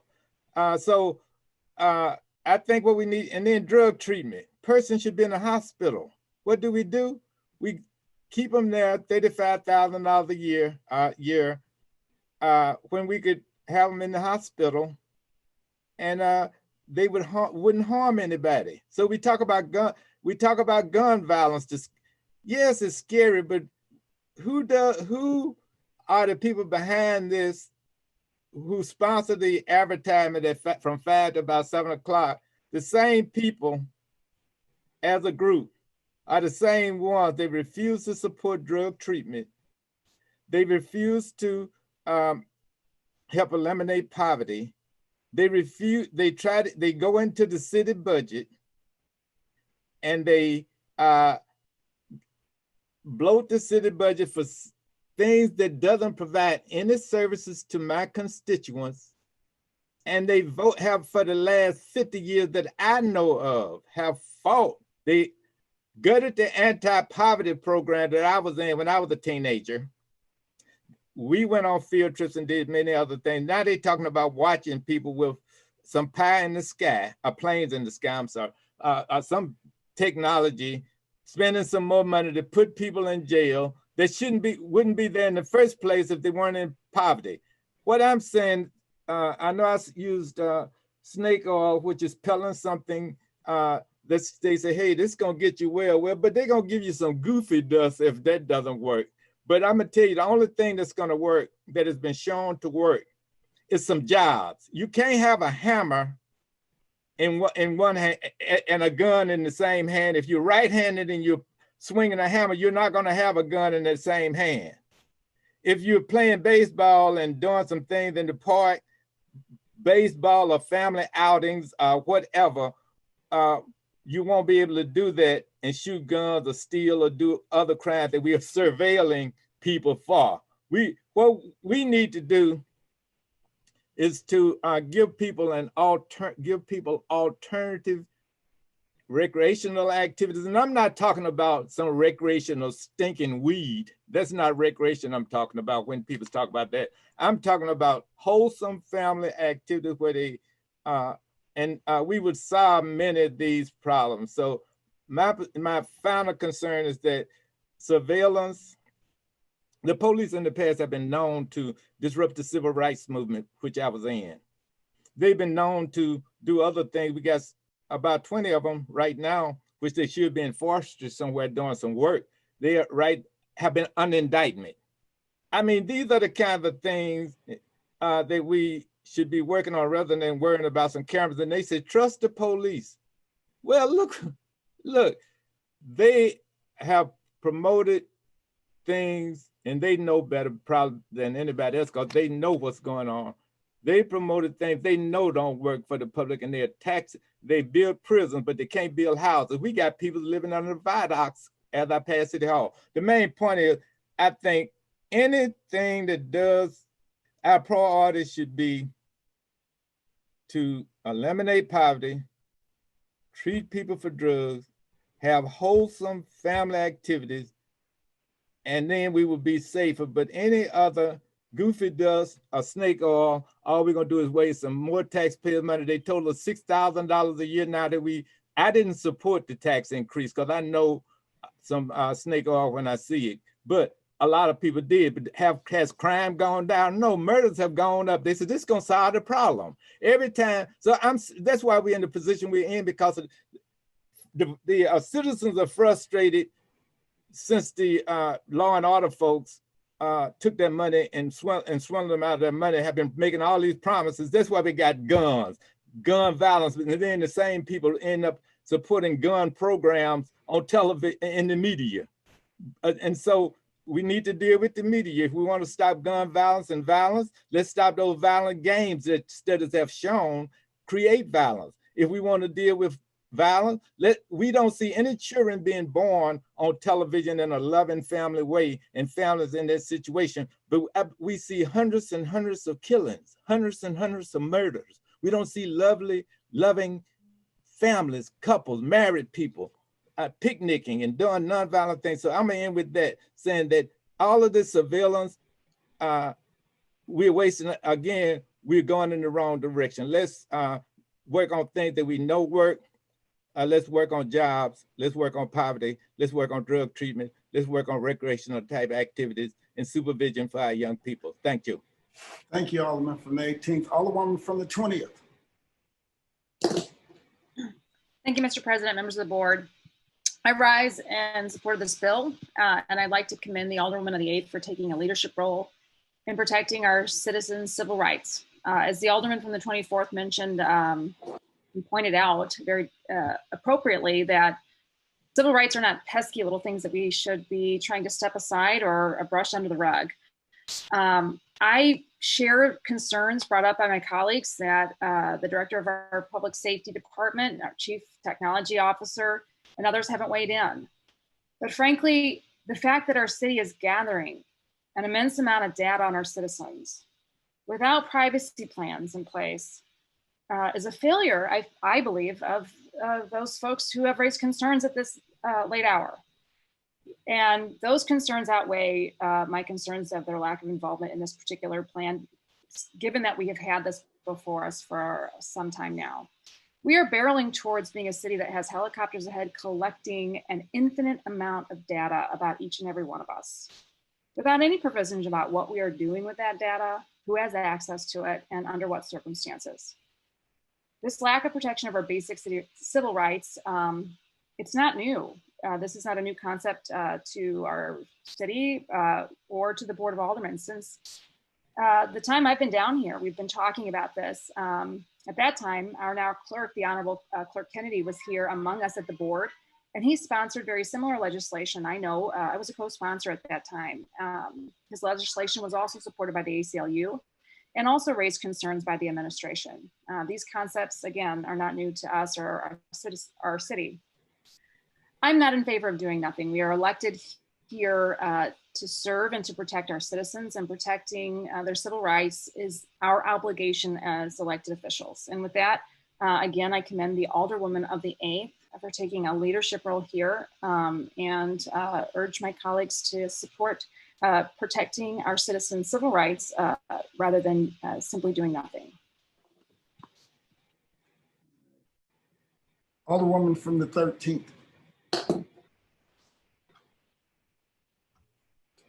Yes, thank you, President, members of the board. Would the Alderman from the 6th yield to a question or two? Alderwoman from the 6th, is that the one you want to? I'm sorry, Alderman from the 8th. I'm sorry. Alderwoman from the 8th, will you yield to the Alderwoman from the 13th? I looked right at the number. Yes. Absolutely. Alderwoman from the 13th, please proceed. We've been here too long. I did just a couple of questions. Now, I was assured when we talked about this that current operations that are in effect would stay in effect. Correct. Like in the 28th Ward and the different people. I don't know that I have a lot. I know it comes up with a CID, our Vivo SID. We don't have the money yet or whatever. But so the current things that the police use would stay in effect. What about police cameras that are coming soon? How will that affect that? Sure, that's a great question. Yeah, so any technology that is currently in effect, and will be submitted for review within 180 days after the policy is created through CREA. So it's submitted, the plan then is reviewed by CREA accordance with the policy, and then come to the Board of Aldermen. So no one is being told to stop using anything. There's a timeline for them to then report what it is that they're using and what they're looking at using in the future. And then that will be a yearly process that will repeat. But there's no freeze on technology. There's no freeze on data usage or anything like that while this process is going on or while their plan is being reviewed. Okay, so so she said CREA would look at it again. Now, would the public safety director have an opportunity to weigh in at that point? So the public safety director has ample opportunity to weigh in through the CREA process as well in creating and crafting this policy for the city of St. Louis. And I imagine with the drafts that have gone around previously, that's a good starting place to figure out what it is that the administration was looking forward to in the first place. And just to speak to additions of cameras in already existing plans. So the Real-Time Crime Center has a number of cameras all over the city of St. Louis. If they were to add one more or add another in a ward, I know that my colleagues have allocated significant amounts of money, of ward capital money, towards new cameras. An addition of a camera, an addition of a license plate reader, the type of technology that is already in effect would not trigger a new review. Anything that's in accordance with the plan that they already have does not start this process all over again. So I know there was some concern about rolling out new cameras with BPS, but this would not interfere with that process. Okay, so so let's say I'm not picking on the 28th ward, but I know they have a lot of surveillance in the Central West End. So they're going to submit a plan, and if CREA doesn't like it, say, what is their recourse? Sure. So in the bill, let me find that section here. There is an appeals process. The annual report here. Sorry, I've got so much up on the computer and here. So their rights, so there are violations of the ordinance. If then there is a written complaint from the Civil Rights Enforcement Agency, then they have 30 days to evaluate a complaint, and then there's the ability for judicial review of the complaint process. I'm sorry, that's a separate section that I was looking for. Well, let me just, I don't want to put you on the spot, but would like say the public safety director, the chief of police have an opportunity to have input at that point? I guess is my question. Well, so the public safety director versus the SIDS, those are two different pieces. So if we are focusing just on the police policy, right, or the police plan as they bring it forward. Whenever they submit a plan and CREA doesn't like it. Yeah. I would like to see more people weigh in, perhaps just other than CREA is what I was trying to say. Sure, sure. Well, so if it's in accordance with the policy that CREA will create based on this ordinance, then it moves to the Public Safety Committee of the Board of Aldermen. And so then if there is approval, then it goes forward, and there's a requirement of a public hearing that has to happen there. If the Board of Aldermen does not like it, then the city entity will have 10 days to submit a new or modified policy to the public safety, and then it'll come back again. So there's not a like, we are going to stop this from happening. It's okay, bring us back something else that works because we've identified something in this that we don't like. So CREA is going to set up this policy. Yes. And who, I guess what I want to know is who is going to have direct input when CREA is setting this up? So there's a committee that CREA will form to do that. So that is under, let's see, section 3. So that's within 120 days, the director of CREA will submit to the clerk a proposal for the policy. Oh, sorry, back up. Section 2. Yeah. Section 2 here. The advisory committee will be engaged to create the policy there. Okay, so Korea's going to set up the advisory. Do they have any obligation, I guess, to select people from these different areas? You know, like somebody from the police department, somebody from, Sure. So we kept it kind of open so that that Korea can look for experts as well, but it has to be at least 50% non-employees of the city. So so it can't just be the police department that is creating, or it can't just be public safety. Yeah. Okay, but we could look forward to there being input from the chief of police or from, Judge Edwards. In this case, I received that notice from Judge Edwards too after we spoke. So I said, those are my concerns, because my concern was the qualifications of the people that are going to select these, decide if these policies are right or not. What data are they going to use, and what are their qualifications to be?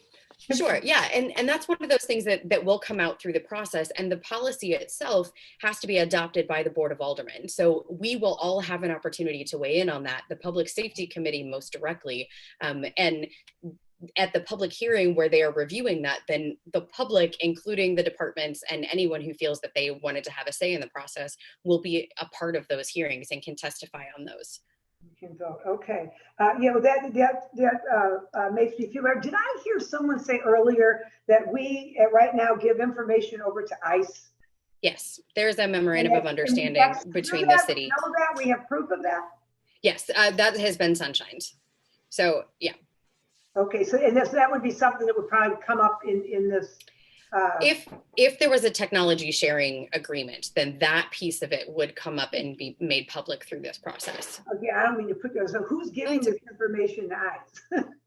Where's it coming from? Is what I'm trying. I guess. Right. Well, and honestly, that's part of what we don't know. We don't know what information is being shared, in what circumstances it's being shared. Immigration and Customs Enforcement works with the Department of Homeland Security on everything from anti-terrorism to immigration enforcement. So it could be any of those things. And part of this, what we're looking for is that transparency of where is this data going? What are we collecting? How are we using it? But we know for sure that surveillance there is an MOU. From our Yes. city There is an MOU. Yeah. We're responsible for SIDS and whatnot is going to ICE.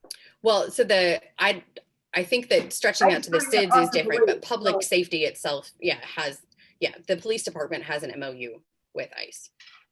Okay. Thank you. Yes. No more questions. Alderwoman from the 6th.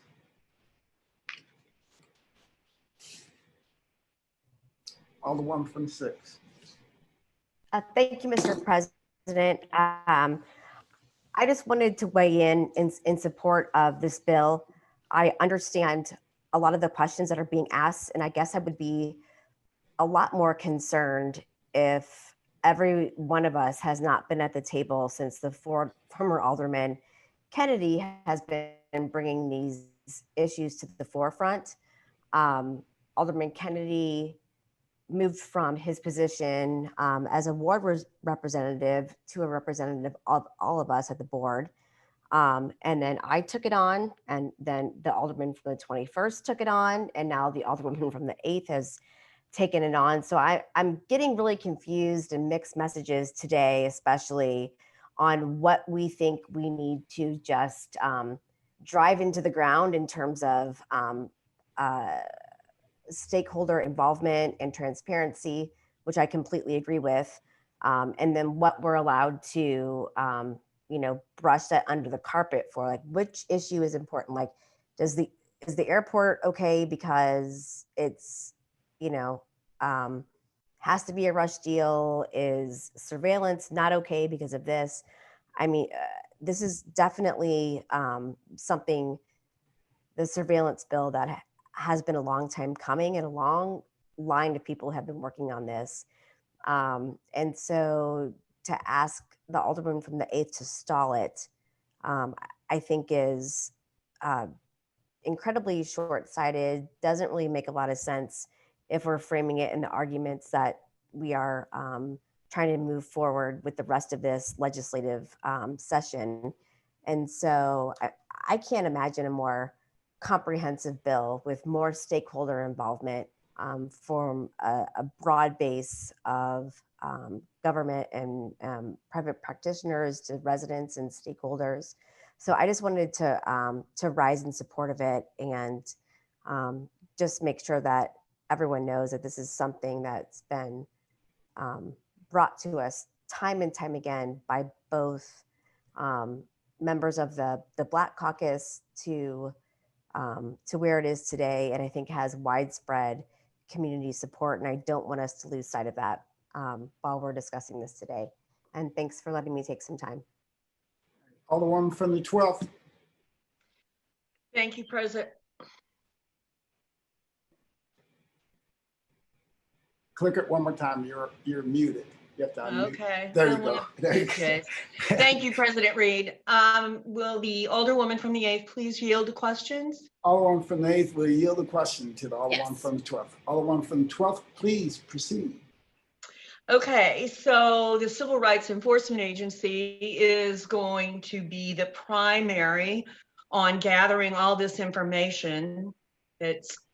And there are a lot of reports that are required in the context of the board bill.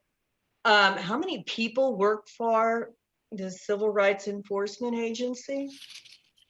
That's a good question that I don't have a direct answer to what their personnel status is at the moment, but I've been assured that by the director of CREA that this is not going to take any more employees to process these, the required reports. Okay, because inside of Board Bill 95, it seems like there's a lot of information that's going to be gathered, and it's going to have to be put in a way that everybody's going to be able to understand it and read it. So good for them. I'm glad.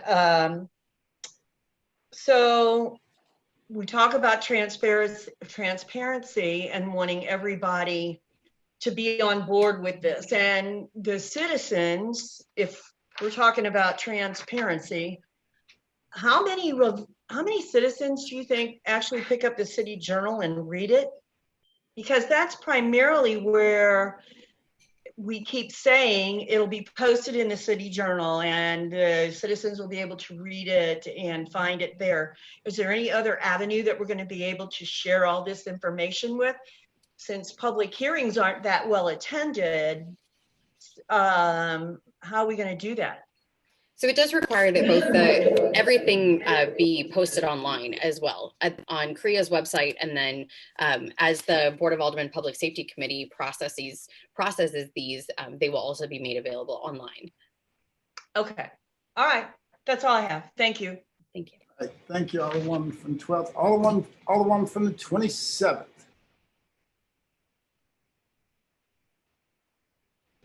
Alderwoman from the 27th.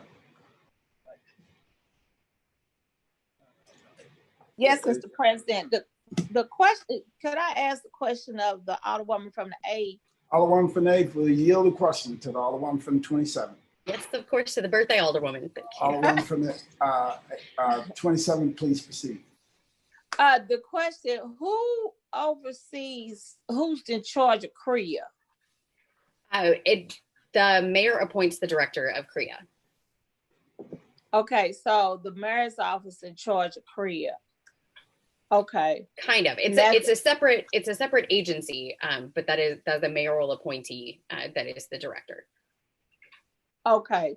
All right. Thank you. All right. Any further questions? Any further questions? Alderwoman from the 8th, you recognize the close.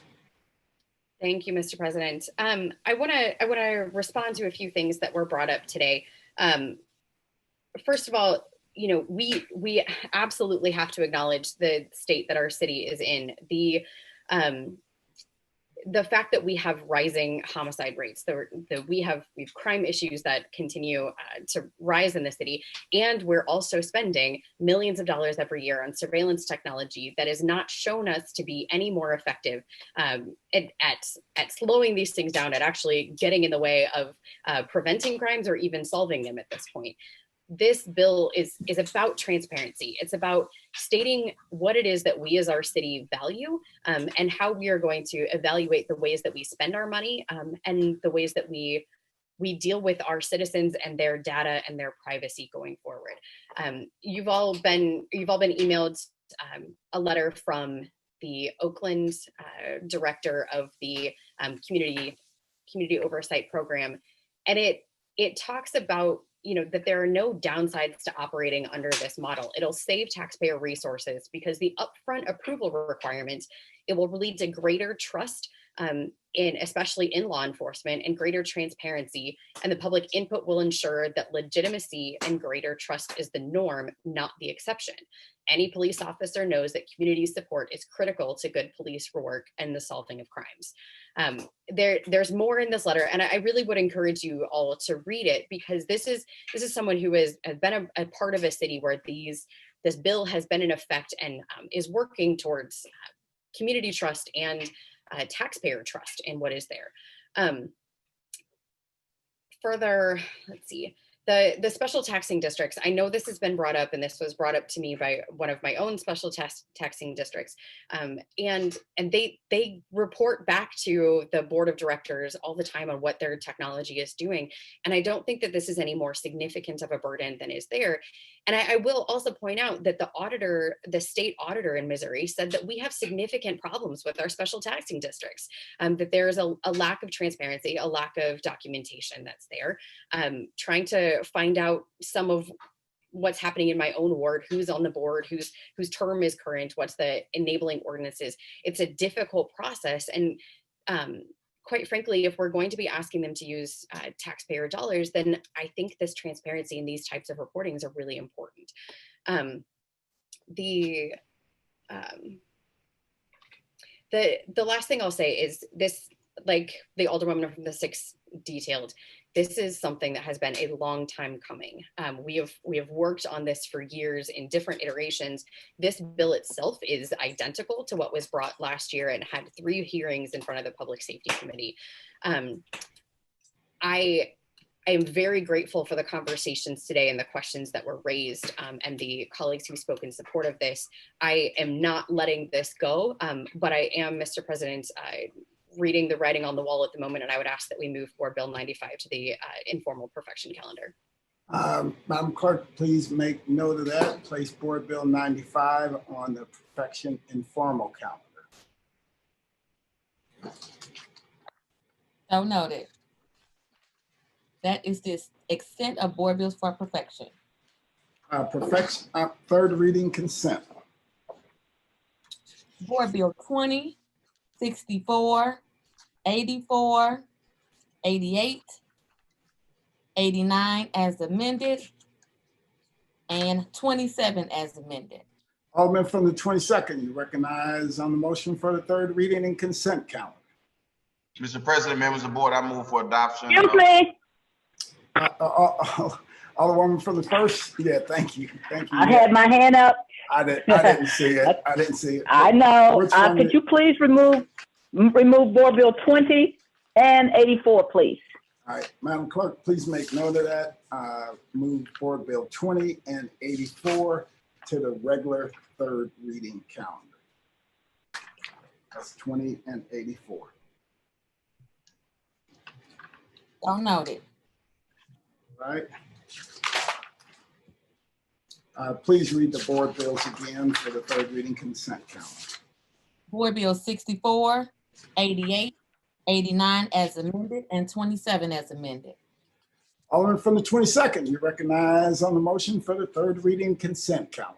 Mr. President, members of the board, I move for adoption of a third reading consent calendar. Second, moved by the Alderman from the 22nd, seconded by the Alderman from the 10th. Any discussion? Madam Clerk, please call the roll. Alderwoman Tyers. Aye. Alderwoman Middlebrook. Aye. Alderman Bosley. Aye. Alderwoman Evans. Pass. Alderwoman Hubbard. Aye. Alderwoman Ingracia. Aye.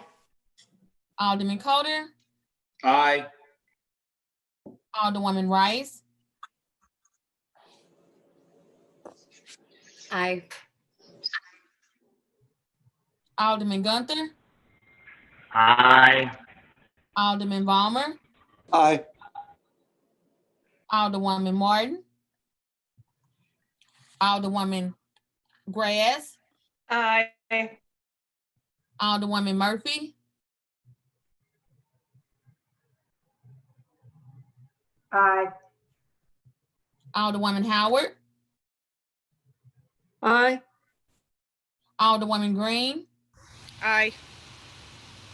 Alderman Oldenburg, Aye. Alderman Rhodey, Rhodey's aye. I'm sorry. Alderman Todd, Aye. Alderwoman Davis, Aye. Alderwoman Spencer,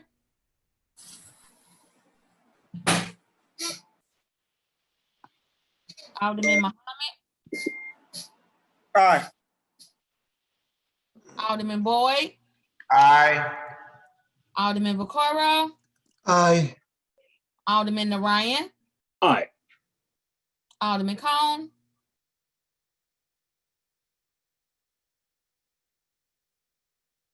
Alderwoman Clark Hubbard, Aye. Alderwoman Boyd, Aye. Alderwoman Navarro, Aye.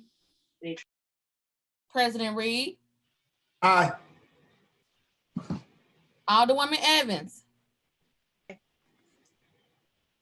I'm sorry, I didn't hear you. Aye.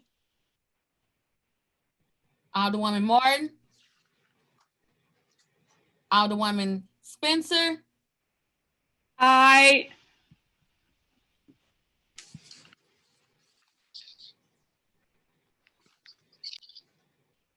Alderman Cone,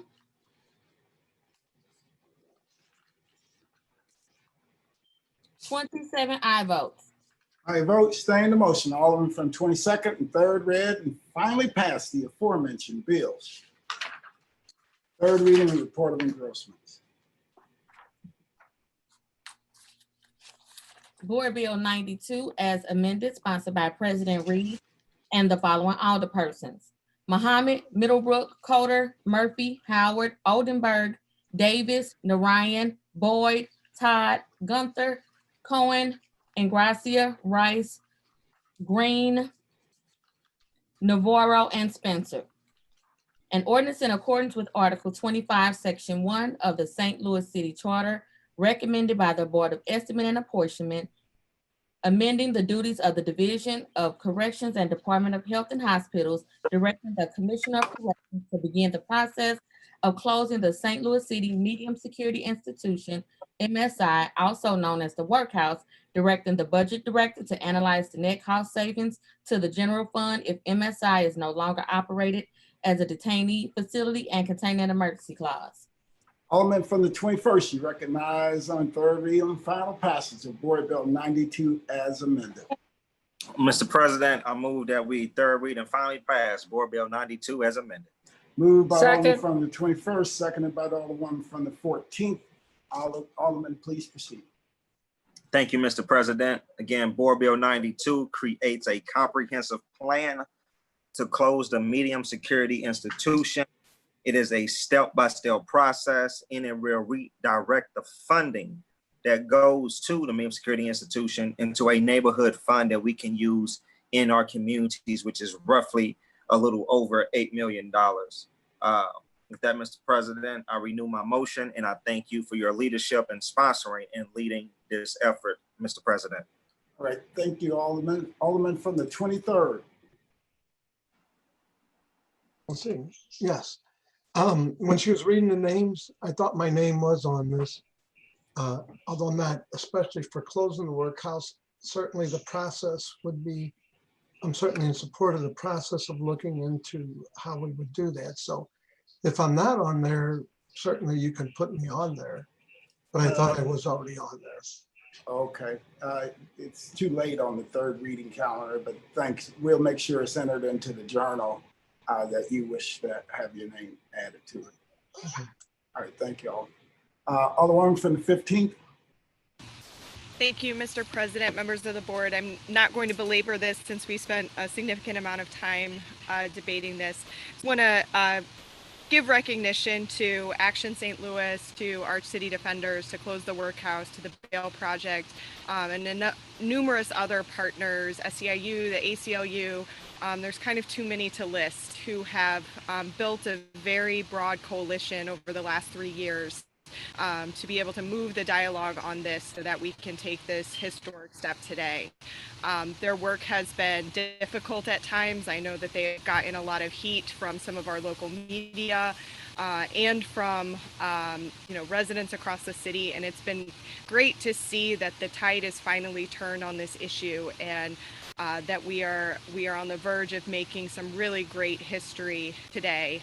So I just want to recognize the organizers and activists that have really helped us, I think, to be the best legislative body that we can be by pushing us to do the moral thing and the economically sound thing for our city. So this is a great day. Thanks. Thank you. Alderman from the 24th. Thank you, Mr. President and members of the board. Like Alderwoman Green, I'm not going to take too much time here. I just want to thank everybody who's worked on this. This is grassroots politics at its finest. It's proof that the system works. It's time to do this thing. So let's get it done. Let's shut this thing down. Thank you. All right, thank you. Alderman from the 6th.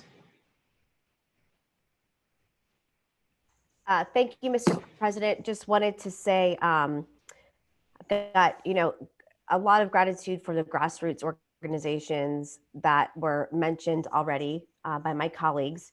And just wanted to say thank you as well to you, Mr. President. I think that a lot of times we are divisive and things get ugly and things get nasty. But we did this together for Cure Violence. We are going to do this together for Close the Workhouse. This is the way that our constituents would like to see us interact on a regular basis. Not always getting along and having the same opinions, but just being respectful and thoughtful of the way that we speak to one another, and careful and kind about the way we handle these issues. And so I'm just thrilled. This is a long time coming. I think everyone from Action St. Louis and Arch City Defenders and ACLU and all the aldermen who have worked on this, including you, Mr. President, deserve a lot of kudos to making something shore up from the grassroots stakeholder position into actual public policy. And I hope that we can continue to do that on issues of great importance to the city. Cure violence, again, I mentioned, and this initiative, but there are so many more other issues that our constituents would like to see us galvanize around and put personalities aside to do what's right for our constituents. So looking forward to passing this today. And I haven't been this excited about something at the board since Cure Violence. So thank you to everyone involved. Thank you, Alderwoman. Alderman from the 9th. Thank you, Mr. President. Essentially just reiterating what the Alderwoman from the 6th and 15th and the Alderman from the 24th said. I also, though, do want to give a special recognition to one of my proud 9th Ward constituents, Inez Bordeaux, who has been not only lived firsthand the experiences of the workhouse, but then took her lived experience and made a grassroots effort and a campaign that has overwhelmed this city and has been able to get us to this point to where we can finally say in 2020 that we have closed the workhouse. So again, to my 9th Ward resident, Inez, we love you and can't say enough about the work you've done, along with the other organizations.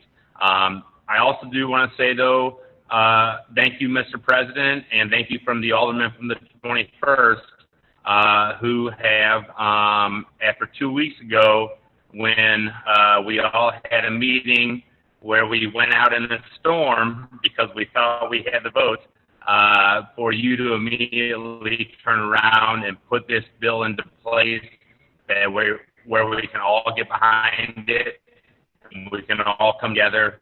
I thank you for that. So thank you. Let's pass this. Thank you. Thank you so much, Alderman from the 9th. Alderwoman from the 13th.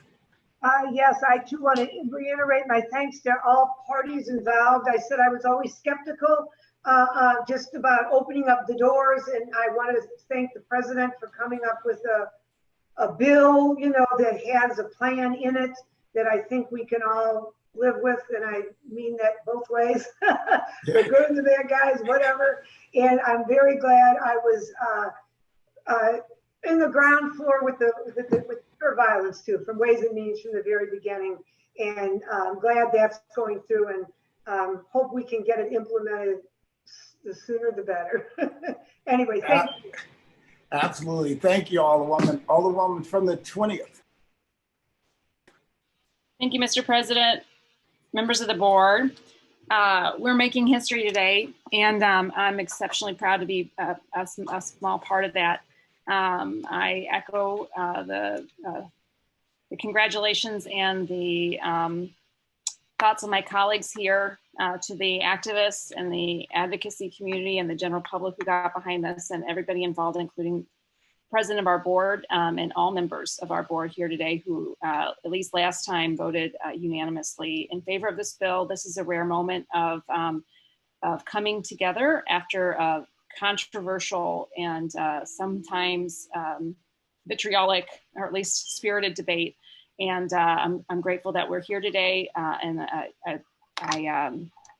I'm grateful that we're all together on this one. That's all I have. Thank you, Mr. President. All right, thank you, Alderwoman from the 20th. Any further discussion? Any further discussion? Alderwoman from the 19th. Thank you, Mr. President and members of the board. I just wanted to say that I really do appreciate the opportunity for there to be a plan, not just to say close, and most especially because we have such competent individuals who are running both of those facilities and have national experience on how to facilitate those who are in correctional situations, whether they're minor or major. And they also have experience in making sure that they do their utmost to help with the rehabilitation of those individuals. So we're in a good place. We have a good building that we probably can transform for better use, with it being air conditioned, the modern bathroom facilities, the kitchen, all of those things that are there that are in good shape. And it's been upgraded greatly in the last 3 or 4 years. So I want to thank you all for making sure that we do have an opportunity to do this the right way and not just simply close it without a good plan to help those citizens that may become involved in the criminal justice system. Thank you. Thank you. Alderwoman from the 8th. Thank you, Mr. President. I'll be brief. I just also want to say thank you to my colleagues, to yourself, Mr. President, for bringing this bill forward this session so that we could get this done, and that we're able to move this today. As someone who came into the Board of Aldermen as a bit of an activist myself, I want to highlight the work of all of the organizations: Action St. Louis, Close the Workhouse, the Bail Project, Arch City Defenders, and all of the deep policy, deep research, and activist work that they've done to get us to this point. We're not done yet. Criminal justice reform continues to need our dedicated work here, and I am just thrilled that we are getting it done today. Thank you so much. Thank you. Any further discussion? Any further discussion? I want to just take a moment of personal privilege here and thank everybody that's been involved in this process from the beginning. This has been a long process. And I heard one of the aldermen say earlier that it shows that systems can change and involvement from the community actually works. You know, and I've told the members of the board, all of you in the past, that there have been these times when I'm just so proud of each and every member of the board. This is one of those times that I'm just so proud of all the members of the board to come together and unify behind, you know, an idea whose time has come. I want to thank, you know, all of the activists that have worked morning, noon, and night, Close the Workhouse campaign, who went and did all this research and everything to begin this process of changing the system. The caucus, we got involved in the workhouse some 15, 20 years ago, you know, and been doing annual visits out there and working to try to change things all throughout the years, right? But it took all of that and all of the activism up until this point to get us here, to get us to a point where now we only have 96 people there, 96 detainees, and an opportunity to close it and redirect those dollars to something positive and something good and something meaningful. We need to continue to push for additional criminal justice reform so that we can see a system that no matter who you are, when you come in contact with it, it's going to be a fair, just, and equitable system. We're not there yet, but it shows what we can do when we work together. It shows what we can do when we have activism and everything all playing a role. My mother used to tell me they're tree shakers and jelly makers. And you need both, because you need someone to shake the trees. You need somebody to gather the fruit, and then you need somebody to process it, right? So everyone needs to play their role. And when everybody plays their role, you see results like what we're seeing here today. So thank you so much to each and every one of you. You know, all the organizations that played a role, all the organizations that kept this issue front and center, everybody that has worked to change our laws so that some things now are municipal violations that are keeping people from being locked up. So I want to thank you all, and special thanks to John Collins Muhammad, who the minute the board bill hit, he called and said, sign me up as co-sponsor and I want to help handle it. So thank you, John, especially being one of the youngest people at the board. But thank you so much to all that each and every one of you have done to get this done. I appreciate you so much. Alderman from the 21st, you recognize the close.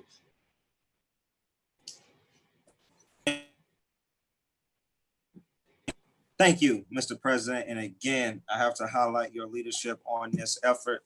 With that, I renew my motion and move that we finally pass Board Bill 71, Board Bill 93. 92 as amended. 92 as amended. Don't worry, that one's coming. I should have let you leave that 71 in there. We would caught everybody by surprise. I don't think that would have flown though. So it's been moved by Alderman from 21st, seconded by Alderman from the What's going on? Alderman from 14th, that we third read and final pass Board Bill 92 as amended. Madam Clerk, please call the roll. Alderwoman Tyus. Aye. Alderwoman Middlebrook.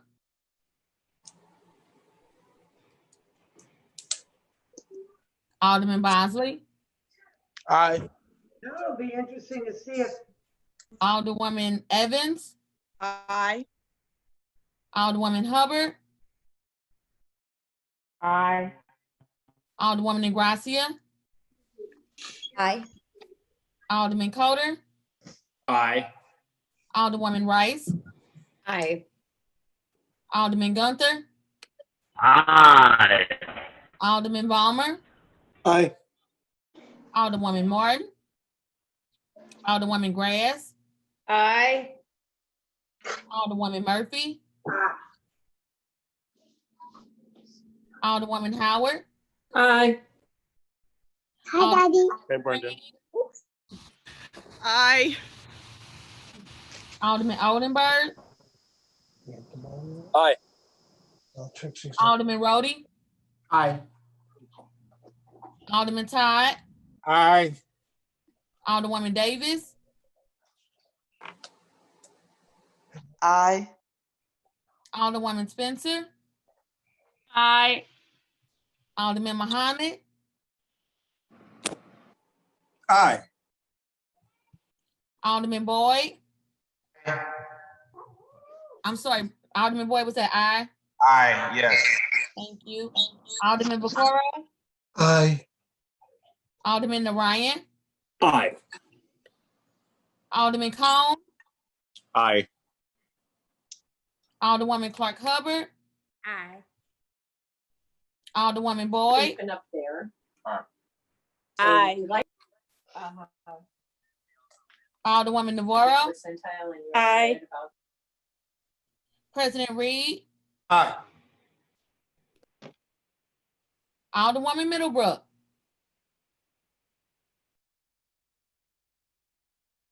Alderwoman Martin. 27 aye votes. By your vote, you sustain the motion of the Alderman from the 21st and third read and finally passed Board Bill 92 as amended. Congratulations, everybody.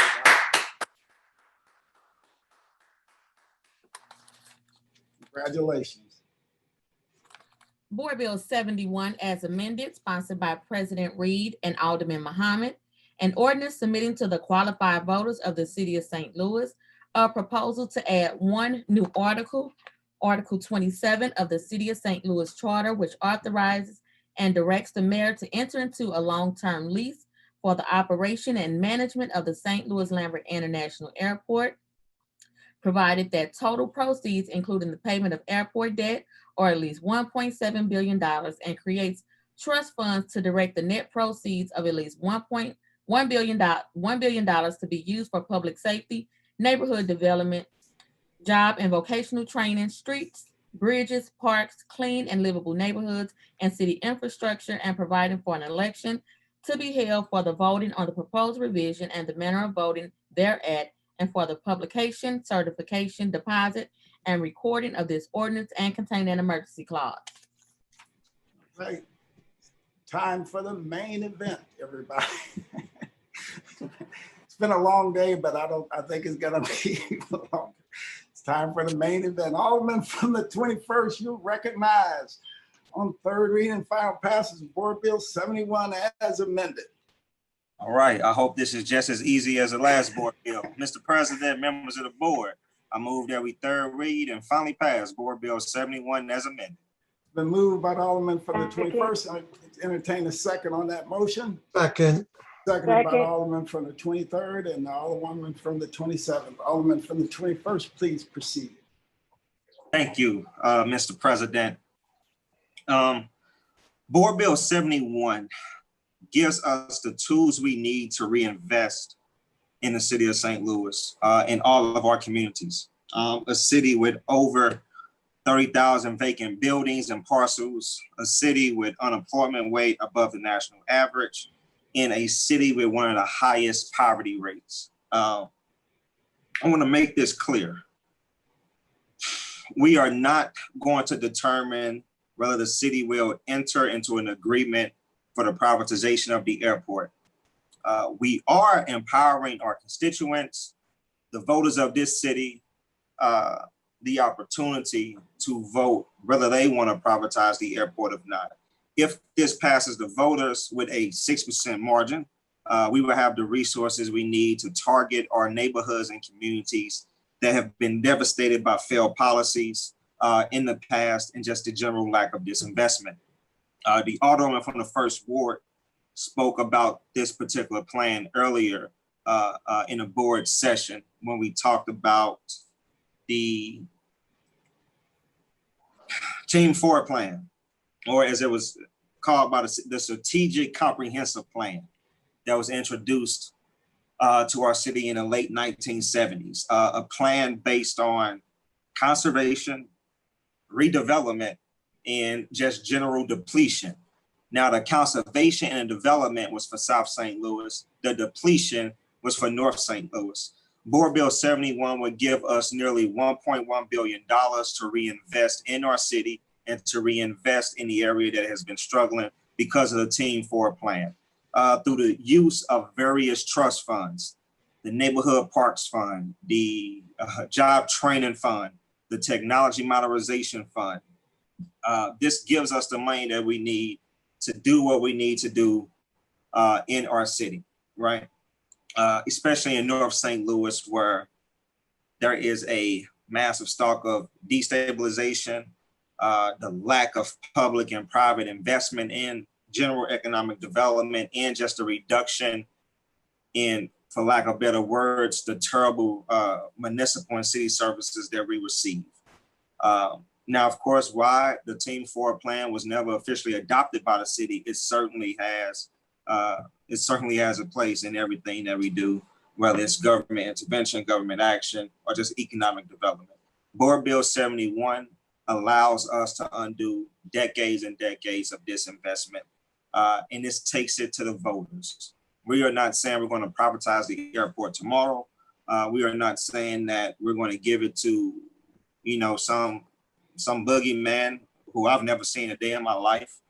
Board Bill 71 takes it to the voters, and this is still a city-owned institution. The airport will still be city-owned.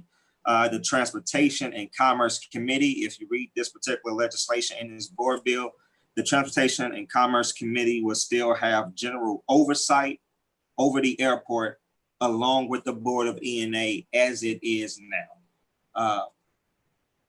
So with that, Mr. President, I will renew my motion unless members of the Board of Aldermen have any questions. If they don't, I'm certainly fine with that too.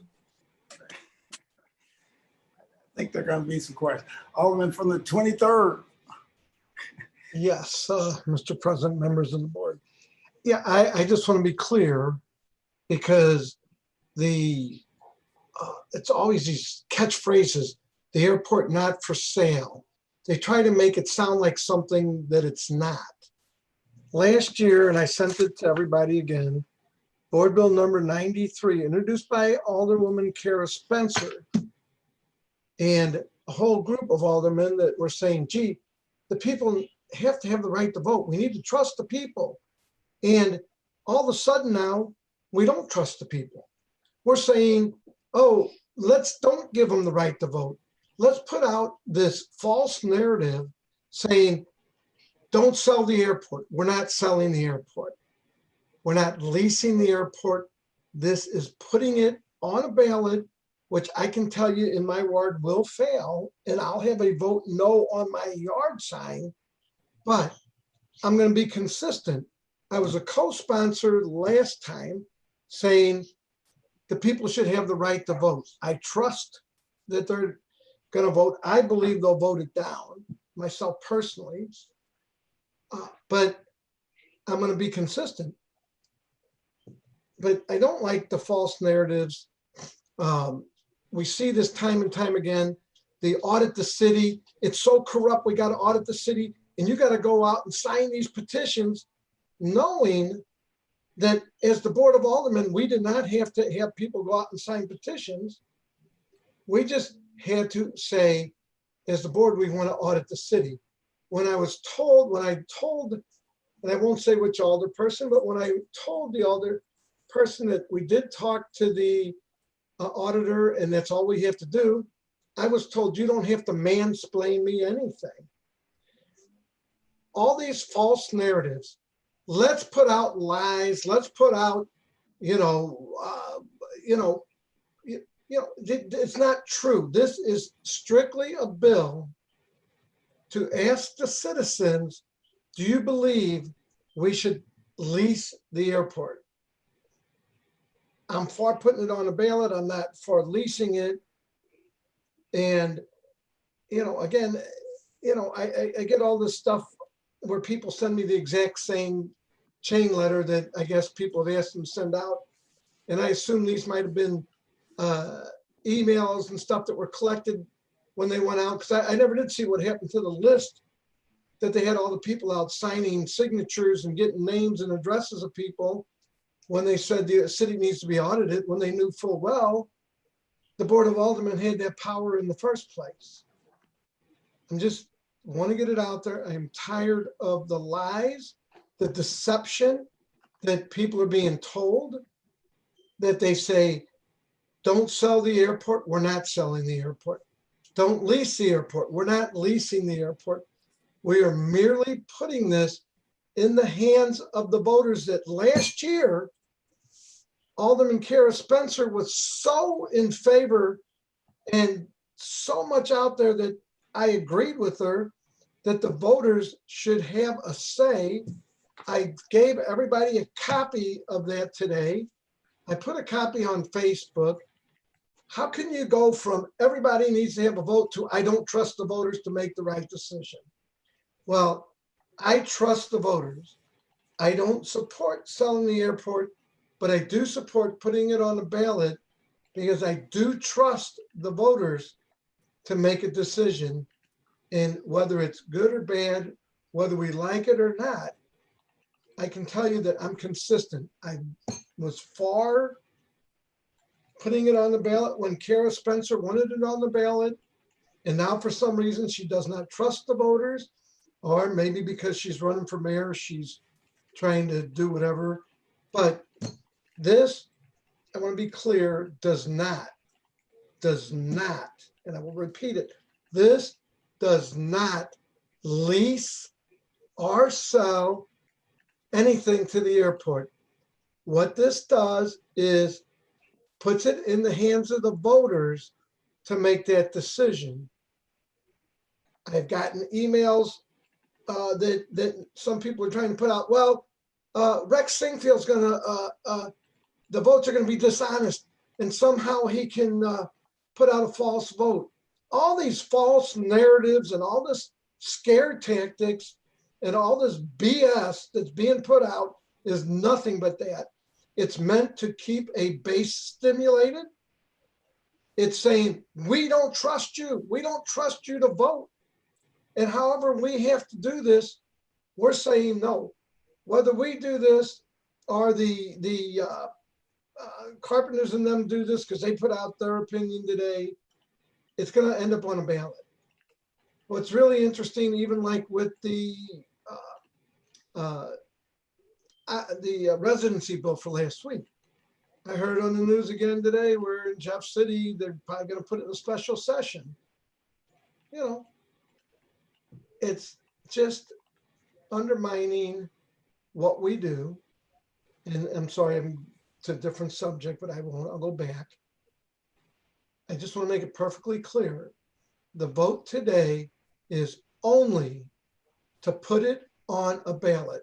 And any person that decides to put out something differently is just trying to trick, spook, cheat, lie, be deceptive with their constituents. I ask that the aldermen that don't support this, don't lie. Don't say, don't sell the airport. Tell your constituents the truth. They deserve it. Then put it on a ballot and then don't support it. That's where I'm at. I'm going to put it on the ballot. I'm going to vote to put it on the ballot. If it passes here, it passes. It's just going to keep coming back if we don't, just like Right to Work did, until the people have a say whether or not they think this is a good idea or a bad idea. It's going to keep coming around. I personally believe it'll fail miserably. It's going to take 61% of the voters to pass it. I don't see people that have talked to me are in support of it. But be clear, be honest. This is only a vote to put it on a ballot. It is not a vote to sell the airport, lease the airport, or do anything else to the airport. Thank you. Thank you. Alderwoman from the 14th.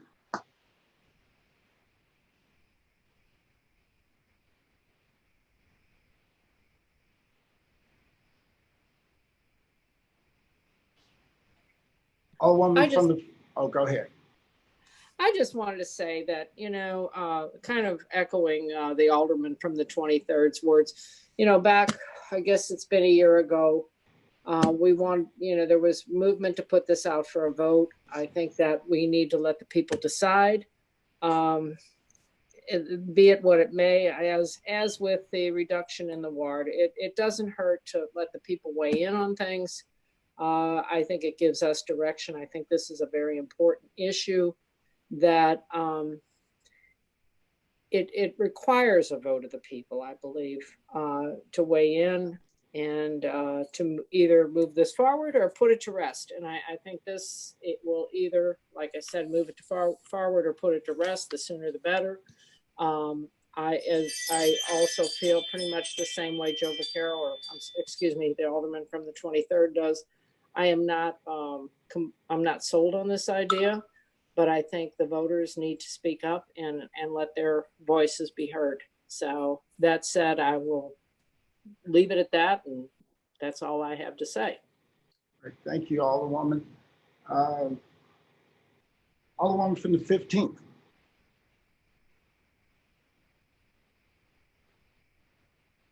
I'm going to pass for now. I'll be back in a minute. Okay. Alderman from the 17th.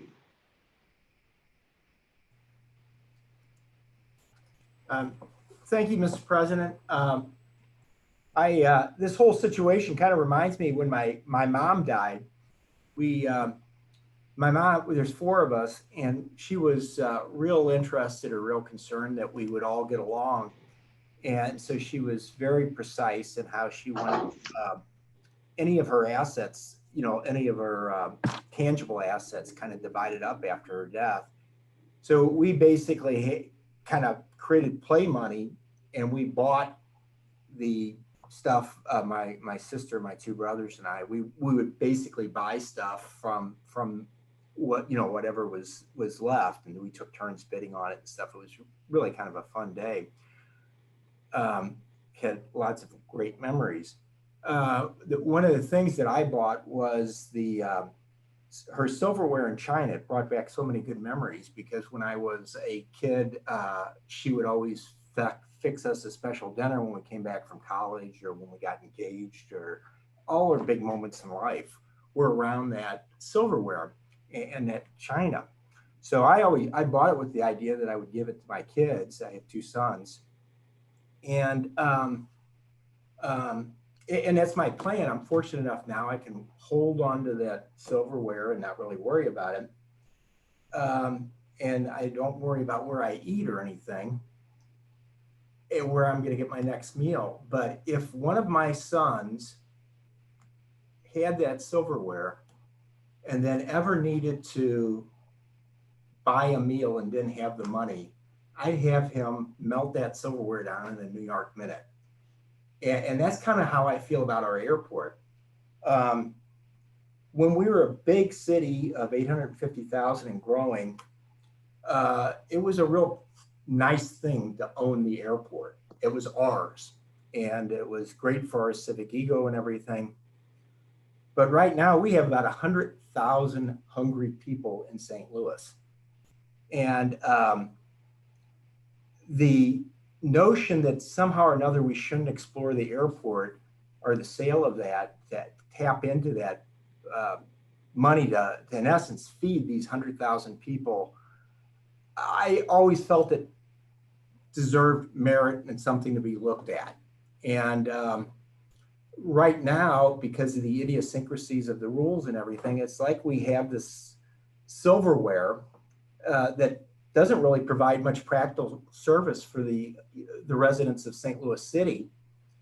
It's very important to the region, but it really doesn't do anything for the people of the city of St. Louis. And of course, the priorities of the region are far different than the priorities of the city. And they are not necessarily congruent at all. And when we developed this opportunity to sell this, I thought it was worth exploring at least. But as soon as the mayor had told me Rex was involved, it immediately, regardless of the situation or the logic of it or anything else, it immediately taints the process. And I guess I have a different view of Rex than a lot of people. I know a lot of people consider Rex as this evil person. I think he has a unique idea. he is not at the point in his life where he's necessarily wanting to make money off of these things, but he does have very strong opinions about how he thinks government should work. And sometimes they align with my opinions, and most of the time they do not. So I never viewed Rex as necessarily as somebody who's trying to make money off the airport. But I believe his involvement really created a situation that made a lot of people skeptical and created a great deal of distrust. So when the people who were concerned about this initially asked that we put it on the ballot, I supported putting it on the ballot at the time. And because I thought that would help, kind of clear the air and add some transparency to it. When the latest series of events has just been, I feel like I'm getting whiplashed. We have an initiative petition that I think almost universally agrees would be bad for the city, very bad policy. I think that should be, then we have a plan to potentially replace that with something that's far more favorable for the city and would provide voters with a true alternative, but was somewhat hastily put together. I am not here to try to abuse anybody or accuse anybody of their positions of being, not in the best interest of the city. I really believe those people who are thinking that this ought to be put up for sale are well-intentioned. $1 billion, we throw numbers around all the time in government, but $1 billion is an enormous amount of money if you're talking about restoring the city. To put that kind of in perspective, if we're getting $30 million a year or so in block grant, can you imagine if we had 30 years of block grant all at once? It's $900 million. And we concentrated that in 10 of our weakest wards. That'd be, that'd be $30 million, what is that? It's $90 million a ward. That could be so transformative for the city. To not consider that, or to say people who have been down at the Board of Aldermen for a decade or two and who have had to respond and go to work every day without, some hope or glimmer of change, and to somehow or another say, oh, well, you shouldn't consider that. I just, I really struggle with that. And that is why I was, I have never been too critical of anybody who wanted to put this on the ballot, and why I was really looking, why I was prepared to vote to put this on the ballot. I thought I thought the president's proposal was far superior than the initiative petition, and it should be something that we consider. What really got me, though, was the opinion of our city councilor. It certainly caught me by surprise. I was involved in Proposition P with the public parks, and my recollection is that did not have 2 elections. Frankly, if anybody else was involved in this other than Rex, I would have probably stayed the course. It's just the whole level of transparency and quite frankly, the optics and the, just the derision that was involved in this proposal, because Rex's involvement, I think we have to be almost doubly careful. And for me to kind of favor the legal opinion of Rex's attorney versus the city councilors in a situation like this, I just don't think looks right. And if the city councilor's opinion is correct, then we would be in essence voting to put the President Reed's proposal on the ballot, and we would have plenty of time before we'd have to make a decision on the initiative petition. Our risk in this, though, is if our city councilor is wrong, we don't put President Reed's on the ballot, proposal on the ballot, then we are left with presenting the voters a really bad alternative. And if somehow or another that gets approved, we are really in a bad shape. So anybody who is critical of the effort that President Reed and those who are supportive of putting this on the ballot, I just don't think it's very fair to them. What I would suggest or encourage is that we do put this on the ballot, but we do it in a little different way. Is we pick a period 2 years out, and we say that we're going to put it on the ballot, and we only need 50%, and we try to get that $1 billion or even more. But in the interim, we say we only put it on the ballot if St. Louis County and St. Charles County and Jefferson County and the state of Missouri can't figure out how to get us 90% of what we know that we can get already. And if we did something like that, we could potentially keep it in public ownership hands. It would be something that I would not only support putting on the ballot, but I would actually actively work with FAR and try to pass, because I think there is some validity in having public ownership of an asset like that. I think the interest of a private owner on a public asset like that can really create some conflict. And as an example, we kind of went through that with the NGA project. Paul McKee assembled the land. We go ahead, we have an opportunity to attract surprisingly the NGA to locate at the spot. Now all of a sudden we're back negotiating with Paul McKee for the land, and we're obviously he has his profit motive. I actually understand and appreciate that, but that's certainly not what has been good for the district, for our city. A similar situation could arise with the private ownership of an airport. If, for example, we had private ownership of an airport, we had an opportunity to attract a major hub, and suddenly we would be in a situation where the operator of the airport would want to be maximizing profit, whereas the interest of the region would be to attract the thousands of jobs that an airport hub would bring. So we are clearly in conflict. I just don't believe that it's city's responsibility to forego the $1 billion of implied value up there for the region. The airport is far more important to the region than it is to our city. Many of our residents in our city do not use it. $1 billion for the hundreds, or we have 2/3 of our city's population is below 80% of median income. You talk about doing economic disparity. If we had $1 billion and we gave it some thought and began thinking about how we could leverage that with the philanthropic community, how we could leverage that with federal money, we could potentially leverage that 2 or 3 or 4 to 1. And suddenly we're talking about spending $3 or $4 or $5 billion. It could be an enormous thing. And why should we go ahead and forego that? Because our region can't get their act together and give us our fair share of what Lambert's worth.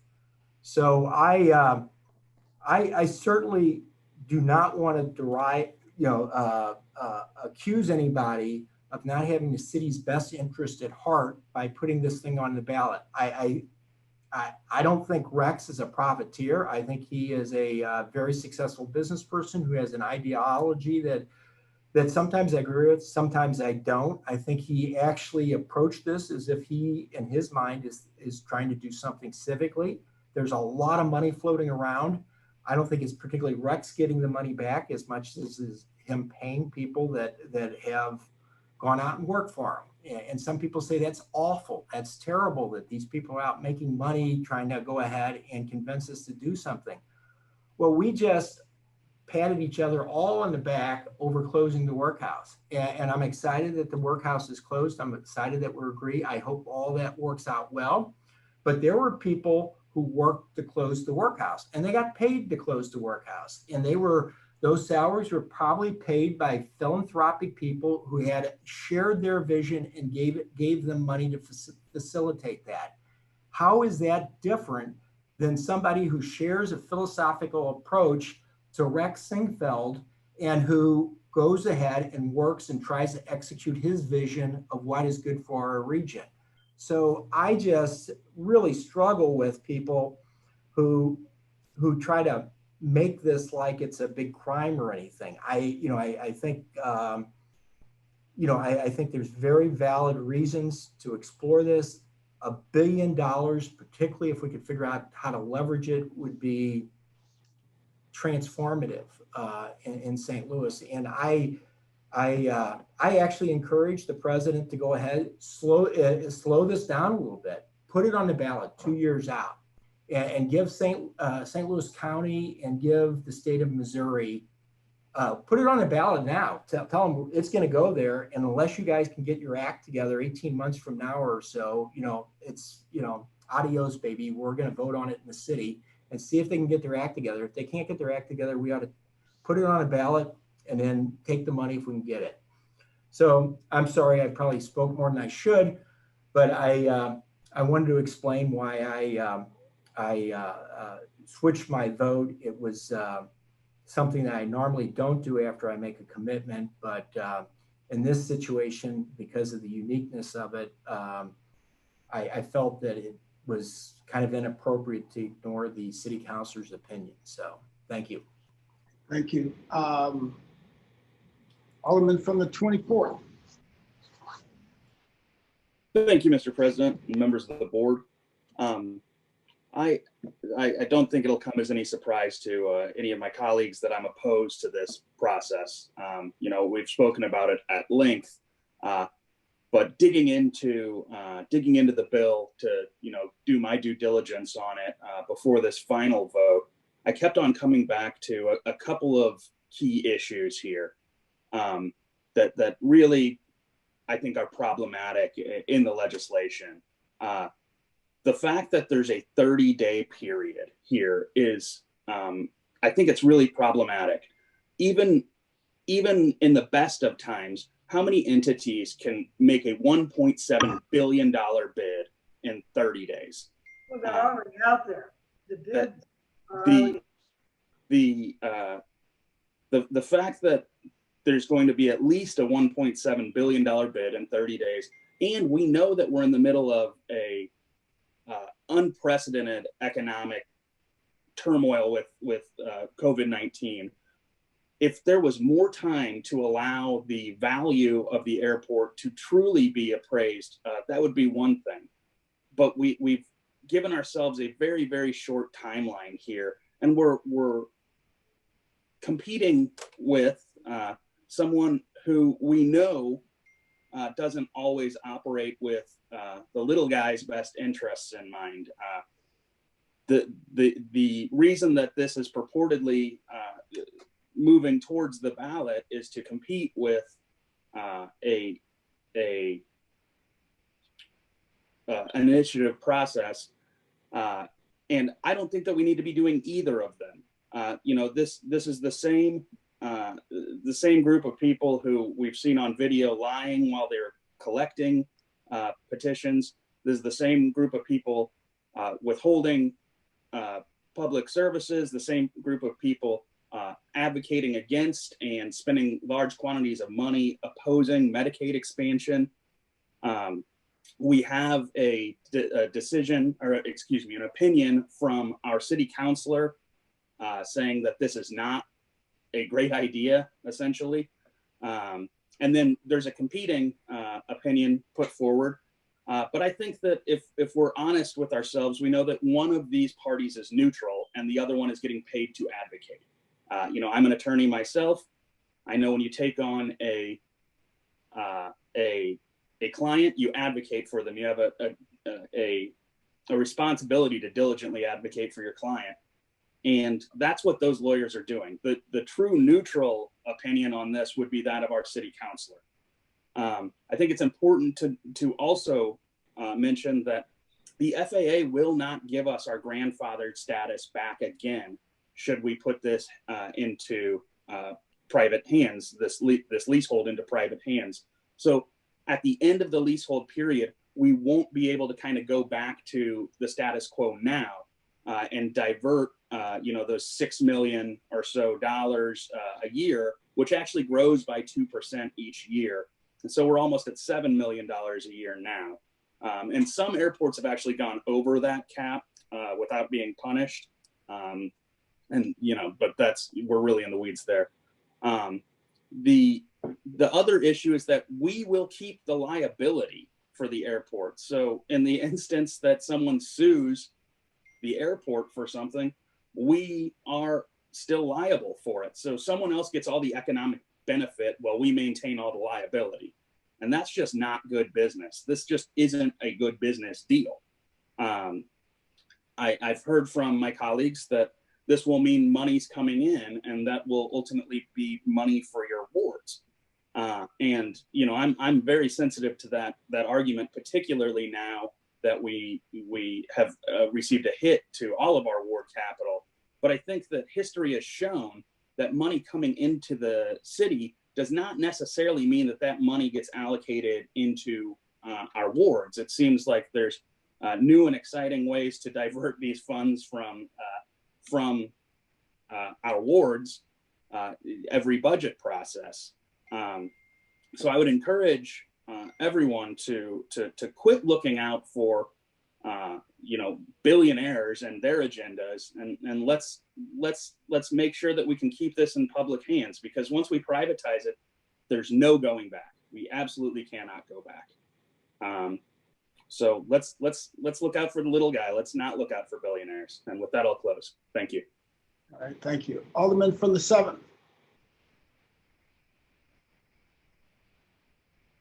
Alderman from the 7th.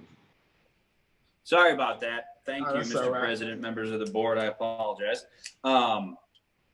So I've been getting a lot of emails and correspondence on this, and the Alderman from the 17th mentioned it a minute ago. If we don't pass this, and the proposal being floated by the initiative petition proposal does make it to the ballot, we're going to be in bad shape. Those were his words, and I agree with that. You know, I voted to perfect this thing.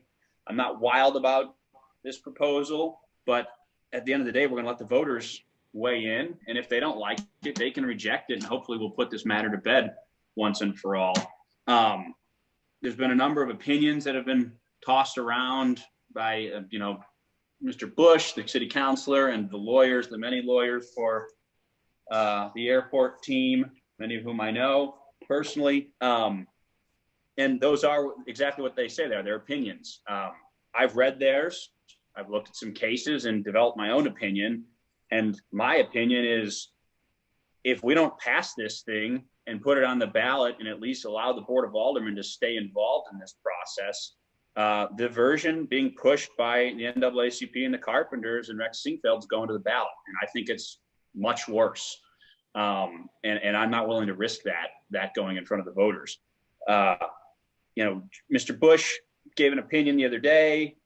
There was, you know, saying that basically citizens have to go through a two-step process in the city of St. Louis only to get a charter amendment to the ballot, something that's never happened before, and never opinion that's frankly never been offered before, either by the current city councilor when a charter amendment was in front of the voters in the city a couple of years ago, or even some of his former city councilors who I guess agreed with his opinion, who also had contrary opinions when they were in his seat. So I went ahead and looked at the statute, looked at the charter charter provisions and at the state constitution, and ultimately I asked the city councilor to weigh in. What's going on with this charter provision, this constitutional provision, Article 6, Section 20A, that explicitly deals with charter amendments through the initiative petition process, to which he replied that it doesn't apply to the city of St. Louis. And that had me scratching my head. And then I read the opinion of the lawyers from the airport privatization group, who said, no, in fact, it does apply. And then I was further scratching my head and my new long hair. So then I just decided I'm going to go pull the cases and read them myself.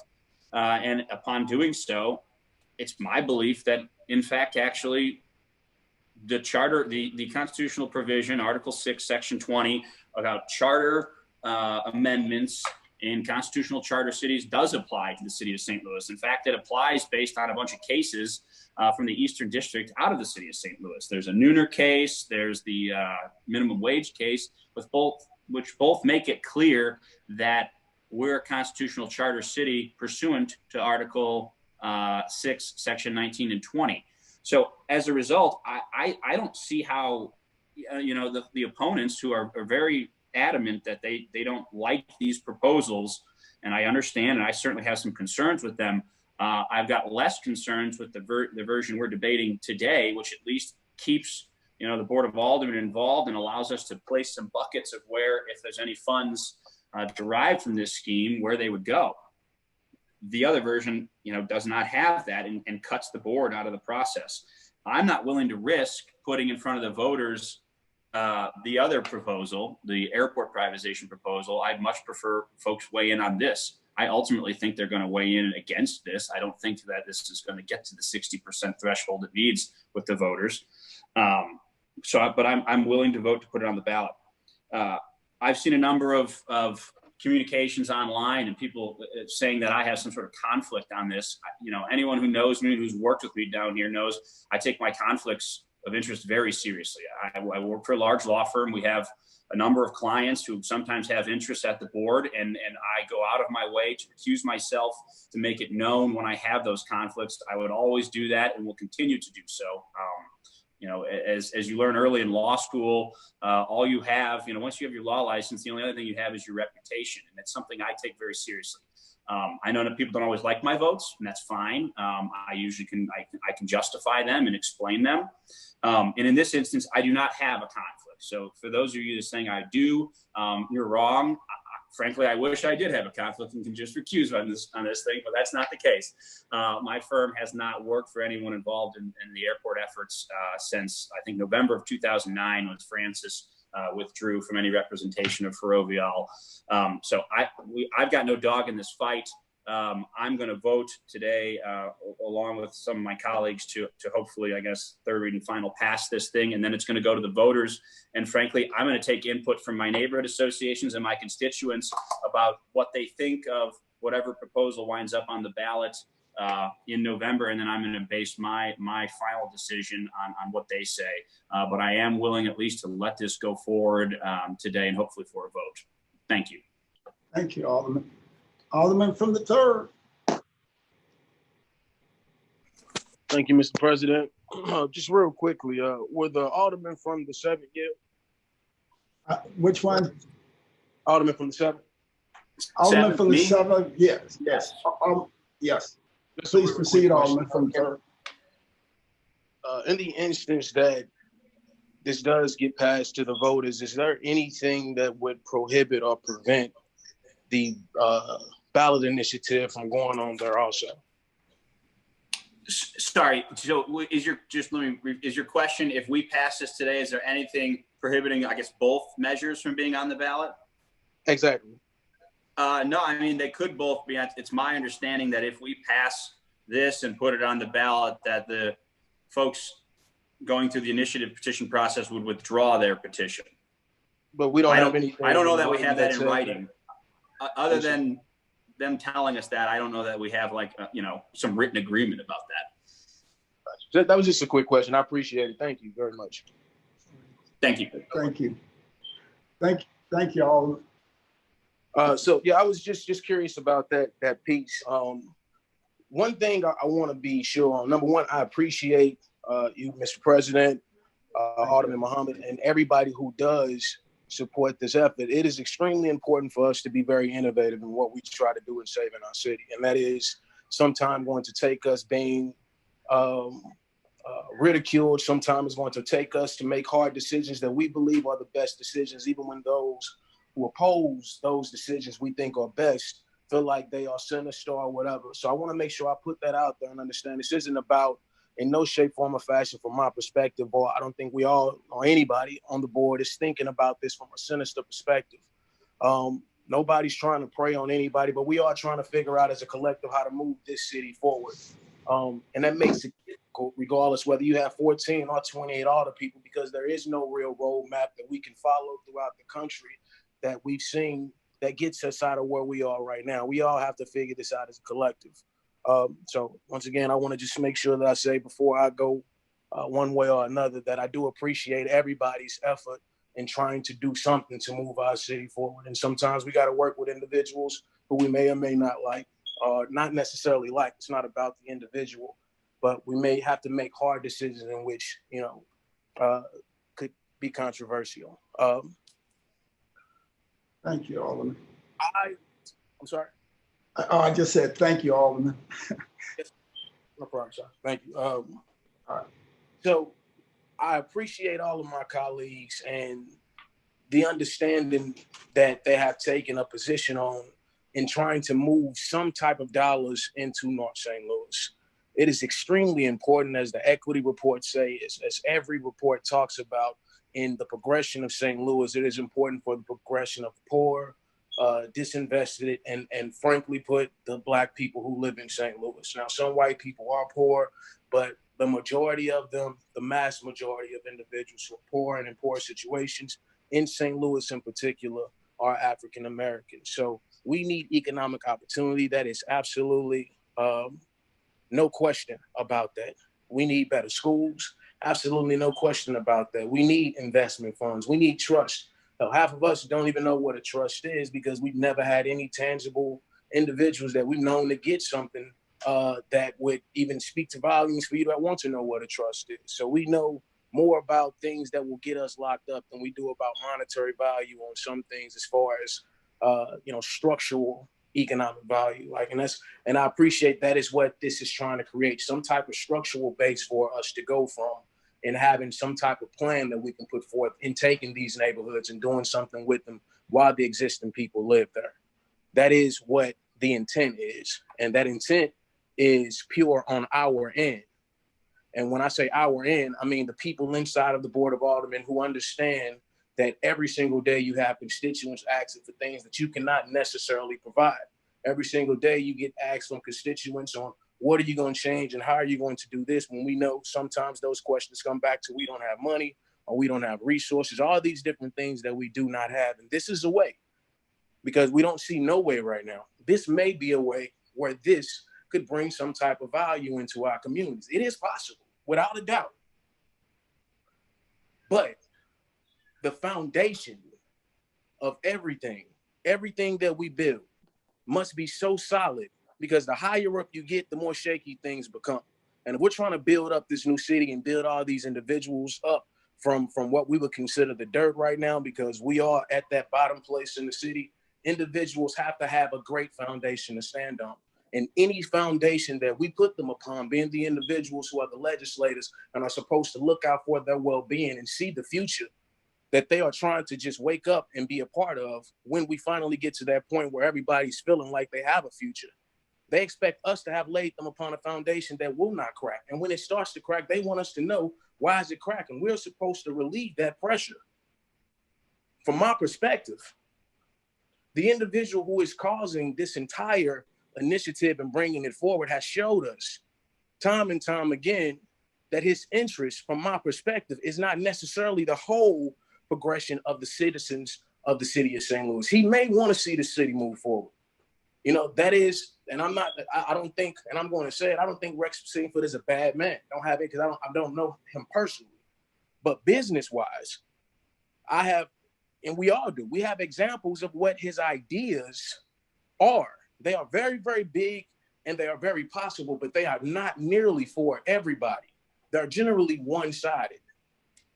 What just happened with the business practices that just failed, and I hope I'm not out of order, but with Better Together, this is not necessarily a reflection of what Better Together is, but what it says is, over the last year and a half or 2 years, we've gotten to know these type of business deals and this individuals who is trying to make the city better. We have not gotten the best teams out of him, because a lot of his team members that he has chosen to be the individuals to represent the business that he wants to do with the city has not been the best choices even from him. That's why certain things have fell apart. I won't go into details. We all know what I'm referring to. So if things were allowed to go forward under the current plans, where this airport deal was not even in front of us, we all will be on shaky ground, because the initial individuals who started the plan and spent all of those years planning were not and will not have been a part of what we had already gotten ourselves into. And this is from my perspective, a deal with that same intent, because the same person that is initiating the process is saying, I have the money to pay and give everybody all of these resources, is also saying, but it cannot be 28 alder people when we spend this money. Because come April, the same individual we just argued about that initiated the process in ward reduction is not going to be on board saying, do not vote for ward reduction. They're gonna be saying, hey, we need to reduce the government because he does not want more government. And if that's something that we're saying we need, 800 million, $1 billion, there's no way they're gonna allow more of us to spend that money, to have control over that money, to be able to lay the foundation for the individuals that we want to lay the foundation for, when they're already telling us flat out, I put money behind an initiative years before I even came to you with this to ensure you are not here. There are only 28 alder people right now. We only have 11 of them, if my number serves me right, that are African American. We've never had 14. And when the board reduces down to 14, if that does happen, if the residents see so fit, there won't be 7 Black people and 7 white people. It'll be exactly what it is now, somewhere around 40% or 30%, 35. We'll end up with like 5 Black people who won't be a reflection of the way the city is set up, of the demographics of the city, of the population of the city.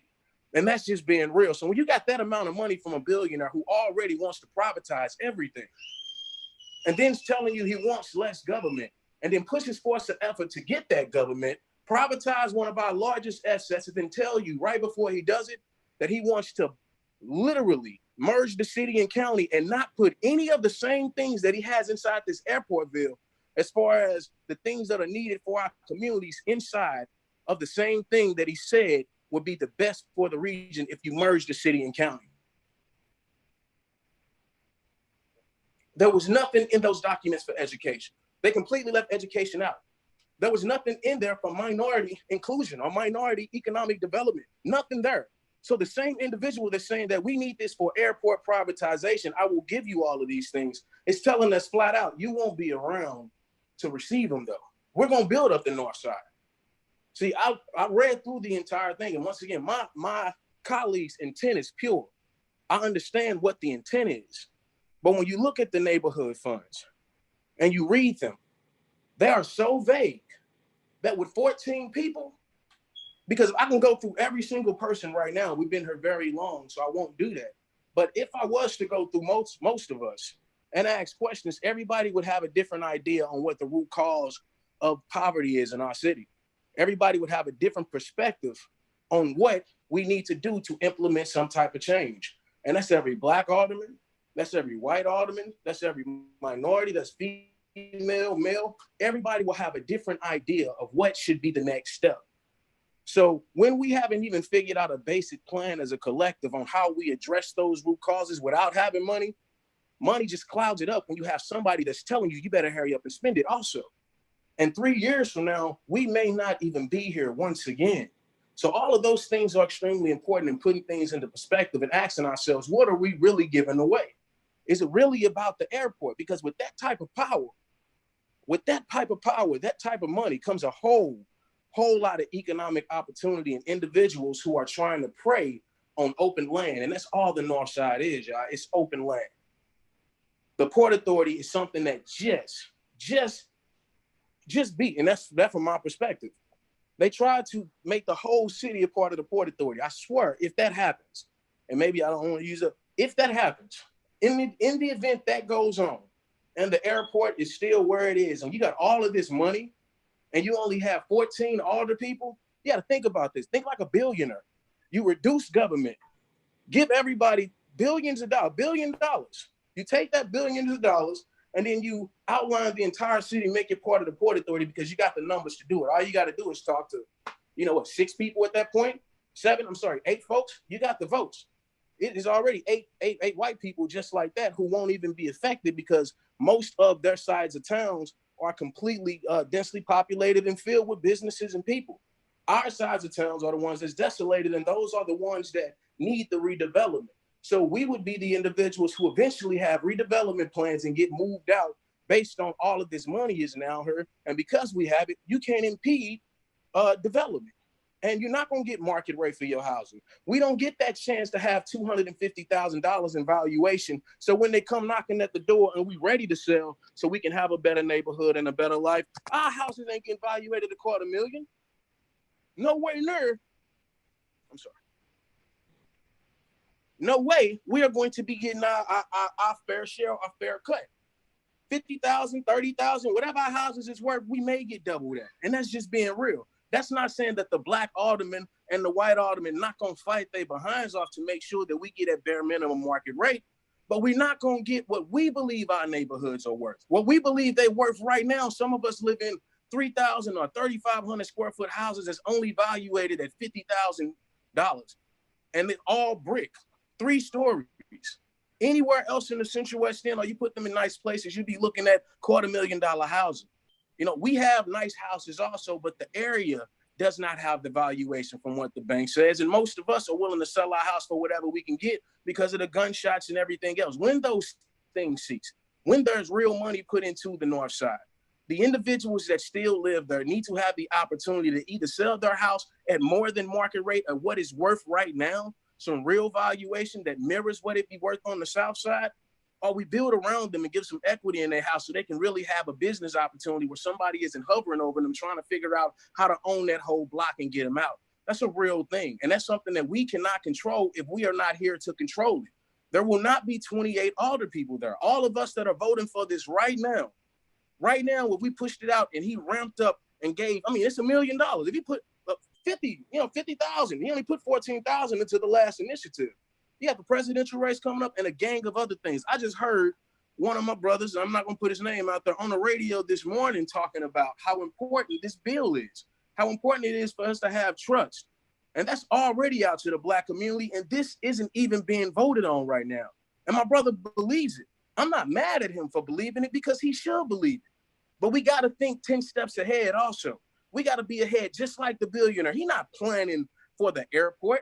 It's much bigger than the airport. The airport is not where it stops. You don't become a billionaire by not being a profiteer. No disrespect or pun intended. You know where you get $1 billion like that? You could easily drop $20 million off into the neighborhoods right now that are in distress, just on good faith with all these non-for-profits that we have, and say, Rex Seenfield, the billionaire who lives in the Central West End, the white man who really wants to help the North Side and all these black people, I'm gonna do something for y'all without ever even needing to make $1 back. And I will get my due diligence back through taxes. I'm not saying the man does not help, but I'm saying with all of the resources that you put behind doing something like this, there has to be a profit that you want to get back. And a profit is what you are after. Then we need to ensure that when you're talking about doing something for the people, we understand exactly how that is going to come back to us and what you get out of it, because it's not only a little bit of leasing land, it's bigger than that. There's so much more control that will come down the pipeline with just leasing land. But if we only just talked about the airport, only just talked about those dollars, you got to talk about the fact that he is putting every effort that he can into ensuring that there is not more oversight when those dollars get there. There is less oversight. And the push for the Port Authority right now is just on a small note. We have enough individuals to at least put some awareness out there. When it's only 5 black people, just 5.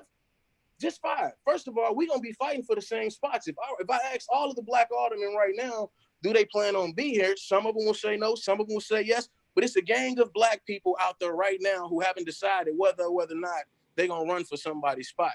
And they all are going to be looking at us at some point in time because these generations are waking up. I'm saying they need a chance too. We need a chance. And if Rex wants to be transparent, if he really wants to be an individual who wants to come in and help, then there's many ways to do that without selling our assets first. We can give you something back for it. The government has ways that are set up right now for when you invest in impoverished communities for you to get a return on that. That doesn't necessarily mean you get a billion back for $1 billion, but the tax write-off for helping all of these different communities has to be great. That's how millionaires stay millionaires or billionaires. We know the rich get taxed totally different. And there are plenty of incentives and different things that incentivize you helping these communities already. I'm literally appreciative once again, and I want to say I'm appreciative of all of my people working on this effort. This is an important discussion, but I am very opposed to the individual who could possibly be the front runner in ensuring that these dollars are utilized in a way where they actually help our communities. And I'm not saying he's directly involved in this person or that person, but once again, when you get down to the meat of it, Rex has been here. The man is going to be around. He's a very smart individual, very smart businessman.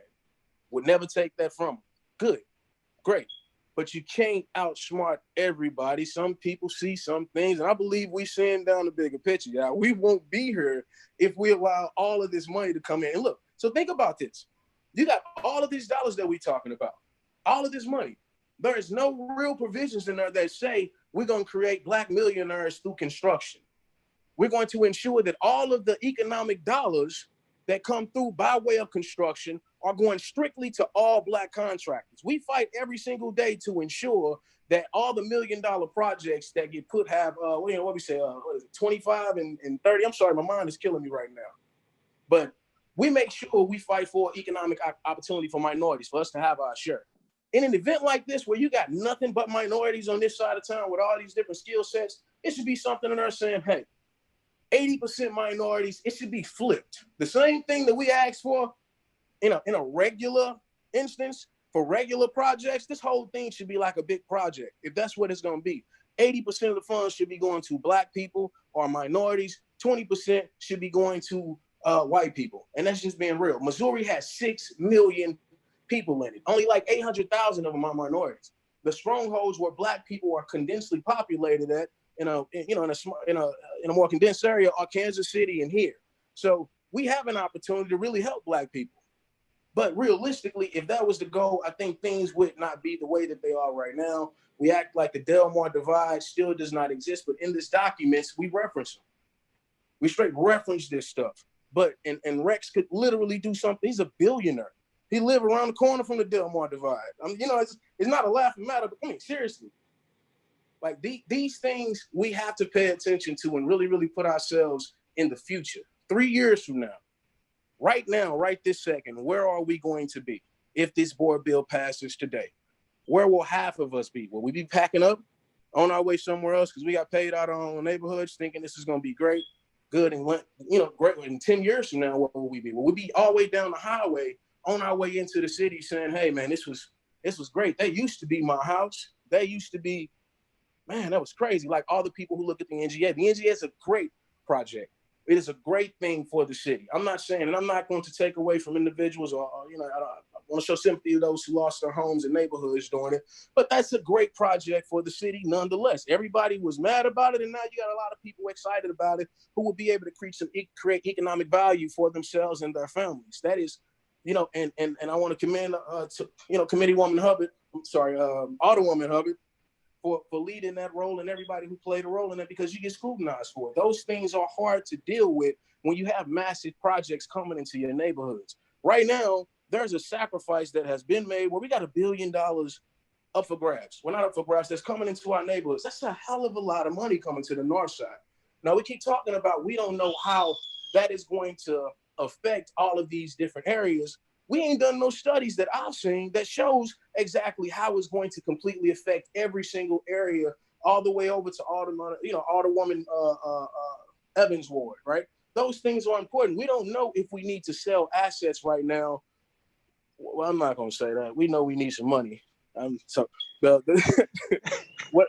know we need some money. What I'm saying is that we do have great things going on. And if we focus on how to capitalize off those things that are pre-existing and make individuals who want to philanthropically change whatever the landscape is or the atmosphere in St. Louis, there's ways that we can do this by still being who we are as a city and owning the assets that are dear to us. They may not bring in returns that we see valuable right now, but a whole lot of us grew up under a premise that, there'll never be planes as fast as the speed of light. And now they got them. They actually got cars that you can pull off from in front of your house and fly with, jetpacks.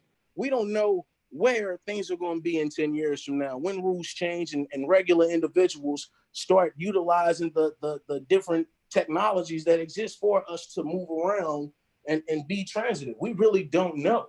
So I think putting ourselves in a position to where we completely block that out and not think about the future. Think about the kids that are growing up right now in high school that are learning about the cars that fly autonomously. We are just learning about that information. A lot of us are not growing up or have not grown up knowing how to even, the cars are going to even drive themselves. We saw it on cartoons. These children are going to grow up in a different era, and we sell one of our most precious assets and don't ensure that as these different inventions that are coming through the pipeline, given all these different types of ways technology can be used. We got the NGA there now. We have a lot of different pipelines these children can go through over the next 10 or 15 years, creating these different companies, no matter what they do. I think to be involved in a different type of economic, what's the word I'm looking for? In a different type of space, right? Like, I just don't want to limit the city. I don't think we should limit ourselves. And I think not utilizing and thinking about where things will be 50 years from now, and at least exploring that option too, having some type of analytics on where things are across the United States and where new technologies are coming from over the next 10 years and how we could profit off of those. And if it be equal to $1 billion, right? In 20 years from now, if we start having flying cars and we really looked into this stuff, maybe we make $1 billion in 10 years or 15 years because we haven't researched on what's coming down the pipeline. But let's look at all of those things and have some real data opposed to, just saying let me not even say that, because I'm not saying we just are saying everybody put work into this. I want to be very respectful. Everybody put work into this. Let's just ensure we look at the world for what it is. We have an individual who has showed us time and time again, his interest is his interest. And that's not meaning that his intent is not to help the city, but everybody is not always included in those plans that he puts forth. This is not something that I feel like is real inclusion. This is predatory. It looks good. It's dressed up in candy, smells good. People can walk around and talk about it. Why is it only Black people going around in neighborhoods talking about it? Why you only have Black people all over the city and a lot of misinformation? I won't even go into the misinformation because everybody has a different idea of what was said and what real information is. So that is what I'll say. But I think this needs to be looked at from a different perspective, because the person who is pushing this forward has the wherewithal to ensure he gets this contract. We know this ain't just going to be a regular bidding thing. We know it'll be dressed up like that. But Rex will win.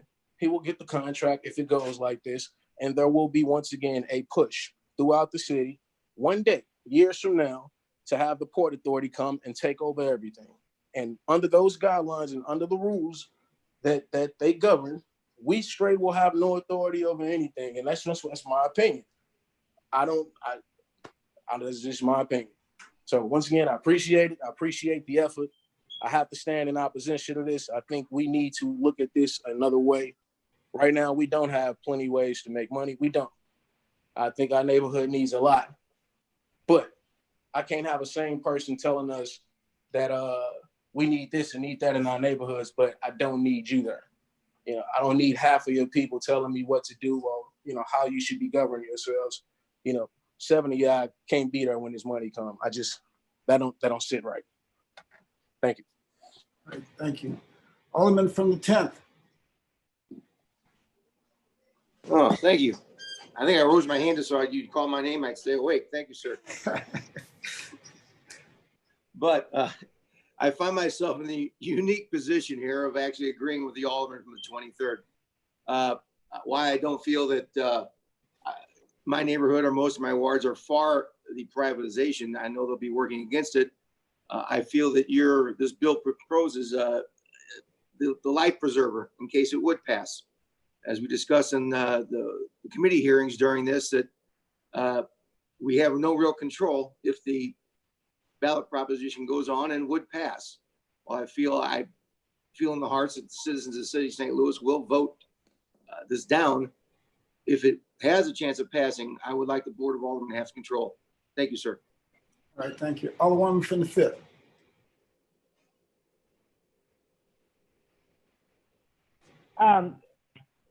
Thank you, Mr. President and members of the board. I won't belabor us with these comments that we have talked about over and over again. But I will say something. I definitely support this project. I understand the concerns of my colleague from the 3rd, but we are in a position as a community to take the gamble, take the risk to get something for our constituents. We all know that we can't save the world with one swing at it, but this is our opportunity that we want to take that chance. And if in fact something dwindles down to us, then we're ready to take that risk. You know, it's unfortunate that we are in this position as Black people, as people living in this city, but you know, I always said I'll dance with the perceived boogeyman. You know, it's like he can't be a boogeyman on one issue, but not a boogeyman on the other issue. But when you are so desperate as a people to deliver something for your community, then you are willing to take that chance. And if in fact this passes through our board and gets to the voters, at least we'll be in control of it. Right now, we're $800 million in the hole. The city is facing a $6.5 million deficit. So now is the opportunity for us to do something. And I would ask many of my colleagues on the other side, okay, if this is not the plan to deliver something for North St. Louis, then what is your plan? We've been looking for a plan for 60 years. So it's important for us to stand up as leaders and make a move. Like I said, the airport is not this precious city jewel to my constituents. They don't have the leisure and the luxury of flying anywhere. I mean, me personally, I can't even afford to park at the airport. We don't get free parking anymore when we fly. So it's important that we make decisions in the best interest of our community. And I don't care if it's Rex, Paul McKee, or whoever is trying to deliver something for my community, then that's what I support. You can miss me with all the underlying politics of it and all of that, because I'm only concerned about the constituents of the 5th Ward. But I feel like we are in a space where we have at least gotten ahead of this thing. You know, a year or two ago, there was conversations being made about the status of our airport, and there was not one Black face in the room. You know, not one Black person was at the table. So if this puts the ball in a court where at least we have a voice, then I support it. And I'm just going to tell you, you know, people paint Rex as the boogeyman. Well, I paint Vince Shamwell as the boogeyman who think he can simply take a Black alderman out to lunch to get them to vote with him. You know, I'm tired of the systemic racism. I'm tired of our community not getting anything. And so as me representing the people of the 5th Ward, and I would encourage my colleagues in North St. Louis, vote what's in the best interest of your community and try to get something, because right now we don't have anything and we fight down here every day and we never get anything. So what can you do besides stop fighting? So, or keep fighting rather. So I would just encourage people to, you know, get past it and let's do whatever we need to do. We know we do nothing. We still 800 million in the hole. So let's do something. And that's all I have, Mr. President. All right, thank you. And some of the hands have popped up and came down, Had the Alderman from the 21st and then the Alderwoman from the 6th, who was up much earlier and her hand went down. Alderman from the 21st. Thank you, Mr. President. Just sitting back and listening to some of my colleagues. When you read the actual legislation, when you read this board bill, it says exactly where the money will go and where it can be spent. This is probably the most detailed language I have ever seen in terms of government spending and the reallocation of resources. This says exactly where it can go, breaking it down in 10 trust funds. I mean, so for my colleagues to say that it's vague or it's not descriptive or it's too broad, that is absolutely inaccurate and just completely false and untrue. I just want to make sure that that is clear. Also, I keep hearing Rex Seenfield name. So Rex Seenfield has a petition that's going to the ballot in November regardless. This board bill 71, is an alternative to his board bill, and it keeps us as the legislative body informed and in charge of the process. My colleagues say, well, where's our input? Where's our say-so? But where's your input? Where's your say-so right now? You're the legislative body of the city. You control the airport. This airport is governed under the jurisdiction of the Transportation and Commerce Committee. That will not change. This is still a city institution. The only thing Board Bill 71 does is put it on the ballot for voters to choose, and it breaks down where this money can go based on need, while also paying off, as my distinguished colleague from the 5th Ward just alluded to, it pays off the airport debt, which will save taxpayers dollars and still give us $1.1 billion to use in our community. So it's up to us to make sure that that money goes to where it's supposed to go to, because again, we are the legislative body, the lawmaking body of the city. Mr. President, I'm honestly tired today. I'm tired. I have a play date with my sons and my kids. I'm about to go. Mr. President, I would like to request that Board Bill 71 be placed on the informal calendar. And I really want to educate my colleagues. So with that request, I would ask that we do a special meeting in regards to this board bill, Mr. President. All right, thank you. Madam Clerk, please make note of that. At the request of the sponsor, place Board Bill 71 as amended on the 3rd reading and final passage in formal calendar. So noted. Board Bill 20, sponsored by Alderwoman Davis, an ordinance enacting a curfew for Chambers Park, Jet Banks Park, Norman Say Park, Terry Park, Tiffany Park, prohibiting individuals from idling, wandering, strolling, playing, or otherwise being in or upon the premises of said parks and the public areas immediately adjacent to said parks daily throughout the year between the hours of 7 p.m. and 7 a.m. and containing an emergency clause. Alderwoman from the 19th, you recognize on the 3rd reading and final passage of Board Bill number 20.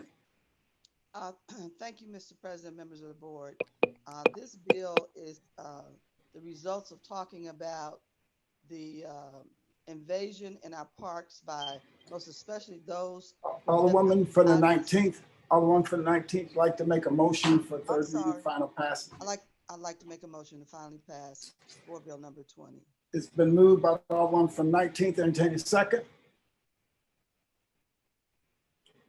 Entertain a second. Second. I'm just trying to get second by the Alderman from the 23rd. And I'll even do it with my picture. Go ahead. Please proceed, Alderwoman. Thank you. This bill is trying to have some sense of normalcy for our parks in the 19th Ward. We have been invaded. We have too much crime around our parks, and the residents have asked for this. I have one particular group that had some question about it. We're going to address this again. We're going to just do this for 1 year, and we'll come back and look at it and see how it is working out. I just got a crime report just 2 days ago in the particular area we had question in, and it's beginning to get worse. And so I'm just looking at all the shootings, finding dead bodies, people shooting up drugs. It's just too much. And probably we're going to have to totally close all of our parks anyway if our COVID numbers continue to go up. But this is just hopefully a tool that we can use to allow residents to be able to use their neighborhood parks again. Thank you. Alderwoman from the 1st. Mr. President, members of the board, I support most of Alderwoman Davis's closing of the parks. I agree with her. We probably are going to have to do something with the parks. I told her in private what my concerns was, and I just want to vote present. I don't need to go any further with that. I'll vote present, and then she is intending to address it further, but I just wanted to vote present at this time. But I agree with most of what she's doing. I have no further comments. All right. Any further discussion? Any further discussion? Alderwoman from the 19th, you recognize the close. Thank you, Mr. President. I renew my motion. Been moved by Alderwoman from the 19th, seconded by Alderwoman from the 23rd, that we 3rd read and final pass Board Bill number 20. Madam Clerk, please call the roll. Alderwoman Tyus. Alderwoman Tyus. I'm sorry. Present. Alderwoman Middlebrook, Aye. Alderman Bosley, Aye. Alderwoman Evans, Aye. Alderwoman Hubbard, Aye. Alderwoman Negratia, Aye. Alderman Coder, Aye. Alderwoman Rice,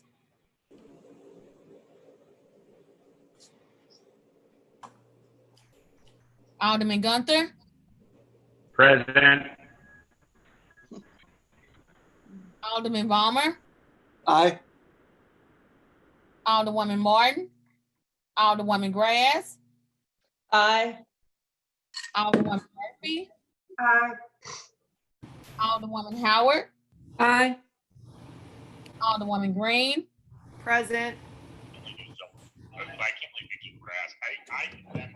Alderman Oldenburg,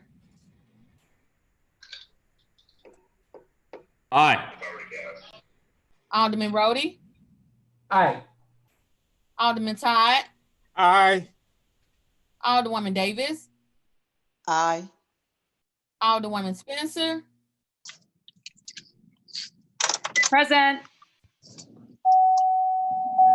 Alderman Muhammad, Aye. Alderman Boyd, Aye. Alderman Vaccaro, Aye. Alderman Narayan, Present.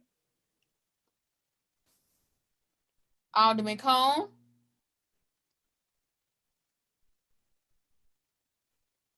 Alderwoman Clark Hubbard, Aye. Alderwoman Boyd,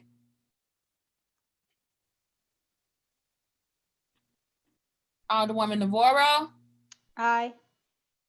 President Reed, Aye. Alderwoman Rice, Aye. Alderwoman Martin, Alderman Cone, Present. Alderwoman Boyd,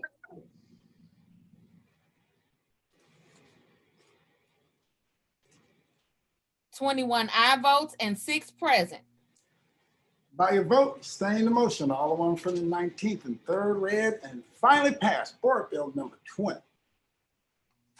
Board Bill 84, sponsored by Alderman Rhodey, an ordinance renewing the previous determinations made by ordinance number 66847 and ordinance number 66985, and as renewed by ordinance number 6854 and ordinance number 70119 for the redevelopment area, finding that the redevelopment of such area is necessary and in the public interest under Chapter 353 of the Revised Statutes of Missouri 2016 and under Chapter 1106 of the Revised Code of the City of St. Louis, Missouri, and is in the interest of the peace, public health, safety, morals, and general welfare of the people of the City of St. Louis, and renewing the certificate of public convenience and necessity granted by the City of St. Louis to Cortex West Redevelopment Corporation to exercise the power of eminent domain within the redevelopment area.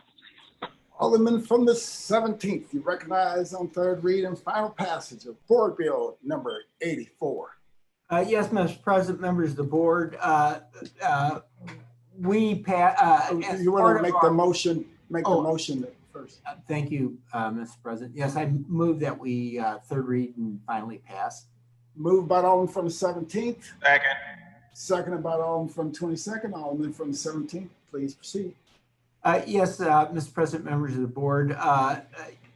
When we initially passed the 353 legislation for Cortex, it requires that we reapprove it every 5 years, assuming that they are hitting milestones. And we heard this bill a week or two ago in the HUD's committee, and they have brought in their various metrics, and they are far ahead of schedule given the amount of time. So with that in mind, I move that we approve this board bill and extend the 5 year for another 5 years for Cortex to pursue their goals.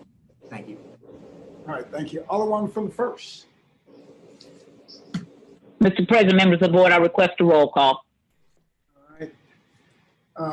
Alderman from the 17th, you recognize close. Yes, Mr. President, I renew my motion.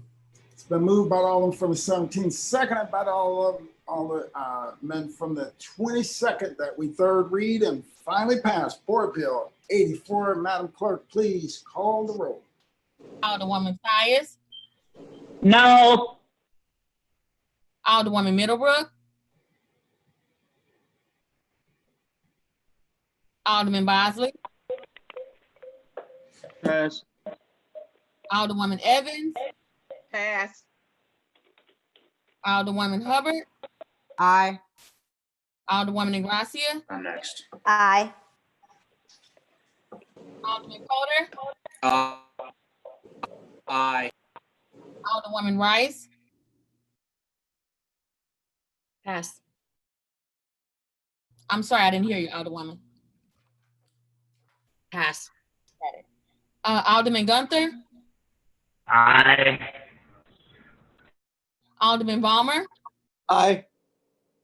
Alderwoman Martin, Alderwoman Grass, Aye. Alderwoman Murphy, Aye. Alderwoman Howard, Aye. Alderwoman Green, Aye. Alderman Oldenburg, Aye. Alderman Rhodey, Aye. Alderman Todd, Aye. Alderwoman Davis, Aye. I don't know why the school board, the people keep sending me. Alderwoman Spencer, Aye. Alderman Muhammad,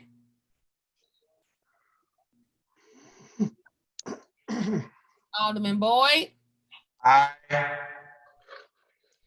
Alderman Vaccaro, Aye. Alderman Narayan, Aye. Alderman Cone, No. Alderwoman Clark Hubbard, Aye. Alderwoman Boyd, Alderwoman Navarro, Aye. President Reed, Aye. Alderwoman Middlebrook, Aye. Alderman Bosley, Aye. Alderwoman Evans, Aye. Alderwoman Rice, Aye. Alderwoman Martin, Alderman Muhammad,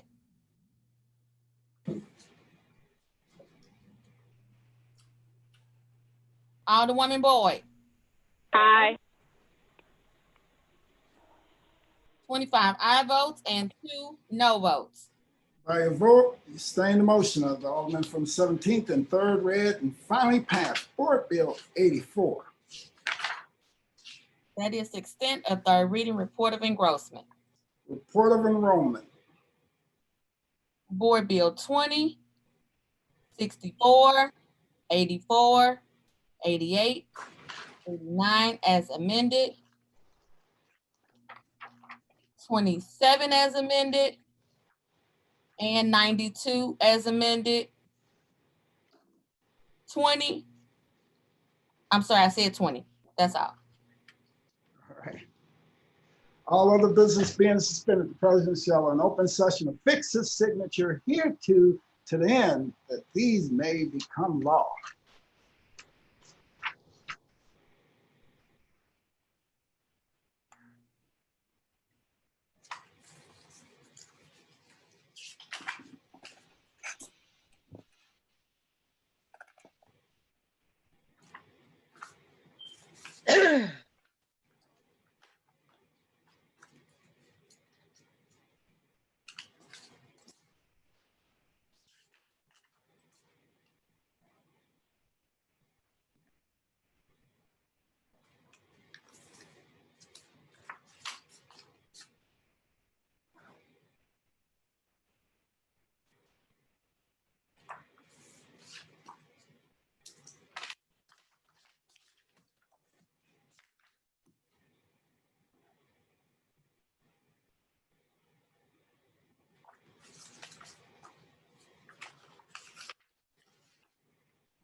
Alderwoman from the 19th, you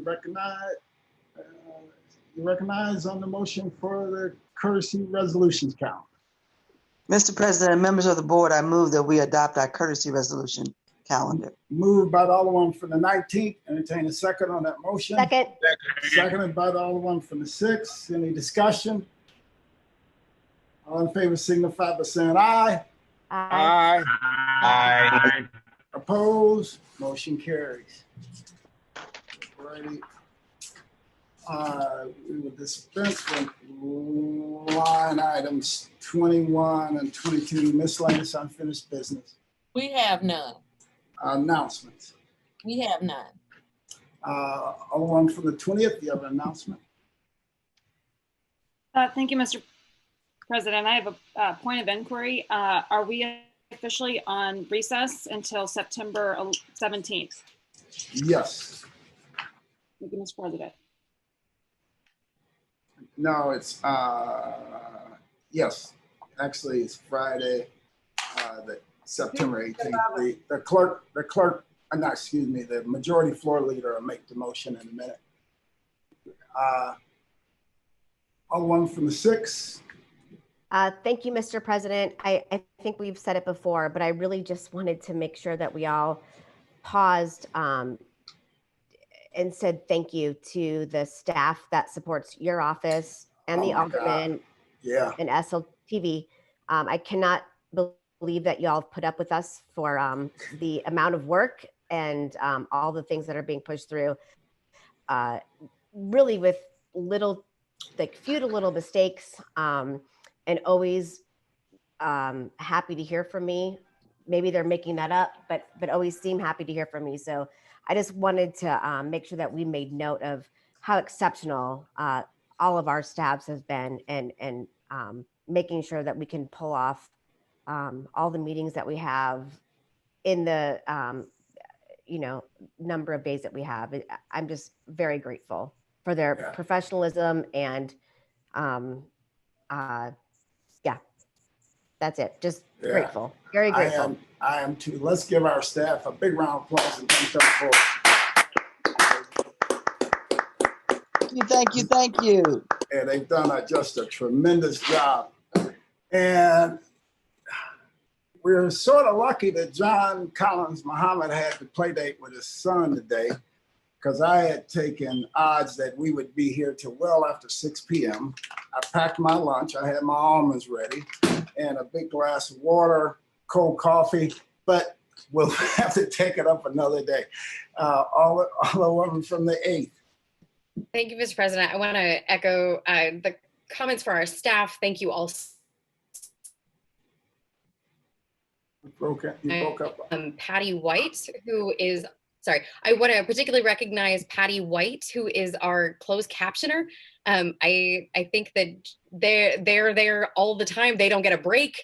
I hope this is coming through, but thank you to Patty.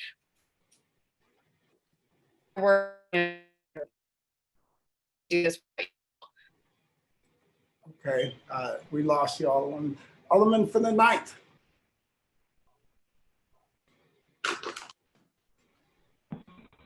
Thank you, Mr. President. It was said before we went live, but I would just like to wish a happy birthday to the Alderwoman from the 27th, whose birthday is today, Miss Pam Boyd, and also to the Alderwoman from the 2nd, whose birthday was yesterday. So just get it on record. Happy birthday, colleagues. Happy birthday. And then Alderman from the 22nd. Yes, thank you, Mr. President, members of the board. I just want to say that I think today we had a lot of great spirited debate and discussion about a lot of different board bills.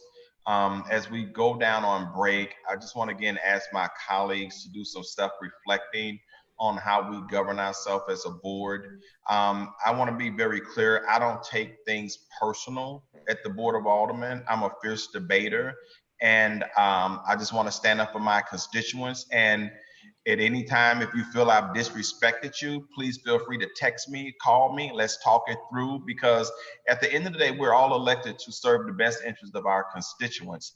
And there was a lot of powerful statements made today, you know, both for and against certain bills. And I just really want to encourage my colleagues to play the tape back. Let's do some self-reflecting.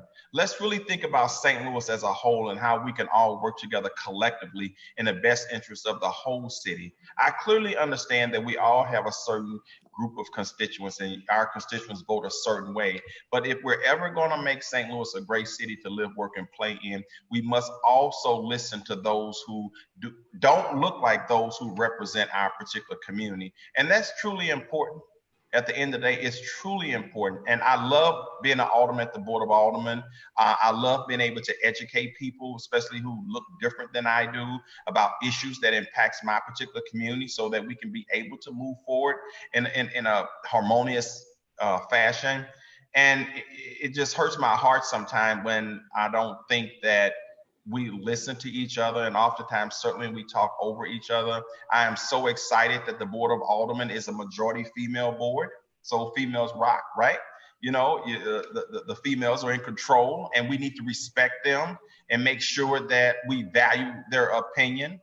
That's very important to me. I've seen some comments over the past several weeks that suggested that some of our female colleagues felt that they were shunned. And that's not acceptable. That's not a practice that I want to be part of. But I also want to encourage each one of us, when we feel that we've been disrespected in any way, please reach out and have that conversation. It doesn't do us any good when we talk amongst the group that we know that love us about what somebody did against us. If we're going to make change, we have to talk to the person that made us feel uncomfortable. That is the only way we're going to be able to move this city forward. I wonder if she knew that. We can do the gamesmanships, but at the end of the day, let's always put St. Louis first. That is what's important to me. So I just wanted to put that out there, and you know, thank you for the time and opportunity. Thanks. Alderman from the 4th. Alderwoman from the 4th. Alderwoman from the 4th. There we go. I'm sorry. Trying to get that mute off. It was holding me up. I'd like to give a shout out to my lead developer, Laura Hughes of the 4th Ward, who has gotten some awesome news with continuing to move Alderman Sam Moore's vision forward.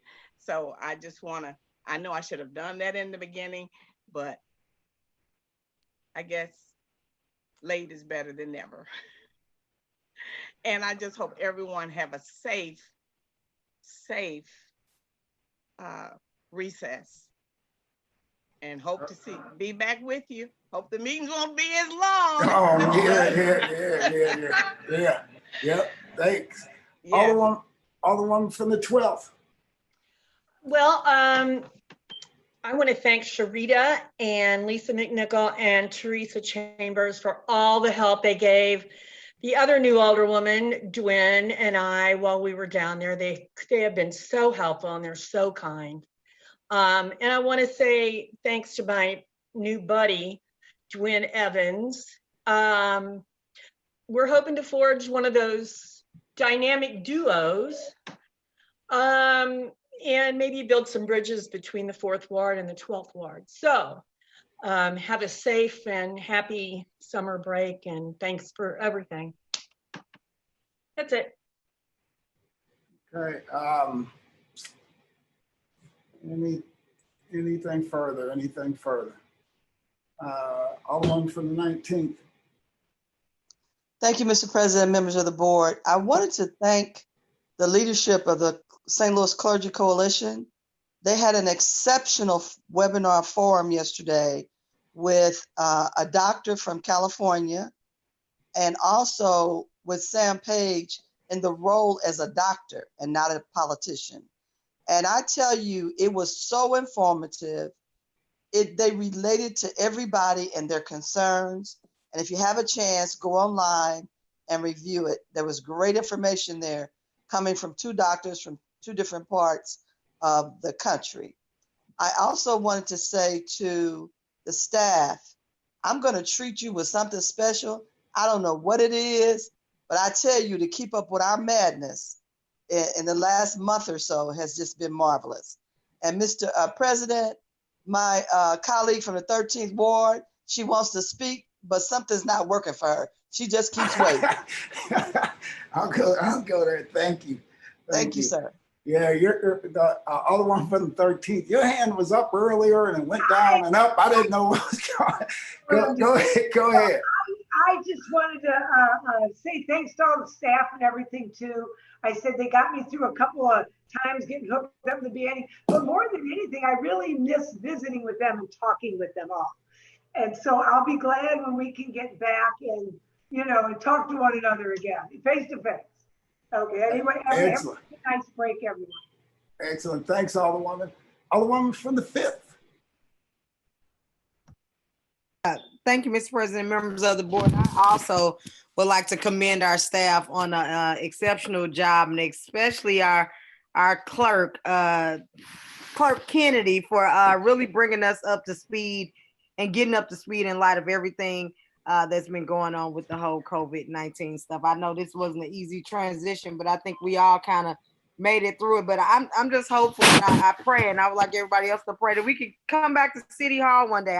I despise Zoom. I don't like Zoom. I think it's something when we can all, you know, see each other and, you know, go and converse that way opposed to via Zoom. But I know we have to do what's in the best interest of everybody. But I'm looking forward to one day us getting back in City Hall in our chambers. And that's all. Same here. Same here. Any further announcements? Any further announcements? On from the 22nd, you're recognized on the motion to excuse. Mr. President, members of the board, I will move to excuse the Alderwoman from the 11th Ward due to necessary absences. Second. Moved by the Alderman from the 22nd, seconded by the Alderman from the 10th. Any discussion? All in favor signify by saying aye. Aye. Opposed? No. Nope. Motion carries. Alderman from the 22nd, you are, I'm just so happy to be at this point to recognize you on the motion to adjourn.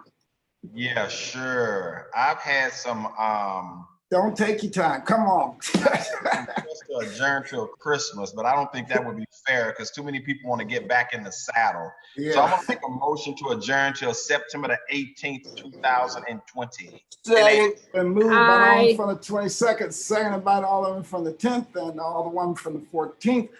All in favor signify by saying aye.